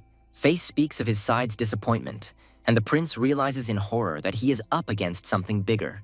With a snap of his fingers, the mysterious guest confirms his words, demonstrating complete superiority. The image of his tortured mother, the key to his curse and unbearable pain, emerges in his mind. Face easily creates a magical blade, paralyzing the prince with just the sight of his power. He notes with malicious pleasure how insolently they treated his highness, reveling in the humiliation of others. With a flick of his wrist, he offers to free the prince from the curse, calling it his signature gift. Face ignores the prince's question, making it clear that his identity is unimportant. He offers a deal, tempting the prince with the opportunity to take revenge on someone he hates. The prince hesitates because he knows that Davy has not only the stigmata, but also a powerful protector. Face dismisses his fears with contemptuous ease, claiming that any enemy is vulnerable. When asked about his own nature, Face answers in a cryptic manner, hinting that there is more to him than he seems. He promises with anticipation that the truth about Davy's power will be revealed in the coming battle. With a malicious grin, the prince announces that he has already sent his killer to kill his enemy. Face coldly describes how at that very moment his messenger is already biting into Davy's throat. Meanwhile, the hero's companion understands with alarm that the dagger flying at him carries a special dark magic. She realizes with horror that this weapon was created using a unique and deadly blood skill. A monstrous beast appears on the top of the cliff, summoned by forbidden blood magic. Davy takes the threat calmly, instantly recognizing the power of a blood vampire. The dwarves point at the monster in horror, unable to believe that what is happening is real. The hero notes with a grin that before them is not a simple animal, but a demon of the highest rank. The demonic beast rushes forward with a furious roar, intending to tear him apart. But the young man remains unperturbed, calling on his faithful magical spirits for help. He casts a smug look at the enemy, full of absolute confidence in his victory. He is amused and irritated by the arrogance of the beast, who imagines himself to be the main predator. The monster is rushing straight at him, but the guy stands still, ready to meet the fatal blow. Suddenly, he is enveloped in his own bloody aura, and he shows off his true power with a grin. The demon is horrified to realize that he is faced with a power only available to higher vampires. Despite his companion's warnings, the young man easily repels the first attack. He easily stops the furious onslaught of the beast, seeing in it only primitive instincts. With one movement, he throws the huge monster into the air, demonstrating his colossal strength. The artifact lights up in his hand, ready to unleash its true power. With anticipation, he prepares to put his new killing machine to the test. The hero descends upon the demon from above, performing a deadly style of the magic spirit sword. The 8 essences of annihilation strike leaves the enemy no chance of escape. The story moves to a time of decline, when the nobility feasted and the common people starved. Suddenly, the hero finds himself in the past, clutching in his hands a mysterious object from another era. He remembers with doubt his mentor, a drunkard who boasted about the unification of Murim. This master left behind 88 absolute and destructive sword styles, created in a drunken stupor. His own sword art was born from the fusion of his mentor's techniques and Hare's divine power. In his hands, this legacy has become an incredible, tangible, awe-inspiring power. The companion notices that the enemy is still alive, but the young man is calm. He expected this. The monster's body begins to recover thanks to a special ability to hide the source of immortality. The only way to defeat him is to grind him into dust, leaving no trace for regeneration. However, such total annihilation is a task almost impossible in the heat of a real battle. The demon girl points out the oddities, as an ordinary beast cannot be immortal and possess a bloody aura. The fact that the monster survived Honda's blow puts the hero in a dead end, depriving him of any way to test his guess. He understands that the beast's immortality is a gift from a powerful vampire, and that it is just a pawn in someone else's game. The hero realizes that now is not the time or place to sort out this complicated matter. A power awakens in his hand, and he begins to understand the true potential of his sword. The companion, amazed, suggests that he not only destroyed the source, but destroyed the very system of immortality. The young man is amazed at what kind of time bomb his crazy mentor has put into this sword. He decides to put off difficult questions until later in order to focus on the present moment. The guy's keen sense tells him that a cunning rat is lurking somewhere nearby. The mercenary hid, confident in his invisibility, but he had already been discovered. The hero suddenly appears overhead and mockingly points out his stupid mistake. In panic, the spy starts to run, realizing that capture would mean certain death. With a mocking grin, the hero swings his sword, teasing the enemy that his cover has been exposed. The powerful blow shatters the rocks, demonstrating the destructive power of his attack. The mercenary screams in rage at his pursuer, outraged by his brutal and unpredictable manner of fighting. The spy watches the young man's strange behavior in bewilderment, not understanding his motives. Deciding that the guy is crazy, the assassin prepares to take advantage of the moment and strike. Suddenly, the hero appears behind him, catching the enemy off guard with his lightning-fast movement. The mercenary can't believe his eyes, stunned by the enemy's incredible speed. With a beaming smile, Davy announces that the client cannot leave without paying for the service. He launches a final attack to punish the spy for his insolence. Suddenly, a vision of an ancient and proud aristocrat, a being of incredible power, appears. The aristocrat recalls with annoyance how he underestimated his opponent, expecting only animal fear from him. The prisoner painfully realizes his fatal mistake, having fallen into the hands of an unpredictable monster. The young man, with a predatory grin, enjoys the moment, confirming his frightening abnormality. A powerful explosion shakes the ground, putting an end to this short and humiliating duel for the spy. The hero casually sits down on the paralyzed enemy, ordering him not to move and to sit still. The assassin curses in impotent rage, unable to come to terms with his humiliation. Despite his position, the mercenary proudly claims his unrivaled resistance to interrogation. He looks defiantly at his tormentor, not knowing that he had not expected his voluntary confession. Davy reveals his true trump card with a chilling smile. Perfect mind-reading magic. In horror, the spy realizes that he is about to personally experience the existence of this impossible torture. The hero casts a complex spell, weaving black magic and a curse into one. The prisoner writhes in agony, engulfed in the merciless flames of interrogation. The young man responds to pleas for mercy with only icy calm, watching the enemy suffer. The companion expresses sympathy, but Davy coldly assures her that death is not in his plans. She reproaches him for his cruelty, but he only sarcastically reminds her that he is not obliged to be kind to murderers. The torture continues, and the assassin realizes that there is no mercy to be had from this monster. Having broken the captive's will, the young man prepares to quickly obtain the information he needs. Even under torture, the mercenary tries to be insolent, refusing to answer a direct question. The hero's smile and the renewed flame of inquiry finally break the spy's resistance. In horror, the captive screams his name, Red Kid, revealing his status as an aristocratic viscount. Broken but not defeated, Red Kid realizes that his recent encounter with the vampire maid is the cause. The hero is surprised to note how easily the man who had just boasted of his fortitude began to talk. The aristocrat asks the ultimate question in despair, unable to comprehend the source of their incredible immortality. The young man notes the captive's resilience with cold calculation, wondering whether to increase the pressure. In a final act of defiance, the assassin chooses death by activating the suicide mechanism. The sudden threat makes the guy scream, pushing his companion away from the danger. He recognizes with horror in the clot of energy a forbidden spell that threatens total destruction. A fiery explosion erases everything around, leaving no trace of the suicide. Davy grimly concludes that it was not suicide, but a cruel taboo instilled in the spy by his master. With bitter disappointment, the hero realizes that all his efforts have yielded only bits of information. The girl blames herself for what happened, but the young man calmly says that he foresaw this outcome. He realizes that by disturbing the curse, he has revealed himself to its creator, and now he knows about him. His companion tells him important news that one of the curses has been temporarily neutralized. The guy looks thoughtfully into the distance, realizing that they are about to encounter a powerful patron of immortality. An image of a sinister aristocrat emerges in his mind, who is the puppeteer. She looks at the destruction with bitterness, amazed at the chaos that just one demon can cause. The locals are sincerely happy about his return, greeting their mentor with respect. The bearded dwarf sheepishly apologizes for the mess, but the young man doesn't care. Davy's primary concern is for the wounded, but his charges cheerfully assure him that they are fine. Despite dozens of burned houses and injuries, the spirit of the residents is not broken, and they have already begun to rebuild. With a knowing smile, Davy makes it clear that he senses what they are not saying. One of the dwarves reports with alarm that all the guards are on alert due to recent events. The guy feels the growing tension and asks directly what else happened in his absence. They reluctantly admit to a new problem, the disappearance of a child from a local orphanage without a trace. The dwarves are convinced that it is mortally dangerous for him to remain here, because the enemy is already close. Despite their persuasion, the young man is determined to do what he came for. He gives them priceless plans for the restoration of the shrine, fulfilling their cherished dream. Stunned by his generosity, they are speechless, and the hero is already about to leave.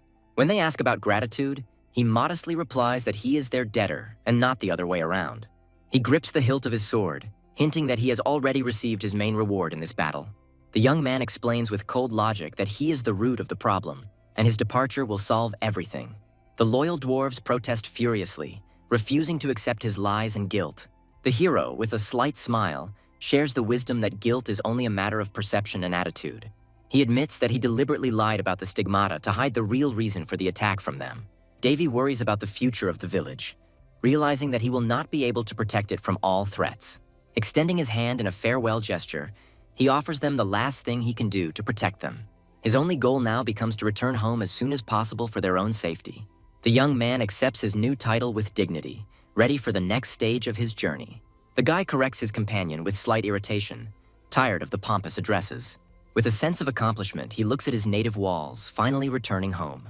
Returning to his lands, the hero immediately drowns in a mountain of affairs, realizing the colossal influx of new population. The rapid growth of his possessions promises not only prosperity, but also inevitable problems in the future. The arriving dwarf sees with his own eyes the incredible transformation of the lands, about which legends were composed. Filled with gratitude, the loyal comrade vows to turn this place into a capital worthy of its ruler. The young man wisely accepts their help, realizing that even a great leader is nothing without those who watch his back. With a sly grin, he makes the dwarves an offer they simply cannot refuse. The rest of the villagers watch in bewilderment as their stern relatives succumb to the charm of this mysterious guy. He accepts their distrust with a smile, because his incredible deeds speak for him best. Exhausted to the limit, the young man collapses. Exhausted, ironically admitting that the battles were much easier. On the verge of complete exhaustion, he finally realizes the full weight of the burden of power that has brought many kings to their graves. Enjoying his rest, the guy stretches blissfully on the bed, created for absolute comfort. He admires the luxurious bed, a true masterpiece of alchemy, worthy even of earthly kings. Suddenly, the idol is shattered when a sinister hooded figure with glowing eyes appears in the room. A chilling horror pierces the young man as he senses the deadly aura of the intruder. Reeling back in panic, the young man cannot believe his eyes, hoping that this is just a bad dream. A terrible guess dawns on him that the lull was temporary, and now a new, even more dangerous game is beginning. He recalls how, for the sake of profit, petitioners had already infiltrated him, trying to conclude secret deals. In his world, illegal requests and bribes have become commonplace, part of a rotten system. But Davy is determined that such dirty games will not work with him. He will break this vicious system.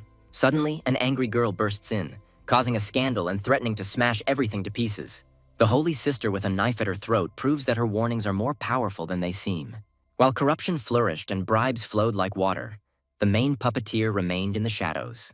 Her furious threats became the only shield against the daily importunate petitioners and their dirty deals. It was only thanks to her fierce protection that he finally found the peace he had longed for and could sleep peacefully. He is pierced by horror at the thought that his enemies are ready to resort to baseness and press on his pity with the help of a child. Exhausted by endless intrigues, he accepts this new, vile challenge with a heavy sigh. The innocent little girl shines with happiness, disarming everyone around her with her angelic charm. Her disarming sweetness turns out to be such a powerful weapon that it is almost dangerous to the heart. There is only bewilderment in her eyes, while the adults are seething with rage because of such vile manipulation. Unable to bear this circus, he decisively grabs the baby in his arms, shocking the observer. The maid freezes in horror, unable to believe the scandalous scene before her eyes. He furiously scolds the maid for disobeying a direct order, not believing her frightened excuses. There is confusion in her eyes, because she was sure that it was he who brought the mysterious girl. A cold guess pierces him. He understands that there is a traitor in his house who has secretly made his way into his chambers. The maid is upset to realize that her authority has been undermined and that she no longer has control over what is happening. In a panic, she rushes to apologize to the child, feeling guilty for her blatant mistake. The little girl suddenly shows determination, promising to immediately find her parents and put an end to this misunderstanding. A stunning scream echoes throughout the room, leaving the young man completely stunned.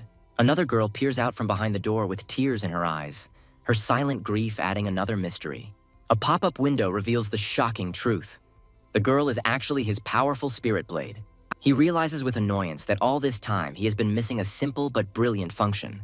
He is tormented by his conscience for the unfortunate name, and he desperately searches for a way to fix everything under her caustic ridicule. The shocking truth about the nature of his sword is revealed, which considers him its parent. The system is getting out of control, adding embarrassing comments and making him look ridiculous. The maid changes tactics and tries to bribe the powerful blade spirit with a simple cookie. He watches in amazement as his animated swords act like ordinary people, erasing all boundaries. Suddenly, a second spirit blade falls into his arms, catching him off guard and causing alarm. The paternal instinct awakens in him, and he is ready to protect his small but powerful companions. The time has come for a test, and he decides to finally understand the nature of his mysterious spirit blades. With trepidation, he asks them to show their true form, preparing for any, even the most incredible outcome.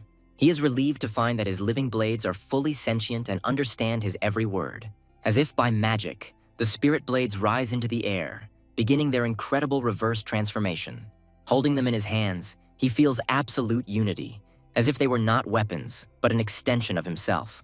He is amazed to discover that after awakening, their power has increased many times over, promising new possibilities.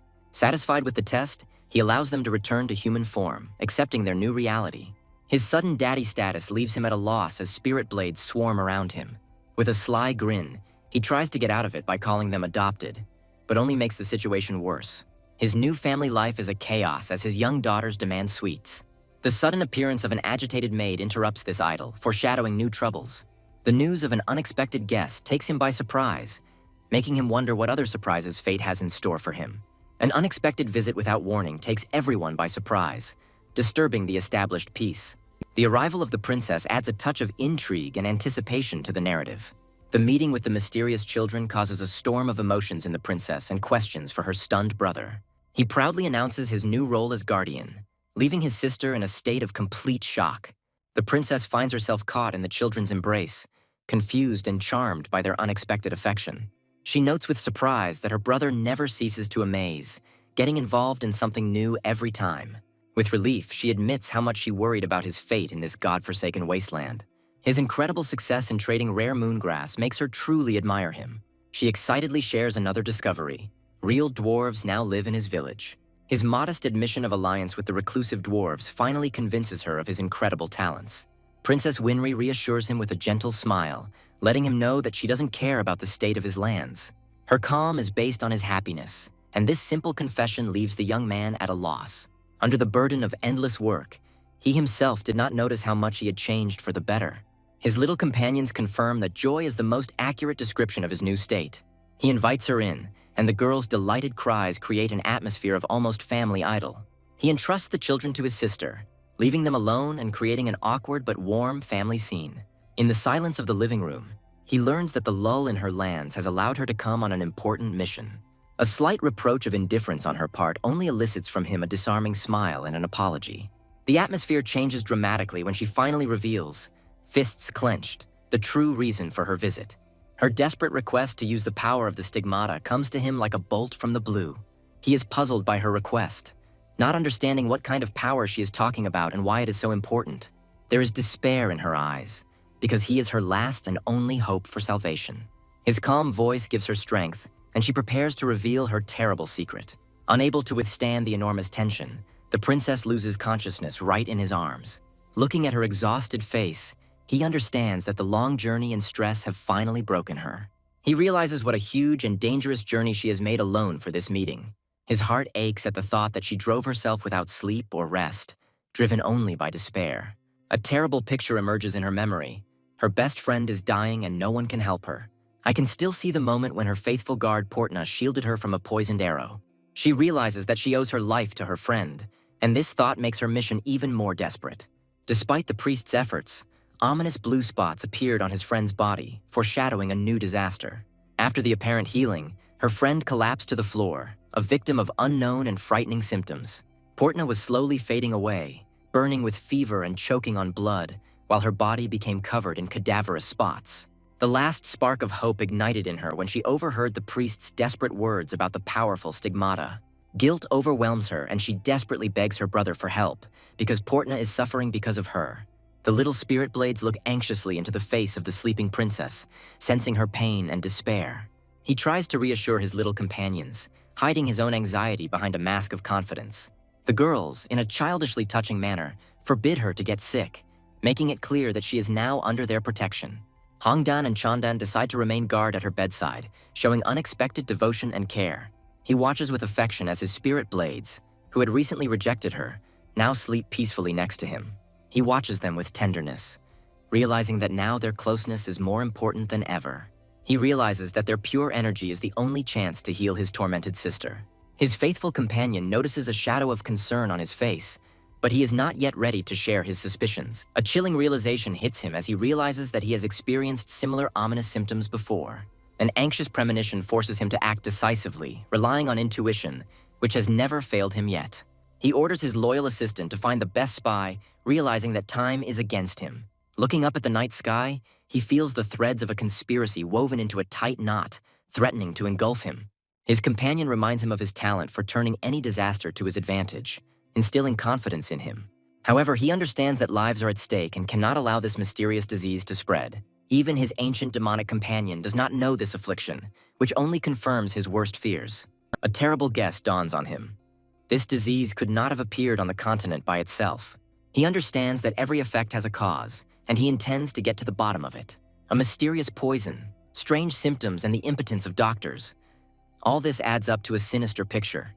His faithful companion notices how depressed he is, but does not dare to ask unnecessary questions. He admits that his sister's case is shrouded in mystery, and he has a difficult puzzle to solve. The first and main question that haunts him is where the wild robbers got such a deadly poison.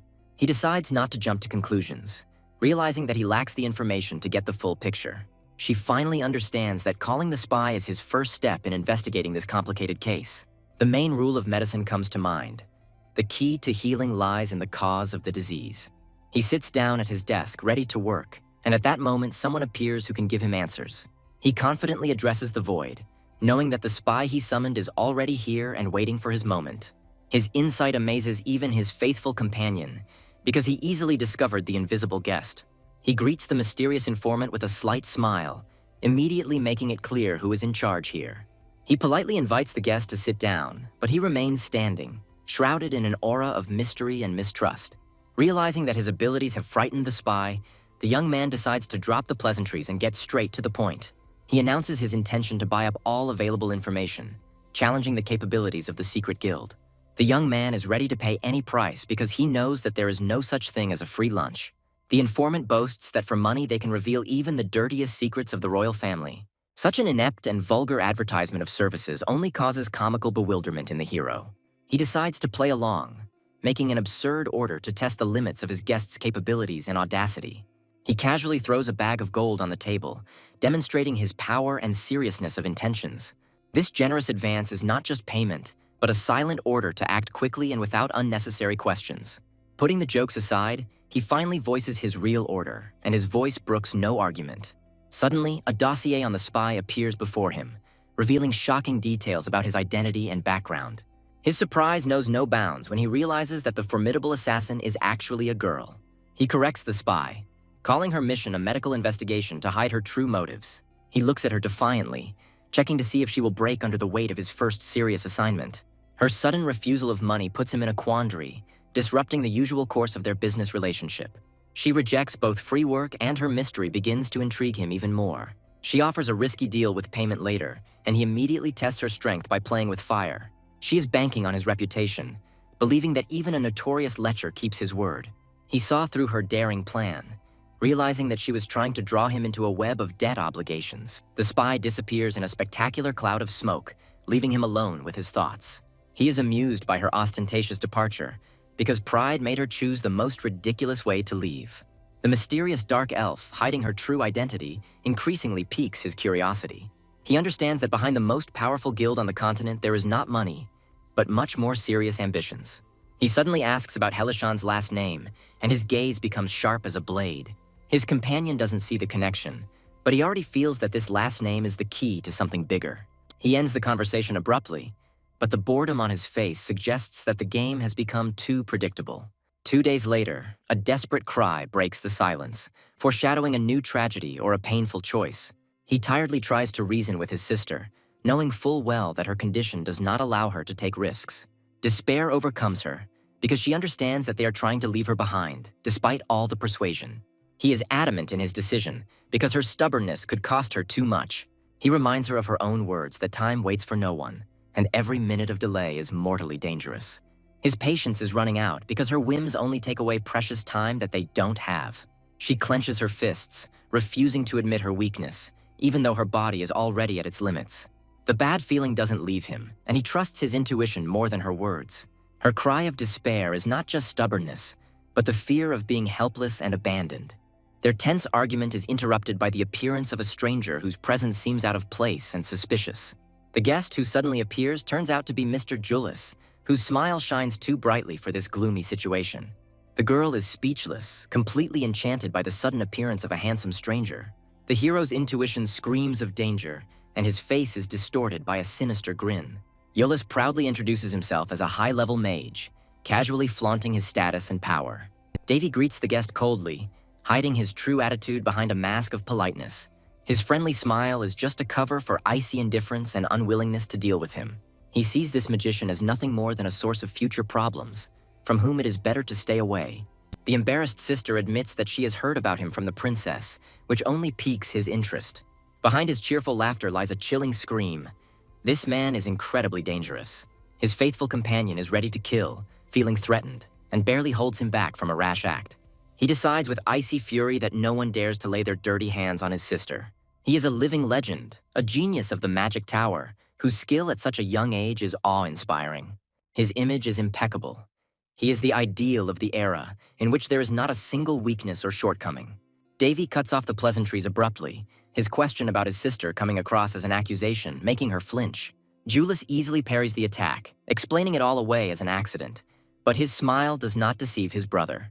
Behind his grateful smile lies a seething rage, and he is ready to kill this bastard. He cleverly changes roles, presenting his sister as the savior, and she melts at his words. This verbal balancing act irritates him because he can clearly see how Julius is trying to buy himself off with flattery. He casually offers to help, mentioning the Mana Gate as if it were a trivial matter and not a rare artifact. Her eyes light up with delight, because for her, the Mana Gate is a real miracle. Her story about the Mana Gate only emphasizes how much incredible power and wealth this man possesses. Julius explains the existence of the gate as a simple coincidence, hiding his boundless power behind modesty. The sister admires his talents, not noticing how behind her back her brother is burning with jealousy and suspicion. Davy barely contains his irritation, deciding to postpone the reprisal with him for later in favor of a convenient teleport. He is forced to shake his hand, concluding a temporary truce, and their handshake is full of latent tension.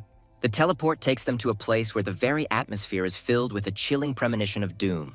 His companion catches a strange smell, and a feeling of unnatural, ominous threat hangs in the air. This nauseating smell turns out to be the smell of burning flesh, and horror grips their hearts. The girl cannot believe what happened, because the recent cleansing was supposed to bring peace, not a new tragedy. The sudden appearance of a stranger leaves them frozen in tense anticipation, wondering whether he is a friend or a foe. Instead of the princess, they are met by Count Rinten, and his official visit foreshadows serious problems. She tries to interrupt the small talk, citing urgent matters, but her voice trembles with tension. Count Rinten coldly declares that the situation is hopeless, and his silent guards surround her. His smug smile betrays that under the pretext of prevention, he has pulled off something far more sinister. He makes a formal apology for his high-handedness, but his tone leaves no doubt that he is the master of the situation here. The girl boldly declares her powers, trying to defend her authority on her own land. The Count admits his insolence, but immediately reminds him that his organization is above local laws and regulations. She is cornered, because she knows full well about the unlimited powers of the Central Disease Administration. This organization has the power granted by the three emperors, and its influence extends throughout the continent. They are the shadow government of the medical world, whose power and resources know no bounds. Finally, he throws off his mask, announcing a terrible disease they call the Devil's Blood. The very name of the disease, Devil's Blood, makes her heart freeze with chilling horror. The description of the symptoms sounds terribly familiar, and a terrible guess pierces her consciousness. Panic takes hold of her, and she desperately screams at her brother that they need to run to the port immediately. Count Rinten greets Davy with a hypocritical smile, his belated politeness full of hidden menace. The young man coolly parries his hints, but the Count is sure that there are no random miracles in the world. The old man continues to press, slyly hinting that it was the prince's presence that caused all the events. She abruptly ends this poisonous conversation, unable to bear his verbal traps any longer. With icy determination, the girl declares that she is leaving, refusing to be a prisoner in her own home. Her desperate cry is drowned out by the ominous silence of the empty palace, and the fear becomes almost tangible. He informs her that all the servants are under quarantine and her world is collapsing, as this measure is nothing more than a trap. The guy is forced to admit that the Count is right, realizing the seriousness and irreversibility of the consequences. Her furious protest is shattered by the cold wall of the law signed by Queen Rauna herself. She realizes with horror that the transfer of power in an emergency is a long-standing norm, and she is powerless. The old man reports with satisfaction that no known force is capable of curing this terrible disease. His sinister grin speaks for itself, because they came here as the only saviors and judges. The Count imperiously offers his help, demanding complete and unconditional submission to himself. Behind his confident promises lies a cold calculation, and his gaze does not bode well. The infirmary became a real hell, where the groans of the dying mixed with the smell of disease and despair. Davy realizes that what is happening is not a cure, but merely an attempt to contain the disaster. His companion is sickened by the terrible smell and says with disgust that she has never seen such a disease. Davy strides resolutely towards one of the beds, his gaze filled with icy concentration. Portna was tossing and turning in agony on her hospital bed, her life fading with every ragged breath. The nameplate confirms his worst fears. He has unmistakably identified the source of the infection. His companion suddenly smells the poisonous aroma of dark blue goatweed flowers in the air. The young man remembers that in this world, deadly flowers are known by another name. These poisonous flowers grow only in the polar regions, making their appearance here completely impossible. The high temperature tells him that the poison has already reached the brain, and there is almost no time left for salvation. Her body is cold as a corpse, but her insides are burning in hellfire, creating a terrible imbalance. Confirmation of his suspicions does not bring relief, but only plunges him deeper into the abyss of unanswered questions. He does not understand how a disease from the polar lands could have ended up here, and this mystery drives him crazy. He says the name of the virus and it sounds like a blood-curdling death sentence. This disease is an artificially created weapon from another world, unlike anything known. Memories of 280 million deaths come alive, recalling a decade of nightmare and powerlessness. Even the life-saving medicine could not atone for the millions of lives irretrievably lost. The guy decides to act immediately because every second of delay is another stolen life. His arm is suddenly grabbed and a furious cry breaks the tense silence of the infirmary. The stranger tries to stop him, but the young man looks at him with icy contempt, not intending to retreat. Baron Gorneo, another representative of the administration, appears, and his menacing appearance does not bode well. Davy calmly introduces himself as the first prince, and for a moment the Baron's eyes flash with confusion. The Baron demands that the prince leave, brazenly demonstrating that his power here is higher than the king's. The Baron, with icy calm, reports that the disease is airborne, and this is not just a fact, but a threat. A sudden fear forces the Baron to shut the prince's mouth because a mortal threat is in the air. The Baron tries to devalue his gift, condescendingly reminding him that he knows about his stigma. The young man challenges him because even the high priest was powerless against this disease. A sudden seizure in a patient wreaks havoc, clearly demonstrating the full horror of this disease. The Baron desperately tries to calm the patient, but his orders are drowned out by the atmosphere of growing panic. The prince abruptly stops the medic. His words sound like a death sentence. This medicine will kill the patient. Ignoring the shouts and bewilderment, he imperiously demands the phone, knowing that there is no time.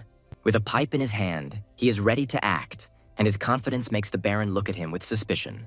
The patient's lungs were filled with clotted blood, a gruesome sight that explains his decisive actions. He coldly states that without his intervention, the patient will die instantly and there is no choice left.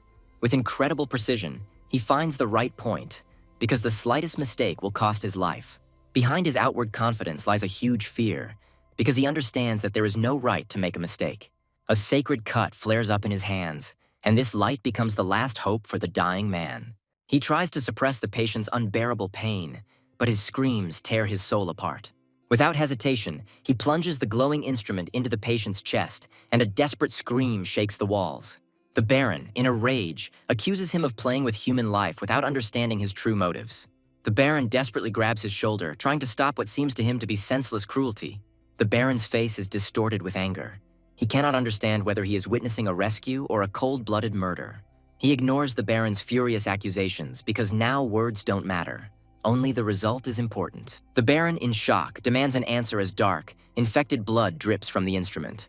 The medic's sudden cry breaks the silence. The patient's pulse has returned, and it is a real miracle. The Baron can't believe his eyes. His world is collapsing, and he desperately calls for help.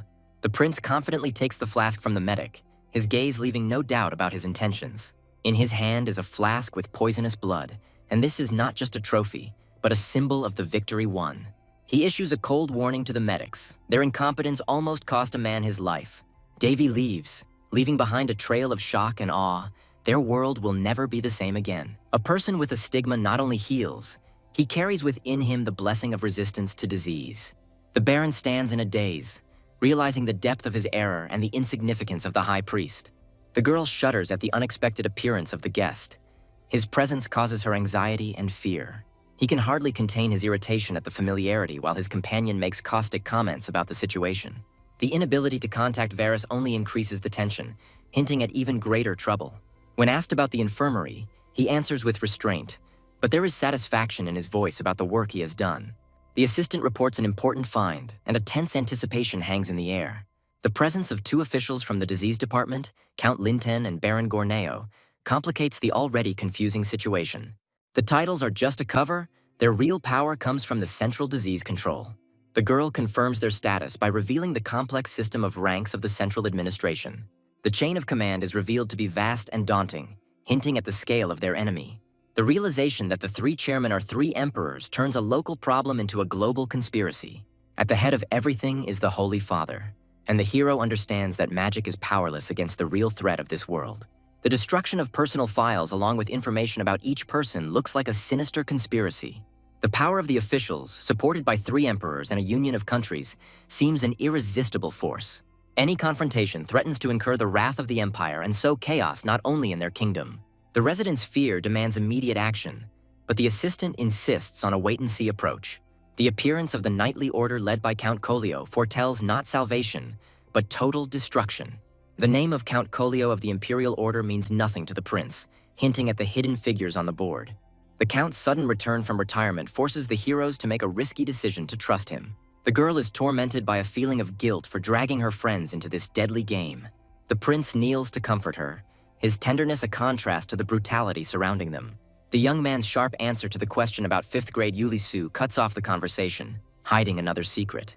Porta modestly assures that he is only doing his duty, but his sincere desire to help is obvious.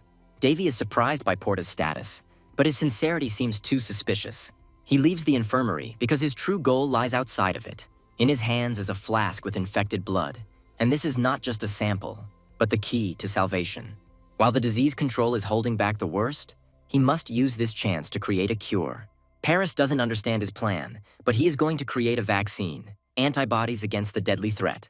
The disease administration also tried to create antibodies, but their methods were doomed to failure. Paris doubts his success, but he already has a plan and a man who will help him implement it. A mysterious stranger appears from a dark portal. His irritated appearance does not bode well. The stranger in the cloak realizes with annoyance that he has been discovered again, and there is no way to hide from Davy's gaze. The young man catches the agent in his weakness with a grin, knowing that his discontent gives him away. The stranger in the cloak conveys information, but the refusal of money hints at a more complicated relationship. Davy hands the agent a mysterious artifact, and this gesture becomes the beginning of a new game. He threatens to fire me with a smile, but behind this joke there is deep trust. The prince coldly states that everything is calculated, and he knows that the agent is not acting on orders. The sudden change of tone turns their meeting into an interrogation, where the price of error is too high. A secret agent's guarantee is his life, and this promise sounds like a death sentence. Davy doesn't give him a break, immediately making a new, even more difficult request. He tasks the agent with obtaining rare components, trusting him more than any mercenary. The prince brazenly offers to use the enemy's name, turning their own system into a weapon. Davy appeals to the agent's humanity, reminding him that even in the shadow world there is room for compassion. The prince's words sound almost like a plea, asking the agent to hurry for the common good. The next morning, the palace is shaken by a furious cry, foreshadowing a new round of conflict. The Baron and the Count are furious and accuse the prince of frivolity, not understanding his true motives. In desperation, the Baron screams about the lives of his patients, his panic and distrust of the stranger reaching its limit. Davy's icy calm and reminder of the patient he saved silence his opponents. Count Linton, having changed his anger to mercy, asks the main question on which all their lives depend.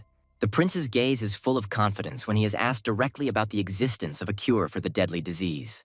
Despair forces officials to grasp at any, even the most illusory, hope for salvation. The prince declares his rights. His goal is not power, but the protection of his native lands and his younger sister. A cruel reminder of the tragedy in the Countess Empire makes Count Linton turn pale with old fears.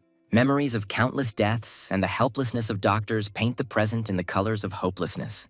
The direct accusation that Baron Gorneo was a witness to the previous failure hits the mark.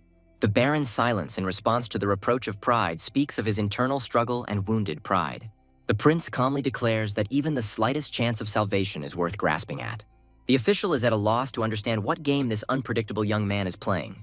The appearance of Count Collio, captain of the extermination squad, fills the room with icy tension. Count Linton's true fear is not illness, but that the prince's success will ruin their reputation. Collio questions the official's decision, hinting at hidden motives and the weakness of his position. The Count agrees with him, but his meaningful pause promises that he has an ace up his sleeve. Count Linton cynically raises his glass because curing the disease will only bring him profit. He hopes for the prince's success, seeing the situation as a win-win for his political games. The sly gleam in his eyes reveals that he needs this victory no less than Davy himself. The young man's official participation in the treatment brings relief, although his sudden knowledge arouses suspicion. The sister's sincere gratitude proves that in this chaos, personal trust is stronger than official power. By the will of the Count, the central administration is forced to follow the opinion of the prince, shifting all responsibility onto him. Baron Gorneo defiantly declares that he will be watching. His presence is not support, but a direct threat. The Baron's gaze is full of hostility. He sees the young man as a threat to his established world. The medical team greets the prince with icy silence, their open defiance threatening to sabotage his efforts. The terrible groans of the sick and the sight of melting bodies remind us that their real enemy is a merciless disease. This virus is insidious and changeable. It hides in the body, not revealing itself until the very end. It all starts deceptively simply, like a common disease, lulling vigilance with its disguise. The first blow is dealt to the muscles. They begin to melt, turning the body into a prison of pain. The fire then consumes the joints and bones, causing the body to disintegrate into particles from the inside. Unbearable pain pierces the young man, but the cold order to endure only emphasizes the horror of what is happening. Davy mercilessly describes how the internal organs melt away one by one after the bones. Baron Gorneo is horrified to realize that the prince knows more about the disease than any of them. Secret information about an incurable disease ends up in the hands of a prince, breaking all the rules. The young man's question sounds like a challenge, causing the Baron to shudder with frightening guesses. Davy admits with a creepy smile that he knows about this disease, but under a completely different name.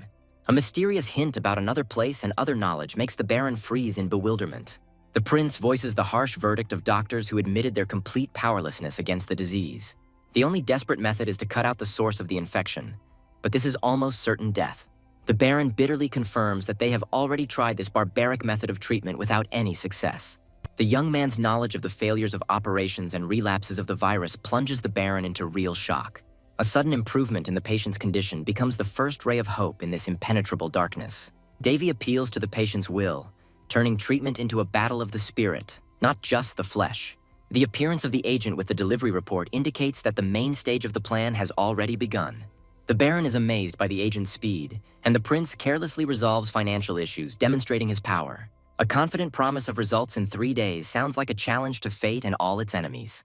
3 days later, the miracle happened. The recovering girl couldn't believe her eyes when she saw healthy skin. Porta's tears of joy and her embrace with her friend become the best proof of the incredible healing. Davy's smug grin breaks the Baron's shock, as the prince has kept his bold promise. Count Linton is crushed, because the young man's success has devalued all their previous desperate attempts. The realization that the answer lay in antibodies was a humiliating blow to the pride of the best specialists. The Baron's helpless muttering about years of searching only emphasizes the brilliant simplicity of the prince's solution. The prince mockingly offers to tell an interesting fact, playing with the defeated and stunned Baron. A visual demonstration with the patient's blood should reveal the secret of the medicine and finally break the skeptics. An invisible reaction in the blood makes the Baron cry out. But this is only the beginning of a real miracle. The incredible spectacle, visible without a microscope, makes the Baron doubt all the laws of nature. The shocking revelation that the virus is a living being is a game changer. This is not a disease, but an intelligent biological weapon created for the strategic destruction of its victim. The medicine turns out to be a deadly cocktail of medicinal and poisonous herbs, designed to kill the parasite. The prince's generosity in leaving behind a huge amount of medicine stuns the Baron and shows his limitless resources. Davy's delighted sister tells him that his fame is already thundering throughout the land, turning him into a legend. Popular rumor calls him a saint, and even the skeptical Baron is forced to acknowledge his genius. The young man is tired of loud titles, but he understands that for desperate people, his knowledge is tantamount to a miracle. In just 3 days, he turned the game around by creating a cure and handing over the reins of power to the humiliated Baron Gorneo. Persephone's caustic remark about the officials' false good nature reveals the rotten nature of their power. Behind the mask of Count Linton's generosity lies a cold calculation, and this is only the calm before a new storm. An unsettling sense of déjà vu pierces the prince at the sight of the Count's smile, as if he had already encountered this evil in a past life. Davy chalks it all up to intuition, but deep down he's growing convinced that Linton is more of a cold-blooded researcher than a doctor. Despite Baron Gorneo's stubbornness, his selfless care for the sick evokes involuntary respect in the young man. It was this respect for his medical duty that made the prince indulgently tolerate all his past rudeness. The inspired sister and the red-haired mage are eager to help, their determination becoming a new trump card in his hands. The young man sees their sincere impulse and decides to direct their energy in the right direction for the common cause. The prince entrusts them with the delicate work of working with solutions, testing their magical talents of the Red Tower for strength. He leaves them alone with the important task so that he can go to the infirmary himself and resolve matters with the Baron. Porta's sincere and boundless admiration for his brother does not escape the red-haired magician's gaze. Her words about her brother being incredible always add to the mystery of his sudden genius. Porta fondly remembers how her brother was always like family to them, despite their different backgrounds. Her childhood memories of her brother's fairy tales make the red-haired magician quietly envious of their closeness. The magician's sudden request to leave interrupts their heartfelt conversation, hinting at an urgent matter. The girl dreams of baking cookies for her brother as soon as everything gets better, full of bright hope. Through the communication artifact, the magician reports the prince's incredible success, confirming all the incredible rumors. The speed with which the young man solved the problem shocks the magician, causing him to look pale. The prince's confidence, which is characteristic only of wise men with great experience, suggests that they do not know the whole truth.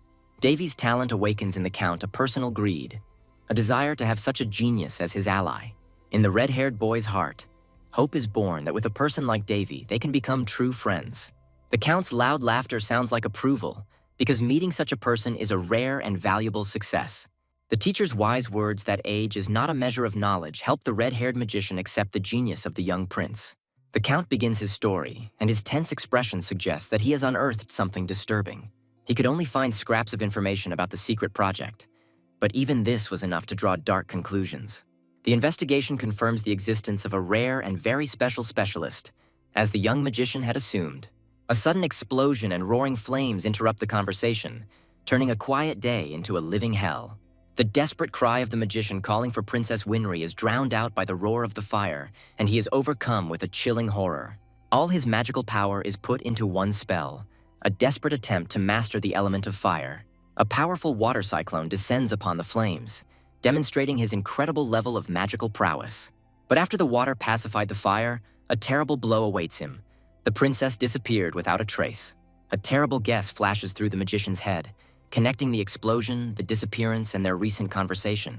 The magician is horrified to realize that the same man is behind this, but he cannot believe such cruelty. He decides to protect the physically weak Prince Davy by not involving him in this deadly game.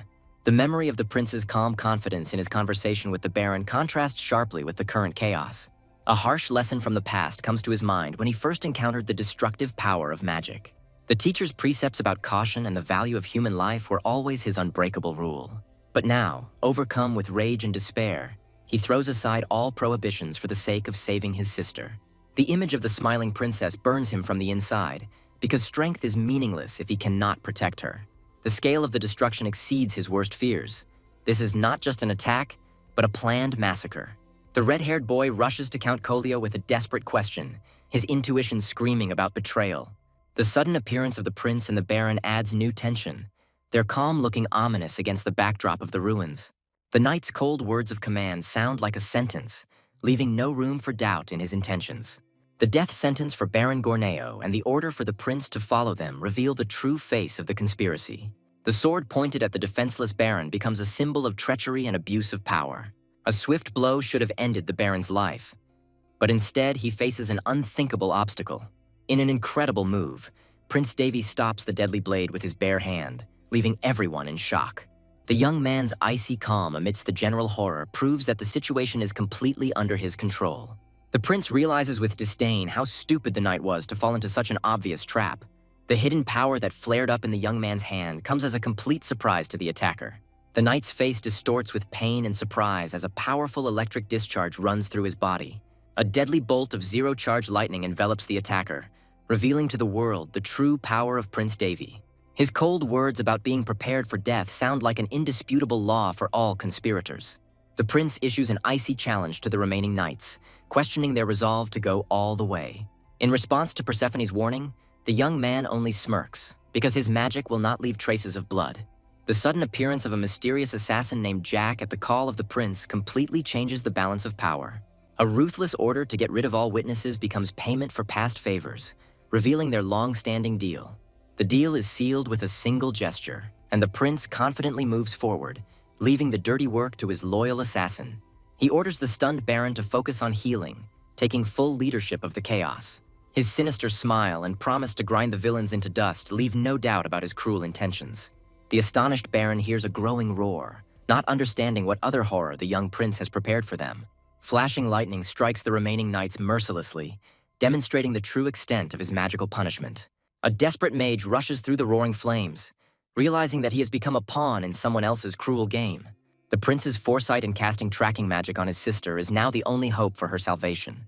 The realization that Winry has been kidnapped sends Davy into pursuit, surrounded by the shadows of powerful enemies. The young man coolly analyzes the strength of his opponents, realizing that his foresight was not in vain.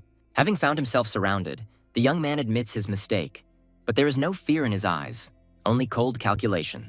Seeing that the hero is unarmed, the knights presumptuously rush into the attack, unaware of their fatal mistake. The prince's icy grin becomes the answer to their order, because for him, ordinary weapons are just an unnecessary hindrance. The abandoned sword comes to life, performing a deadly dance, controlled by the invisible will of its owner. In an instant, it's all over, and the surviving knight looks on in horror at something that defies his understanding. The magical blade hangs in the air as a symbol of absolute power, delivering its silent verdict. The young man's incredible ability to control the sword as if it were a living being leaves the last knight completely stupefied. With icy calm, the prince explains the essence of his technique, turning the enemy's weapon into his own executioner. The deadly double blade technique leaves the knight no chance, ending the fight instantly and mercilessly. Amidst the dying cries, the hero scornfully mocks the vaunted reputation of the Imperial Knights. He puts them on the same level as ordinary mercenaries, indifferently demonstrating the gap between their strength and his own. Persephone's question about the reason for the attack on the innocent Winry evokes only cold indifference in the prince, his mind occupied with revenge. He looks for some justification in their actions, but his anger leaves no room for mercy. The young man understands that his high status is both a protection and a target, requiring a cunning plan from his enemies. Confidently listing his titles and connections, he reminds his enemies that an attack on him will lead to an inevitable investigation. A sudden insight reveals the entire plan of the enemy, who chose the ideal place to stage an attack of monsters. Persephone tries to find logic in Winry's kidnapping, but even the prince can't put all the pieces of the puzzle together at once. The young man's thoughts about the enemy's insidious plan are interrupted by a desperate cry, returning him to cruel reality. He guesses about the cynical plan of the enemies, who will stage a performance with the search for the missing princess. The perfect cover, attacking defenseless lands in the absence of knights, removes all suspicion from them. The young man confirms his guess with gloomy satisfaction, because this way they can easily avoid responsibility. However, even having figured out their plan, the young man still feels doubts because there are inconsistencies in this story. Persephone points out the main inconsistency, because for a simple massacre, the kidnapping of Winry was completely unnecessary. A sudden epiphany strikes Persephone when Davy reminds her of the key phrase spoken by the knights. The memory of the order to kill the Baron and capture the prince becomes the last missing piece of the puzzle. The true goal revealed, they could not miss the chance to get a rare stigma carrier, making him their main trophy. The antagonist mockingly acknowledges the resilience of the exhausted magician, who can barely stand on his feet. His question about the purpose of his visit does not sound like curiosity, but rather a cold superiority over a doomed enemy. Despite his wounds, Julius's response to defend himself is one of unwavering determination that defies fate. The villain cynically lists all those whom the magician could not save, turning his noble impulse into a bitter mockery. The realization that the enemy knows all his motives plunges Julius into a state of complete shock and despair. The enemy's smug grin proves that every step of the magician was calculated and foreseen in advance. The terrible truth that the knightly order has already destroyed all the inhabitants falls upon him like a death sentence. A final, desperate push, fueled by grief and rage, becomes his only response to the brutal truth. The bloodied blade becomes a silent reproach, reminding him of the cost of his failed mission to protect. Cold words about the need to escape finally break his spirit, emphasizing the futility of his sacrifice. The villain looks with contempt at the defeated Julius, mocking his naive belief in his own strength. He reduces his noble impulse to stupid love, finally humiliating the fallen hero. Elder Linton coldly confirms that the mage's feelings for the princess were his last trump card. His rude treatment of the unfeeling Winry and cynical comment about her appearance reveal his true nature. The final blow mercilessly ends Julius's life, putting a bloody end to his tragic story. The ominous promise of turning the captives into guinea pigs foretells a future of unimaginable torment. The revelation of the true identity of the conspirator, the brilliant physician Linton, adds a sinister irony to the proceedings. From childhood, his genius in medicine was undeniable, but it went hand in hand with frightening ambitions. His twisted nature and bizarre methods led to his being banned from practicing medicine, pushing him down an even darker path. The horrifying truth about the kidnapping of 200 people for inhumane experiments reveals his monstrous nature. His genius produced a cure, but the price of this discovery was terrible: written in the blood of innocence. The survivors of his experiment were doomed to a short and painful agony, becoming only a side effect. He found his calling in a macabre dance with death, walking over corpses without hesitation to achieve his goal. A twisted philosophy justifies mass murder by turning the maniac into a hero in his own eyes. But behind the facade of great goals, there was a story that would freeze the blood in your veins and make your soul go numb. His shadow covers the world, and in it there is nothing but the darkness of the demon that has swallowed up thousands of lives. Count Linton watches the broken hero in surprise, not expecting such an easy and quick victory. Even on the brink of death, Julius tries to appeal to the monster's conscience, not believing in the reality of what is happening. The elder dismisses all accusations with a cynical smile, because in his twisted world, everyone wins. Prince Davy's death will be the final sacrifice on the altar of his mad science, opening up new horizons. In his twisted deal, the prince's death will be the price for his own glory and recognition. Julius's fate is sealed. He will become just another piece of material for inhuman experiments in the name of progress. Impotent rage distorts the magician's face, because he sees before him not a person, but the embodiment of pure madness. The accusation of madness sounds like the highest praise to the elder, confirming his genius. The cold order to maim but not kill turns Julius from an enemy into a valuable resource for future torture. His loyal executioner readily accepts the order, anticipating the opportunity to break the captive's will. A villainous laugh echoes as he prepares to unleash inevitable punishment on the mage like a natural disaster. The hero's greatest miscalculation was not in strength or strategy, but in a fatal delay that cost him everything. His laughter turns into hysterical despair, and he begs for oblivion, unable to bear the burden of his failure. A sudden blow interrupts his agony, delivering the final verdict that he is not even worthy of the title of man. The sudden appearance of Davy, full of confidence, ruins the villain's plans, because the real disaster is just beginning. His strike, like lightning, falls upon the enemy, demonstrating the power they had so foolishly underestimated. A sudden betrayal within one's own ranks wreaks havoc as an ally turns into an enemy with a blade in hand. The icy calm of the assassin, who is simply following orders, shocks his partner, who is not prepared for such a turn of events. A desperate question about his indifference to the ongoing chaos is shattered against the wall of the killer's cold professionalism. Reminders of his duty to Davy force his partner to painfully choose between orders and doubts.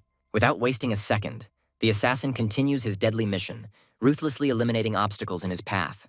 His hesitation is heightened by the thought that the entire cleansing squad turned out to be traitors working for the enemy. The realization that even Count Colio is in league with the enemy turns the situation into a death trap for Prince Davy. His call for help for the prince is met with a caustic response, hinting that he should now worry about his own life. The traitor mockingly explains that the prince single-handedly attacked the elite masters, dooming himself to certain death. His partner is still hesitant, unable to accept the harsh reality of betrayal and the hopelessness of the situation. The assassin, with icy calm, declares that worrying about the prince is the most useless waste of time. A sudden, blinding explosion of divine energy throws the traitors back, proving their fatal mistake. Even Davy himself is surprised by his own strength, hinting at the dark price paid for this power. The prince looks reproachfully at the dying Julius, for whom etiquette is now more important than his own salvation. Bending over the fallen mage, Davy begins the ritual, asking the higher powers for mercy for the lost soul. A powerful healing spell envelops them in light, bringing hope where there was only despair. The healed Julius looks on in amazement, not understanding the prince's words that he never forgets kindness. Leaving the rescued mage behind, Davy promises with a cold smile that he, too, never forgets a grudge. The death cry of agony marks the fall of the villain, overtaken by inevitable retribution. A powerful blow ends his torment, while Prince Davy protects the princess from the bloody spectacle. On top of the cliff, he stands as an unbreakable defender, his magical swords ready to repel any threat. Winry's gentle awakening in his arms interrupts the chaos of the battle, bringing her back from the darkness to her savior. A sudden attack from behind threatens to end his triumph when a desperate cry warns of danger. The independent blade easily blocks a fatal blow, saving its owner at the last moment. The swordmaster stands frozen in amazement, unable to believe that his attack was stopped by a magical artifact. Davy smirks as he reproaches his enemy for cowardice, turning his desperate attack into a shameful defeat. Julius looks with concern at the prince, who easily fights off the enemies, protecting the princess. He entrusts Winry's life to the rescued mage, binding them with bonds of duty and common purpose. Their desperate plea to stay together is dashed by his decision to face the enemy alone. With unwavering confidence, he walks towards danger, promising to prove that their fears are in vain. The swordmaster looks at his weapon with disdain, seeing in the prince only an inexperienced youth with a dangerous toy. His gaze lights up with greed. He already sees himself as the owner of this powerful blade. The prince reminds with a grin that in this battle the decisive word will be his and his living swords. His caustic remark causes the traitor to realize in horror that his master has fallen into a deadly trap. The swordmaster's wrath falls upon a cowardly subordinate who tries to flee the battlefield. Without giving the enemy time to recover, Davy delivers a crushing blow, breaking his defense and confidence. Even when brought to his knees, the enemy demonstrates incredible resilience, surprising the prince. With a predatory smile, the young man prepares for the final round, anticipating the opportunity to crush his stubborn opponent. Another precise blow to a vulnerable spot knocks the spirit and the remnants of self-control out of the enemy. The swordmaster's furious cries only confirm that the prince's tactics are working without fail. For Davy, there are no rules of honor when absolute victory in combat is at stake. The young man notes with slight disappointment that the renowned swordmaster does not live up to his expectations. From the very beginning of the battle, Davy saw his weakness hidden behind the mask of a formidable warrior. His companion confirms the guess that the enemy artificially overcame his limits, paying a terrible price for it. He had reached the peak of his skill, but this desperate breakthrough became the beginning of the end for him. The prince dismisses the enemy's motives with indifference, since he is only interested in the source of this unnatural power. The terrible truth is revealed in a vision where the human body becomes a vessel for the monster's cells. The accusation of using monstrous experiments for the sake of healing causes the swordmaster to explode with rage. All his excuses now sound absurd when the truth inevitably catches up with him. The terrible accusation of spreading the disease falls upon him, revealing his monstrous crimes. The spy's report becomes a death sentence, and Count Linton falls, struck down not by a sword, but by irrefutable facts. The cold verdict is passed, and in the eyes of the prince and his companion, the count turns into despicable trash. The revelation of this secret threatens not just a scandal, but a real war between aristocratic factions. A new threat appears on the horizon, but for Davy, it's just another spectacle in his grand plan. Their calm exchange of glances speaks of complete trust and readiness to meet any enemy. The appearance of Count Collio interrupts Linton's last words, shutting the mouth of an inconvenient witness. Collio's gaze fills with horror as he realizes that the boy's true strength lies not in his weapons. The prince's incredible level of skill and holy magic breaks his understanding of the world. It is simply impossible. Having recognized the genius of the young man, the enemy understands that now the prince will fight at full strength. In a desperate attempt to turn the tide of battle, the swordmaster gathers all his strength for one last attack. His deadly blow is aimed not at the prince, but at his defenseless companion, changing the rules of the game. Davy just smirks, because he knows that even a weakened ally does not lose his true value. The sacred aura easily blocks the blow, turning the enemy's confidence into complete bewilderment. A ghostly image from the past taunts him, reminding him of his eternal inability to win. The prince summons the crushing might of the Demon King, preparing to wipe his enemy from the face of the earth. Destructive energy explodes, shaking the earth and demonstrating the hero's absolute superiority. A defeated enemy can only curse his methods, but for the victor, there is no concept of honor. The swordmaster has a bitter realization he was outclassed in everything from the start. The former captain of the Imperial Order cannot believe his crushing defeat. With a final curse, he drops his sword, acknowledging the young prince's superiority. Even the victor, Davy, is surprised by the incredible resilience of the old man he was beating to death. The tension subsides, and the hero turns to his companions with concern, bringing them back to reality. An embarrassed Julius admits his helplessness, admiring the prince's incredible strength. The prince generously takes the blame upon himself, his mysterious words leaving his companions perplexed. He coldly reveals his calculation. His own life was a bait that the enemy could not ignore. The young man orders them to leave, leaving Julius in charge of protecting the princess. His promise to catch up with them is interrupted by Winry's sudden insight, remembering the escaped enemy. To their horror, they discover that the main villain has disappeared, leaving behind only an ominous omen. His order to leave sounds like a verdict, leaving them no choice but to obey. Julius bitterly admits his powerlessness, unable to pursue the enemy and protect the princess. An unexpectedly powerful teleportation magic circle envelops them, making it impossible for them to resist. They are overcome with amazement and shock. They cannot understand the source of this incredible magic. Coldly turning away from his fallen enemy, Davy leaves his fate in the hands of the Red Tower. The incredible display of power leaves them horrified to realize how much they have underestimated the prince. With a slight grin, he admits that his talents extend to magic as well, which came as a surprise to everyone. Now that all the formalities have been settled, he is preparing with anticipation for the real hunt. He picks up the thrown spear, his words full of sarcasm towards the enemy who abandoned his precious child. The last straw is the realization that the enemy not only deceived him, but also dared to encroach on the princess. The cold promise of a painful death makes the enemy tremble with fear in the dark dungeon.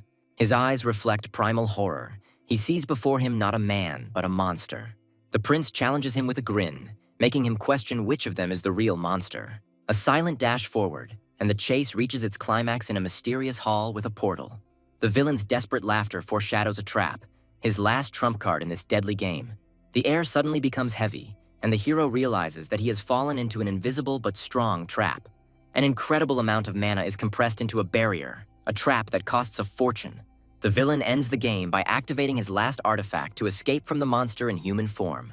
His companion is alarmed to realize that their target is about to slip away right from under their noses. An ancient relic opens a portal to another dimension, promising him salvation and complete defeat for the hero.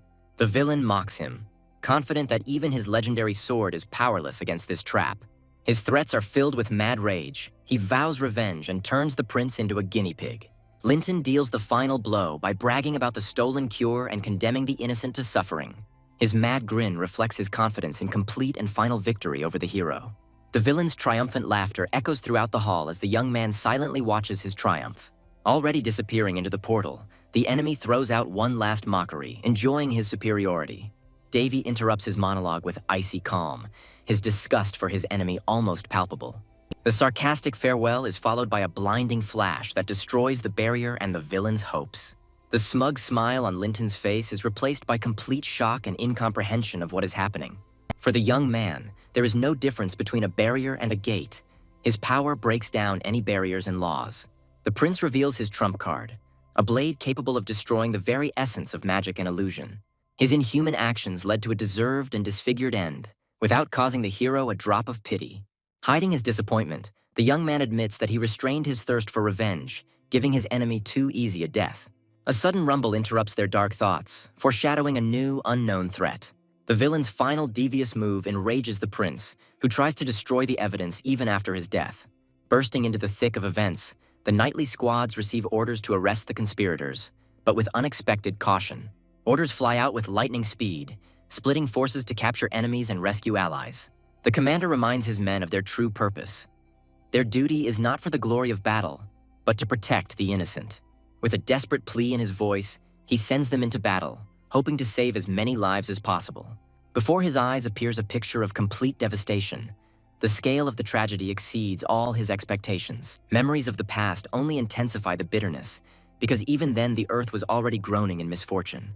During the long wait and bureaucratic red tape, a vague premonition of an impending catastrophe was born. It was the words of Baron Gorneo, his new ally, that planted the first seeds of a terrible guess in his soul. The terrifying thought of a deliberate infection is cut short by a scream, returning him to an even more terrible reality. The streets are strewn with corpses, and the most terrible suspicion becomes an irrefutable, blood-curdling truth. Horror grips him when he recognizes in the fallen those who should have brought salvation, and not lie dead. Despair overwhelms the commander at the sight of the scale of the carnage that has taken place in such a short time. The awareness of mortal danger makes him forget about everything and race against time. A desperate cry escapes his lips, for the life of the Baron he was supposed to protect hangs by a thread. The sudden appearance of Prince Varys before the Baron reveals a new, unexpected twist in the conspiracy. The mutual concern of the heroes only emphasizes how dangerous the situation was for both of them. The news of Prince Davy's arrival with Winry becomes the key to solving the miracle that happened. The incredible news of the creation of a medicine in 3 days stuns the commander, making him doubt reality. Even now, he finds it hard to believe that the young man had easily solved a problem that everyone else had been powerless to face.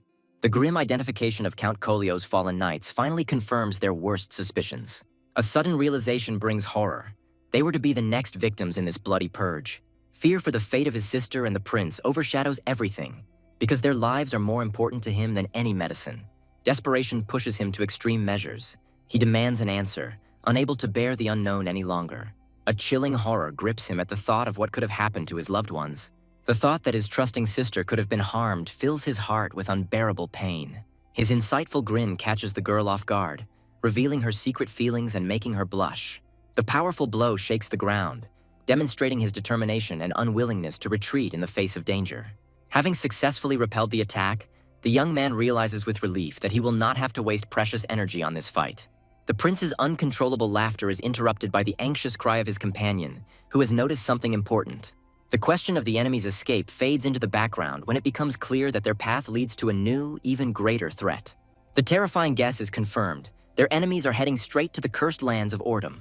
The young man understands the futility of pursuing them in the woods and suggests changing tactics and strengthening the defense.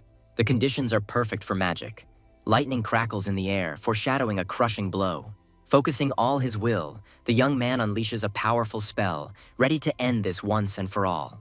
In desperate determination, he turns to his blade, borrowing its power for a final, decisive blow. The girl watches in bewilderment as he breaks all known laws of magic by combining his power with hers. Gathering incredible power, the young man prepares to unleash the wrath of the heavens themselves on his enemies.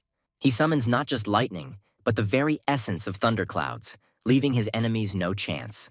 With one gesture, the hero reshapes reality, capturing territory and changing its structure at his will. His companion watches the ancient runes with trepidation, realizing that she has witnessed something impossible. The young man declares himself the master of this space, where every creature is now subordinate to him. His plan is cold and calculating. There is no need for pursuit, because all enemies on his territory are already doomed. In the midst of battle, a new, frightening idea comes to him, which he immediately decides to test on his enemies. It creates a trap of pure thunder, an unnatural phenomenon from which there is no escape. With contempt for his enemies as if they were insects, the prince delivers a crushing lightning strike. The royal carriage races at full speed, trying to escape the merciless pursuit. A brave knight enters into a deadly battle, desperately protecting those inside. Cervelos breaks down in frustration, realizing that their strength is running out and the enemy is getting closer. Despair grows with every second, because at this speed they will inevitably be overtaken. Tireless assassins pursue them on their heels, not giving them a single chance of salvation. A sudden and inexplicable phenomenon causes him to turn around, changing the course of the entire chase. In a desperate attempt to save himself, Cervelos makes a risky decision to take refuge in the forest. Despite the horror of the raging thunderstorm, he understands that this is their only way to salvation. The prince's companion, in horror, begs him to stop, because such force threatens to melt his brain. She desperately tries to reach out to him, but the young man only waves her off, hiding his deathly pallor. He says with a grin that such a trifle cannot kill him, because he has reached unimaginable heights. Behind his self-confidence lies a terrible price. His mind is exhausted to the limit from the stress. The world swims before his eyes. His body refuses to obey, and he begins to feel sick from overload. A sharp pain pierces his head, making him realize that without a break, he simply cannot bear it. Overcoming the pain, he glances down and notices something in the forest that shouldn't be there.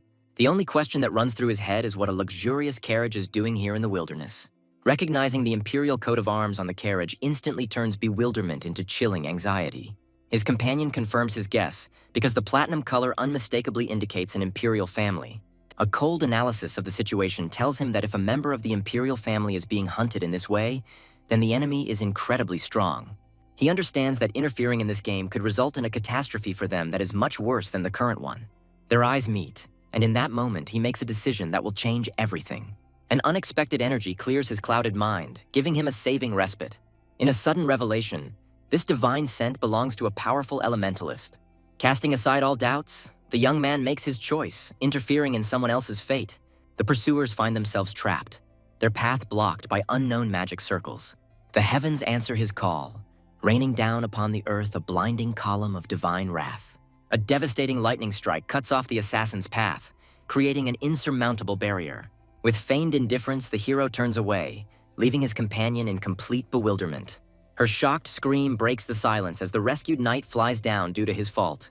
Cervelos' jubilant joy lights up everything around him, as they are finally safe in the lands of the Empire. The joyful anticipation of a quick meeting with the Knights of the Empire fills their hearts with hope.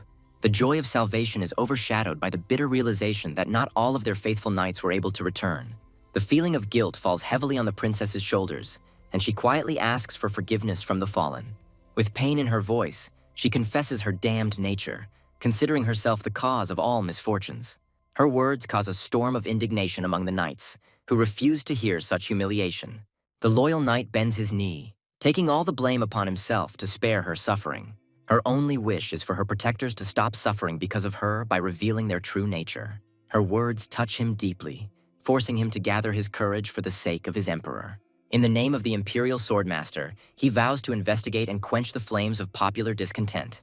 Her quiet gratitude becomes a symbol of their shared determination and nascent hope for the best. The captain finds no explanation for the unnatural lightning that saved them at the last moment. The princess, alone, reflects on the incredible power of her savior, realizing that it goes beyond all bounds. Cervelos tries to find a logical explanation, but such power seems simply impossible for a mortal. They come to the conclusion that it was not a man who saved them, but a mythical dragon, without even suspecting the truth. The image of a mysterious savior with dark hair, who left an indelible mark, emerges in her memory.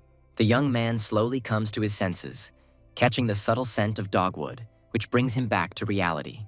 His companion is relieved to see that he has woken up, but her concern for his condition has not yet subsided. For the first time in a long time, he feels peace, thanking his faithful companion for her care. The girl calms him down with a slight smile, telling him that he had only been unconscious for a couple of hours. His peace is disturbed by concern for the Order's lands, and her answer confirms his worst fears. His indifference to chaos and desire to sleep drive his faithful companion to complete despair. Her cry from the heart echoes through the forest, begging him to think of those who care about him. The sudden appearance of Varys interrupts their conversation, catching the protagonist off guard. The relief that he is safe and sound overwhelms his friends, who surround him with care. Varys can't hide his shock, reproaching the young man for his recklessness, but he only waves it off. He tells how, without wasting a second, he assembled a rescue team and rushed to help. It becomes clear that entering a forest pierced by thousands of lightning bolts was tantamount to suicide. Concern for her brother makes the girl forget about herself, and she throws herself into his arms. Her desperate cry that she could not rest while he was in danger drowns out all reproaches. This touching scene of reunion leaves the comrade watching them feeling touched. The red-haired elder bitterly admits that after their return, devastation reigns everywhere. He feels a burning shame that, as the elder of the Magic Tower, he was unable to prevent the disaster. His conscience torments him because of the lack of medicine, and he does not dare to raise his eyes to them out of shame. The unexpected appearance of a life-saving potion in the hero's hands plunges the elder into complete shock. With a sly grin, the young man admits that he cleverly stole the medicine from Count Linton during his escape. He urges them to come inside for proper treatment, as the help they were given was only a temporary measure. In the cozy living room, Varys finally tells his friend the whole shocking truth about what happened. His story confirms the worst suspicions, since Count Linton deliberately spread the disease through bandits. The emblem of the disease control department found at the robber's base becomes irrefutable evidence of the Count's guilt. Varys clenches his fists in rage, remembering how the impudent intruder pretended to be the master of their lands. Baron Gorneo was initially categorically against any interference of the young man in the affairs of these lands. Perhaps he was driven by the fear that a third party would be drawn into their dirty political games. The slight grin on the hero's face suggests that guilt will not prevent him from acting. Varys, unable to contain his curiosity, finally decides to ask the question that has been tormenting him. The tension in the room is growing because everyone present has too many questions. Julius, tired of the omissions, decides to finally shed light on the secrets surrounding their savior. He understands that none of them can fully comprehend what this young man had to go through. The main question that haunts them is how a guy who is not even 20 can have such power. Even the genius Princess Elena de Palan could not reach the level of a swordmaster in her entire life. The greatest genius of the Illis continent, he is only now approaching the rank of master, making the hero's strength incredible. To achieve such mastery with ease after spending a third of one's life in a coma seems unthinkable. He characterizes his own achievement as impossible, which only adds to its mystery. The bickering between brother and sister adds a touch of humor, but their shared curiosity remains intact. Even after witnessing this incredible power, the elder can hardly believe it is real. The complete discrepancy between his normal mana and the strength he has demonstrated leaves the mage in a complete dead end. The young man feels relieved because his main secret about the nature of lightning remains undisclosed. His calm response that he was just trying belies the titanic effort involved. Such a simple explanation of his incredible power causes real shock in everyone present. He calmly repeats his words, revealing that behind his strength lies a deadly effort. His little companion confirms the truth of his words, putting an end to this incredible revelation. He understands that even an eternity would not be enough to learn all his techniques. His training was a never-ending test of strength, from dawn to dusk. Even in his sleep, his mind was restless, continuing to hone his deadly skills. His blood-stained hands were silent testimony to the price he had paid. His obsession reached the point of absurdity, causing ridicule even among random goblins. They laugh, unable to believe his year-long progress, not knowing the whole truth. The young man with a mysterious smile reminds them that the world is full of inexplicable things. A sudden revelation strikes Varys because the hero never spoke about the timing. He challenges them by asking the ultimate question that they don't have an answer to. The guy makes a vague promise to one day reveal all the secrets, leaving them in suspense. He realizes that the truth about the gallery is too absurd and decides to keep them in the dark. Only his little companion, who knows the whole truth, can hardly hold back a bored yawn. In search of consolation, he asks her knees, because only to her can he trust the whole truth. He chuckles to himself, surprised by their naive belief that he would reveal all his cards. This is where their conversation ends, leaving the hero with gratitude for their understanding. The silence of the night brings about disturbing thoughts that every victory gives birth to a new problem. Pouting in an offended manner, Honda makes it clear that her anger at the young man has not yet subsided. Her angry look under the blanket only makes him feel tender, reminding him of his hamster. He immediately pulls himself together, realizing that now is absolutely no time for affection. He points to the exhausted Hondan, explaining that this is the price of using such immense power. For the young Hondan, who was not even a month old, the expenditure of borrowed mana was too great. Her desperate attempt to soften his heart with her sweetness fails miserably. A friend tries to console the offended Honda, who stubbornly refuses to give in to persuasion. As a reconciliation, the young man presents them with a huge, shiny cookie. The princess's eyes light up with delight at the sight of their favorite delicacy. He feigns reluctance to refuse the cookie, although his eyes betray his true desire. The friend smirks and remarks how deeply Hondan's hurt is that she even ignores the cookies. He is incredibly touched by her childish resentment, which prevents her from accepting the treasured treat. Surrendering to the onslaught of her charm, he decides that there is nothing he can do. His clever trick of eating it all himself finally makes the stubborn princesses give in. The divine taste of the cookies plunges the princesses into a state of shock and indescribable delight. His innocent prank with the cookies causes his little companion to scream in fury, taking her by surprise. She furiously scolds him for his cruel joke, because for her it is unforgivable to offend a child. He tenderly extends his hand to the princesses, silently asking for forgiveness for his behavior. Guilt finally catches up with the young man when he realizes how much he has hurt the little girls. He watches in amazement as his companion grows in size to comfort the princesses. She easily explains that changing the size of her body is a mere trifle for her demonic powers. As he chews his cookies, the boy wonders if their connection is something like a family connection. The unexpected word mom sends the former demon queen into a state of happy shock. She quickly pulls herself together, calming the children with motherly care, as befits a queen. Looking at the young man, the former demon queen understands that all the prejudices about her race are just empty words. His playful attempt to beg for cookies makes him want to protect her from her own destructive nature. Several days pass, and the peaceful respite comes to an end, giving way to new events. Life in the Ordum lands is returning to normal thanks to a large-scale supply of medicines. Despite the invention of a cure and a vaccine, a hidden threat still lurks in the earth itself. His cold reaction to 300 deaths sounds cruel, but it hides a harsh truth. He calmly explains that with such a deadly disease, such small losses are a real blessing. It reveals the horrific scale of a disaster that claimed hundreds of millions of lives on other continents. Without his intervention, the plague would have engulfed half the continent, turning everything into a blazing inferno. Compared to Linton's crazy plans, 100 victims seems like a huge relief and victory to him. His icy calm in the face of a direct accusation makes the agent question who is really running the game here. The young man, with a cheeky grin, reminds us that any information has its price, even for him.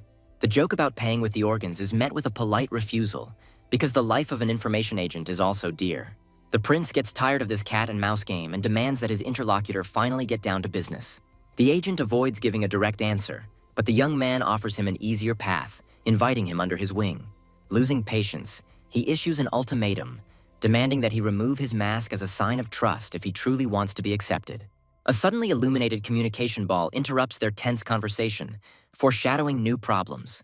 With determination in his eyes, the hero declares his complete readiness, not knowing what awaits him ahead.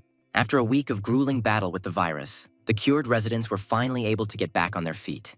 The lands of Ordum come to life, and the grateful people honor their savior, lifting him onto their shoulders.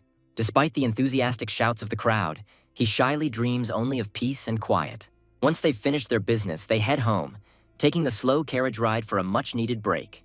The leisurely journey reveals to him the beauty of the world around him, and for the first time in a long time he feels peace.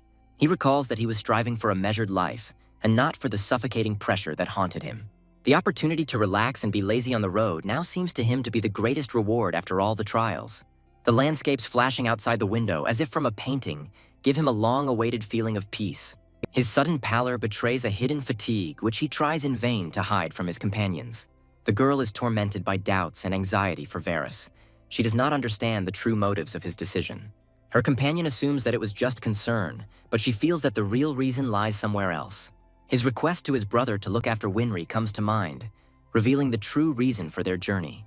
The brother admits that he sent Winry with them for her safety, because she is in danger near him. The reason for his concern is the mysterious disappearance of children from an orphanage on their lands. He's afraid to even imagine what might happen if rumors of the disappearance reach Winry. The sinister events he has learned about in the lands of Haines only confirm his worst fears. The joyful cries of his companions about approaching the target tear him out of his gloomy thoughts about the impending threat. His disappointment at the imminent arrival betrays his reluctance to face the problems that are brewing. The companion's cryptic answer about the arrival of several people only increases his suspicions that something is wrong. Their path is suddenly blocked by a dark figure, whose ominous silhouette promises imminent danger. The impudent riders block the road, their apologies sounding like an open mockery and challenge. Despite the stranger's audacity, the young man remains icy calm, preparing for the inevitable fight. The knight's captain, Dioris, greets them with a show of cordiality that conceals a clear threat. The appearance of the knight's order does not bode well, since he already knew about Amy's report. His grin hides the knowledge of the true, far from childish strength of his little companion. The sudden appearance of Caladeris's contract girl, his age, brings new intrigue to the story. A bowstring pulled to its limit promises a shot of incredible power and accuracy. An arrow that hits the bull's eye is a demonstration of unrivaled skill. Alveal Rindis mockingly suggests a competition, knowing that it would only be self-flagellation. Emperor George looks reproachfully at the future ruler, accusing him of impudent simulation. He accepts the challenge boldly, ready to fight his brothers for the throne if they dare. Behind the outward calm of the conversation about the crown princess lies a tense political game. The emperor shares wisdom about family, but his words about glory-hungry idiots sound like a direct accusation. He interrupts the empty talk, demanding that his son get to the true, hidden purpose of his visit. A report from the mysterious Echo Guild finally brings the long-awaited news, and the emperor is revived. The prince plays with his father, offering him a choice between good and uncertain news, hiding the seriousness of the report behind it. The choice falls on an uncertain piece of news, and the tension in the air increases in anticipation of a revelation. The death of Count Linton and the arrest of Collio become justice for their inhumane actions. The horrifying truth about secret experiments and the deliberate spread of disease is revealed. The name of the savior, the first prince of the kingdom of Raun, is heard, causing the emperor to become thoughtful. In response to the attempt at consolation, the emperor demonstrates an unbending will, declaring that such events will not break him. The news of the invention of a cure for the demon blood disease comes as a real shock to the emperor. The realization that it was the first Prince Raun who became the savior, and not one of his own, feels like a slap in the face. The emperor doubtfully inquires about the reliability of the medicine, but receives firm confirmation of its effectiveness. There is a tense anticipation in the air, because now a real hunt will begin for this young man. The emperor issues an unspoken challenge to his son, who suggests a clever move by inviting the hero to the palace. The next step in this great game is a marriage that will bind him to the empire forever. The emperor's sharp word cuts short the dangerous talk when a mysterious girl intervenes in the conversation. Behind her back, they whisper about cursed blood, because the youngest princess of Iria carries the secret of a werewolf. The empire rejects people like her, and only royal blood serves as a fragile shield from universal hatred. Under the pressure of contemptuous and malicious glances, her soul shrank, turning the princess into a barely noticeable shadow. His question, full of hidden pain, reveals the deep chasm that separates father and daughter. The princess is horrified by the thought that new rumors about her insignificance will spread due to random witnesses. Her derogatory words about herself cause the emperor to explode with blind rage, directed at invisible offenders. The cold order to find anyone who dared to insult her becomes a harbinger of merciless reprisals. The father unleashes his monstrous power, ready to crush into dust anyone who dared to cast a shadow on his family. The girl clings to his cloak in despair, blaming herself for provoking his anger. Through tears, she begs him not to do something irreparable for her sake, showing her true feelings. The tenderness of his touch contrasts with the cruelty of his promise to destroy the race of any offender. She asks him to ignore the insults, worrying about his reputation more than her own honor. Having received his false promise, the girl believes his words with hope and relief.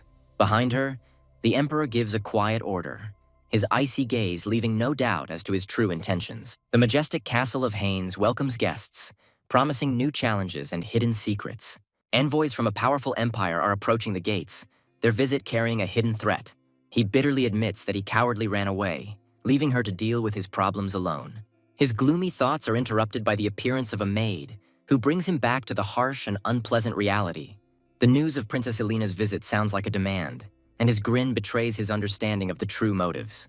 Behind the servant's polite question, he hides his true contempt for the guest, considering her simply an important person. He understands that the visit of an imperial person is a dangerous game, because his lands are not yet ready for such a confrontation. Even Ulrus, being an exception to the rule, carries with him an undeniable influence that cannot be ignored. His cold and brazen order to refuse the princess leaves the young maid in complete shock. The young man's icy calm after such an order shows that he is not afraid of the consequences of his daring decision. His companion doubts his audacity, but he is confident in his plan because he has a good reason. Despite the refusals, the Empire's envoys stubbornly continue to besiege his threshold, escalating the situation. 12 refusals in a row are no longer an accident, but his deliberate and daring provocation. In this Game of Thrones, the one who suffers the most is a simple servant girl who finds herself between a rock and a hard place. Rumors about the wrath of the knightly order do not touch him. He continues to ignore them with an easy heart. His companion finally figures out his cunning plan. He is deliberately inflating his value by playing on someone else's patience. He cynically uses the princess as bait, because her name attracts the attention of all the trade and information guilds. He is ecstatically anticipating success, hearing how the shares of his lands are skyrocketing thanks to the excitement created. She tries to cool his ardor, reminding him that life is not a game and his arrogance can lead to collapse.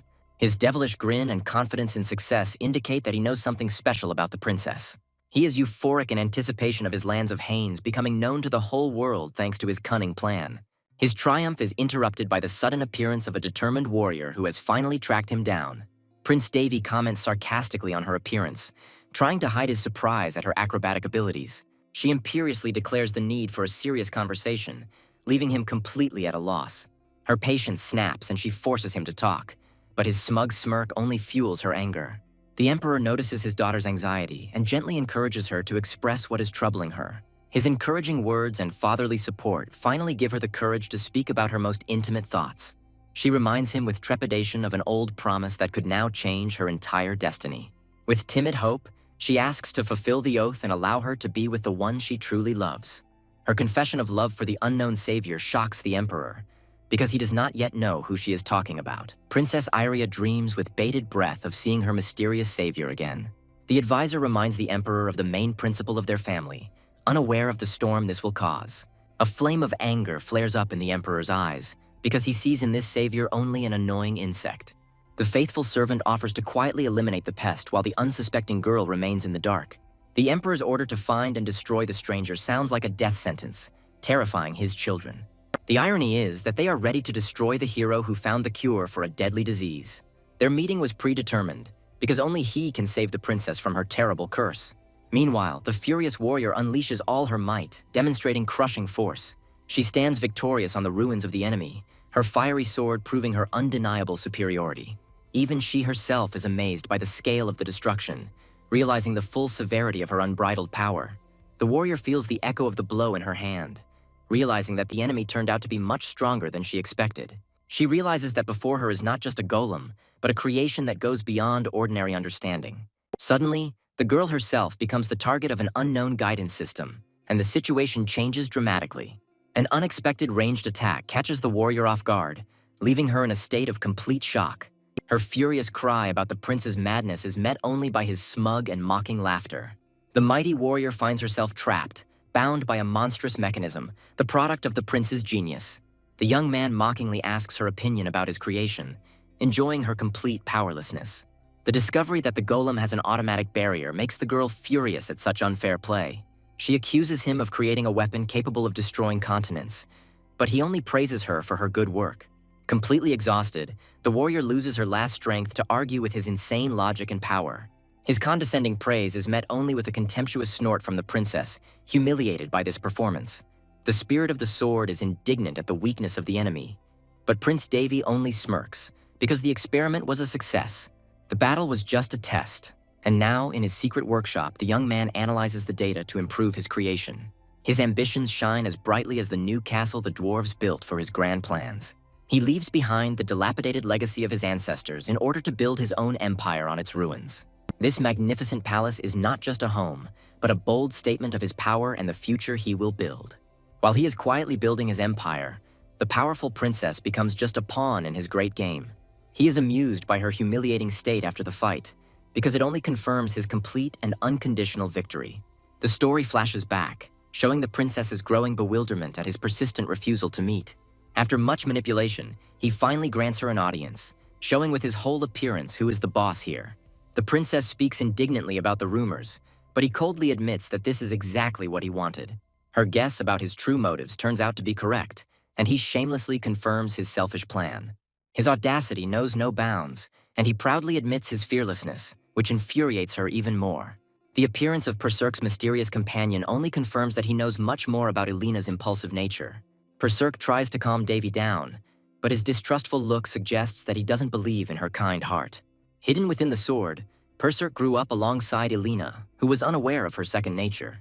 Despite her anger, the princess decides to express her gratitude to him, because he saved her life in that fatal incident. He rudely cuts her off, claiming that her rescue was just an accident, devaluing her sincere feelings. Elena reveals the main secret. Thanks to him, she was finally able to awaken her true power, Calderas. Before this meeting, she was only the master of the sleeping sword, but his intervention released her hidden potential. A shocking guess flashes through his mind about the reasons for her sudden awakening of power. Perhaps the horror she experienced made the princess stronger, revealing the potential that lay dormant within her. Or perhaps her power had weakened, allowing the awakened Calderas to lash out at him with furious accusations. He brushes off her reproaches with irritation, because in that mortal battle he had no time for explanations. Her anger turns to anxiety when she realizes that she doesn't see her other half, Per, nearby. The young man is surprised to realize that Calderas does not see Per, although she is very close to him. The truth hits Calderas like a blow, because due to the stigma that has appeared on him, Per is now connected to this bastard. In a panic, the sword spirit tries to protect Per from him, not realizing that her concern is directed into emptiness. Their silent agreement to transfer mana occurs right before her eyes, cementing their new, frightening bond. Per finally reveals himself, and the two entities of the same sword meet face to face, beginning a new chapter of their story. The princess looks at Calderas floating in the air in bewilderment, not understanding what is happening. The prince is surprised by her calmness, because for the first time he sees his mistress so focused and serious. There is a hidden reproach in her voice, because she understands that he is not someone who will easily share his secrets. With a feigned look of guilt on his face, he generously allows her to ask questions, preparing for the next round of their duel. Tired of his games, Princess Elena asks the main question straight to the point, demanding that he finally reveal all his cards. He mockingly responds with formality, introducing himself as the Queen's son, which drives her into a white heat. Her sudden calm and determination takes him by surprise. He did not expect such endurance from her. A fire flares in her eyes and she promises to drag the truth out of him, making him swallow nervously. The focus is on a mysterious sword lying on the fabric, like a sleeping beast in its lair. The sword's incredible weight makes it useless to the average person, hinting at its divine origin. She proudly states that this heavy sword is perfect for her unique technique, emphasizing her strength. He easily devalues her skill, playfully twirling his sword and proving his complete superiority. Gathering all her will into a fist, the princess decides to take a desperate step, realizing that this is her only chance. Her humiliating request to teach him the sword god technique hangs in the air, causing the prince to think. His threat of refusal causes her to fall to her knees without hesitation, showing her complete despair. But in response to his mockery, her gaze changes, because she has one last trump card hidden up her sleeve. She makes a formal marriage proposal to him, using politics as a weapon in their personal war. His shock gives way to understanding that she sacrificed her pride to corner him. Now she is the mistress of the situation, defiantly declaring that her stubbornness knows no bounds. Her shining smile is not just a bluff, but a promise that she is ready to go all the way to get what she wants. His guardian spirits see right through him, but the guy stubbornly denies his awe at her audacity. The princess goes all in, threatening to send a formal proposal if he continues his games. She easily counters his doubts because her father will allow her to marry even a commoner. The young man tries to prick her self-esteem, hinting at her low value for his grandiose plans. Instead of being offended, she feigns delight, declaring that she would not mind marrying such a reliable prince. He is amazed by her recklessness, because she easily breaks all his well-thought-out manipulations. He tries to send her away, but the girl stubbornly resists, not intending to retreat even a step. His condescending gesture only fuels the fire within her, and she vows she will never give up. She defiantly lists her shortcomings, but he just brushes them off, showing that her character does not frighten him. Their confrontation reaches its peak when she throws a bold challenge to his face, promising a real war of stubbornness. In the silence of her room, Elena reflects on her desperate move, surprised that even her sword spirit would speak of engagement. Calderas worries about her fiancé, but the princess dismisses it lightly since their relationship is only a childhood friendship. The real problem lies deeper, and it is not in political alliances or childhood attachments. Her heart is aching with longing, because there is still no news from her true partner, whom she needs so much. Desperation pushes the girl to extreme measures, and she decides to achieve his consent at any cost. His feigned surprise does not hide his irritation, because she is once again invading his personal space. She defiantly declares that her affairs are now his main concern, confidently sitting down at his table. With a predatory smile, the heroine announces her plan for rapprochement. Her stubbornness knows absolutely no obstacles. The boy suppresses a grumble with difficulty, realizing that her unbreakable will is stronger than any of his attempts at resistance. The war she declared had become a daily siege, and his office had now become her second home. The princess's head is spinning from the endless paperwork and the chaos she has created. Her faithful assistant Winry explodes with indignation, unable to understand the absurdity of her mistress's behavior. With an angelic smile, the heroine justifies her actions, stating that only the closest friends act like that. Winry is shocked by such impudence because she does not remember the moment when her brother and the princess managed to become so close. The conversation reaches a dead end, and the assistant burns with impotence, while Elena maintains an icy calm. Davy watches the performance with a grin because his assistant is completely caught in the cunning princess's net. The sudden appearance of Julius changes the balance of power, and Elena's gaze becomes predatory and interested. Julius's declaration of friendship with the prince comes as a blow to the girl, causing a new wave of jealousy and anger. Their glances and hidden smiles only confirm her worst suspicions. They are clearly hiding something. Her heart aches with resentment because he avoids her, but at the same time easily makes friends with others. He avoids answering, hiding behind the fear of making enemies, which only angers the princess even more. The situation is finally getting out of control, turning into a real farce and chaos. Her jealousy flares up with renewed vigor when she learns that everyone around her knows about his secret affairs. The arrival of a new, determined girl to manage the estate adds a touch of intrigue to the story. Winry proudly explains that appearances are deceiving, and the simple servant is actually her brother's right hand. The revelation of her high title of Baroness takes Elena by surprise and makes Amy blush in embarrassment. The guy is impressed by her organization, but immediately switches to his own affairs, hinting at the upcoming problems in the kingdom. Tensions mount as a deadly chess game between two powerful factions unfolds behind the scenes of the palace. His wait is over, and now, having gathered enough information, he is ready to make his decisive move. He invites Julius to come with him, and this is not just a walk, but the beginning of their joint game in the political arena. Julius skillfully piques her curiosity by promising something that will amaze even the most sophisticated alchemists. Unable to contain her impulse, the girl demands to be taken with him, falling right into the trap of the cunning prince. The young man looks around the renovated castle with a satisfied look, accepting the work of the diligent dwarven craftsman. The appearance of real dwarves causes genuine amazement and delight in the girls, and even in Julius. Davy proudly introduces his guests to his sister, emphasizing their importance and his authority.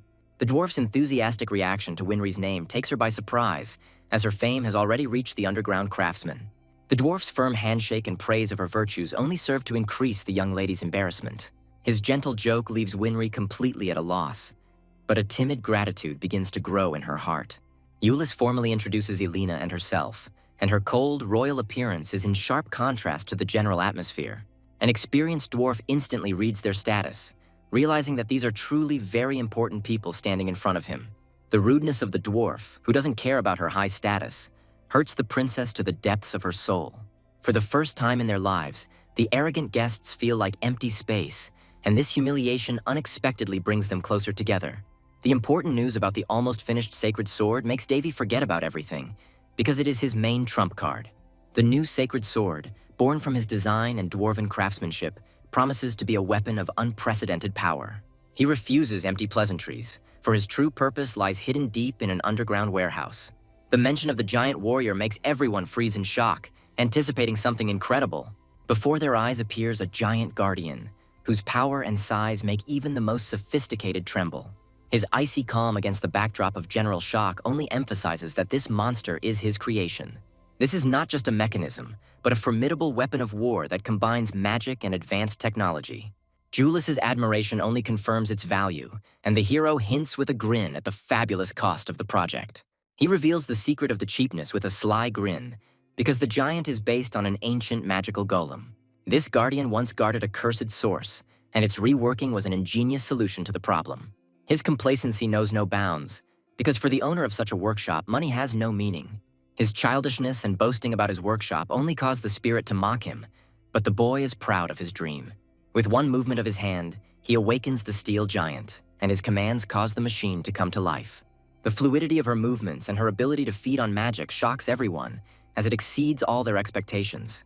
Even the princess can't hide her admiration, and he casually throws out that he simply did his job conscientiously. With a sly grin, he challenges her, expecting to hear the well-deserved praise from the princess. A fire of excitement lights up in her eyes, and she decides that such a creation cannot be left without a real test. She throws down the gauntlet to him, offering him a deal where not only his pride is at stake, but also the fulfillment of her desire.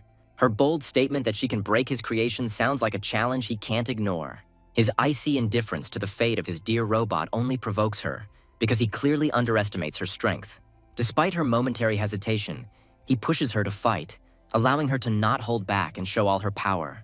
With a battle cry, she rises to the challenge, transforming into a warrior and preparing for the most epic battle of her life. She charges at the giant, her warning sounding like a vow that he will regret his arrogance. But reality turns out to be cruel, and her crushing defeat from some piece of iron becomes a bitter lesson for her. His gratitude after the fight feels like mockery, because she understands that she was just a pawn in his game. He squeezes her hand tightly, and this touch becomes a symbol of her failure and his power over her. His tricky condition, excluding swordsmanship, leaves her puzzled, wondering about his true intentions. The guy's abrupt refusal to accept Ulysses' admiration hints at a secret plan that even his loyal assistant doesn't know about. He coolly reveals that this monster is merely a prototype, hinting at even more terrifying creations to come. His ambitious plans to create an entire army of such giants leave even the brave princess in real shock. She cheekily hints at her solvency, making it clear that she doesn't care about the exorbitant price tag. Her self-confident statement about untold riches takes him by surprise, because he did not expect such impudence. He is angered by the fact that she can actually afford it, since such an expenditure would undermine the budget of the entire empire. Their squabble turns into a marketplace brawl, revealing the greed that actually drives them both. In the silence of the workshop, he realizes that this golem has become not just a weapon, but a symbol of his boundless ambitions. Dreams of creating an entire battalion of invincible warriors make him work with even greater enthusiasm. However, data analysis reveals a serious problem that threatens his entire grand plan. He understands that despite his success in the battle with the princess, releasing such a crude sample into the world would be madness. Her sudden appearance in his inner sanctum takes him by surprise, but there is an unwavering determination in her eyes. Confident, she greets him with a slight smile, as if she knew in advance that he would not be able to refuse her. Her words about friendship sound like an excuse to invade his personal space and impose her rules of the game. His caustic question about friendship puts her in her place, reminding her that he is not as simple as she would like to think. Her provocative posture and bold question show that she is not going to back down and is ready for any answer he gives. He acknowledges her rightness with a disarming smile, because he saw something attractive behind her recklessness. His unexpected confession of sympathy for her sincerity takes her by surprise, and she hides her face in embarrassment. He tries to bring the conversation back to business, but her feigned simplicity only increases his suspicions. His faithful assistant whispers the truth to him, and he sees that behind her calm lies a storm of emotions. His penetrating gaze reveals her true state, full of confusion and anxiety. She studies his notes with interest, trying to understand how he was able to master such complex ancient magic. Even after some time, the bitterness of defeat does not leave her, and she cannot forgive herself for this annoying weakness. He gently consoles her, claiming that the reason for her loss lies in the machine's monstrous power, not in her. In fact, her defeat was predetermined, because she, as an expert, was fighting a master-level monster. His mysterious look makes it clear that he sees the true reason for her failure, which is hidden much deeper. He throws her a new challenge, hinting that only hard practice can reveal and eliminate her shortcomings. His sudden offer to run takes her by surprise, and she has no idea what he is planning. With a boyish smile, he offers her a night walk, hiding behind this his real, far from romantic plans. She looks at him suspiciously, reminding him of his vow to never teach her the art of swordsmanship. His sly grin and the wooden sword in his hands betray his true intentions, which he disguises as innocent amusement. Her excited cry betrays a desperate desire to prove that she is worthy of his attention and lessons. Behind his outward kindness lies a cold calculation, because this training is just a way to let off steam. The memory of an old debt makes him act, because in this girl he sees a shadow of the past. He smirks and chooses a wooden sword, challenging her and demonstrating his complete superiority. She realizes that the difference in their weapons is nothing compared to the gulf that lies between their skills. Gathering all her will into a fist, she casts aside her pride, realizing that in this fight she will have to surpass herself. His condescending invitation to attack first only spurs her on, forcing her to act at the limit.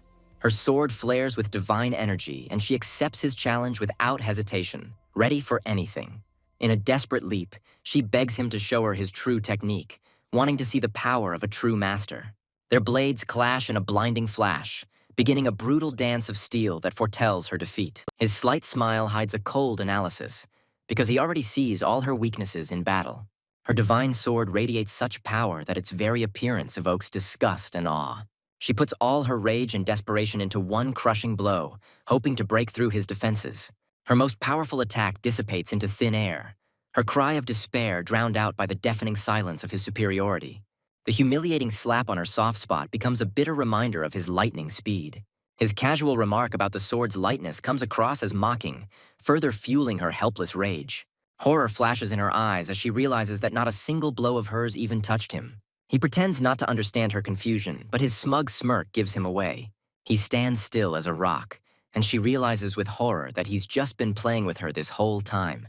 Each of his strikes is light and precise, turning their fight into a brutal lesson that she will remember for a long time. He is struck by her furious onslaught, and he realizes that even his best creation could not resist. He realizes that her true strength, multiplied many times by the divine sword, was hidden in the previous battle. A picture of her crushing victory, which would have been inevitable under other circumstances, flashes through his mind. Despite her incredible power, he easily deflects every blow, demonstrating the gulf between their skill. His smug question about surrender sounds like a mockery, and she barely holds back the scream of rage that is trying to escape. Her desperate cry proves that her pride and stubbornness will not allow her to admit defeat so easily. Each new blow only confirms her powerlessness, breaking against his impregnable defense. Despair overcomes her as she realizes that all her efforts are in vain, and she cannot find a hole in his defenses. He watches her growing irritation with undisguised pleasure, enjoying his role as a ruthless teacher. Gathering the last of her strength, she raises her sword for the decisive blow, putting all her pain and hope into it. He freezes in complete amazement, unable to believe that she was able to pull off such a trick. Her final attack unleashes a colossal amount of power that can easily split an entire mountain apart. He can hardly believe his eyes as he looks at the destruction she has wrought, and he is filled with shock. He is amazed by her genius, because on the first try she copied the technique that he spent 10 years on.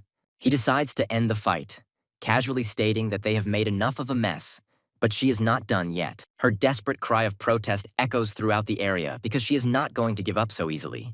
He playfully pokes his finger at her, trying to defuse the situation, but only serves to further fuel her anger. A tear of despair falls onto her clenched fist, because she cannot come to terms with the thought that everything was in vain. Her composure finally breaks down and she bursts into loud sobs, taking him by surprise. At this moment, his mask of indifference cracks and confusion appears underneath, marking the beginning of their new connection.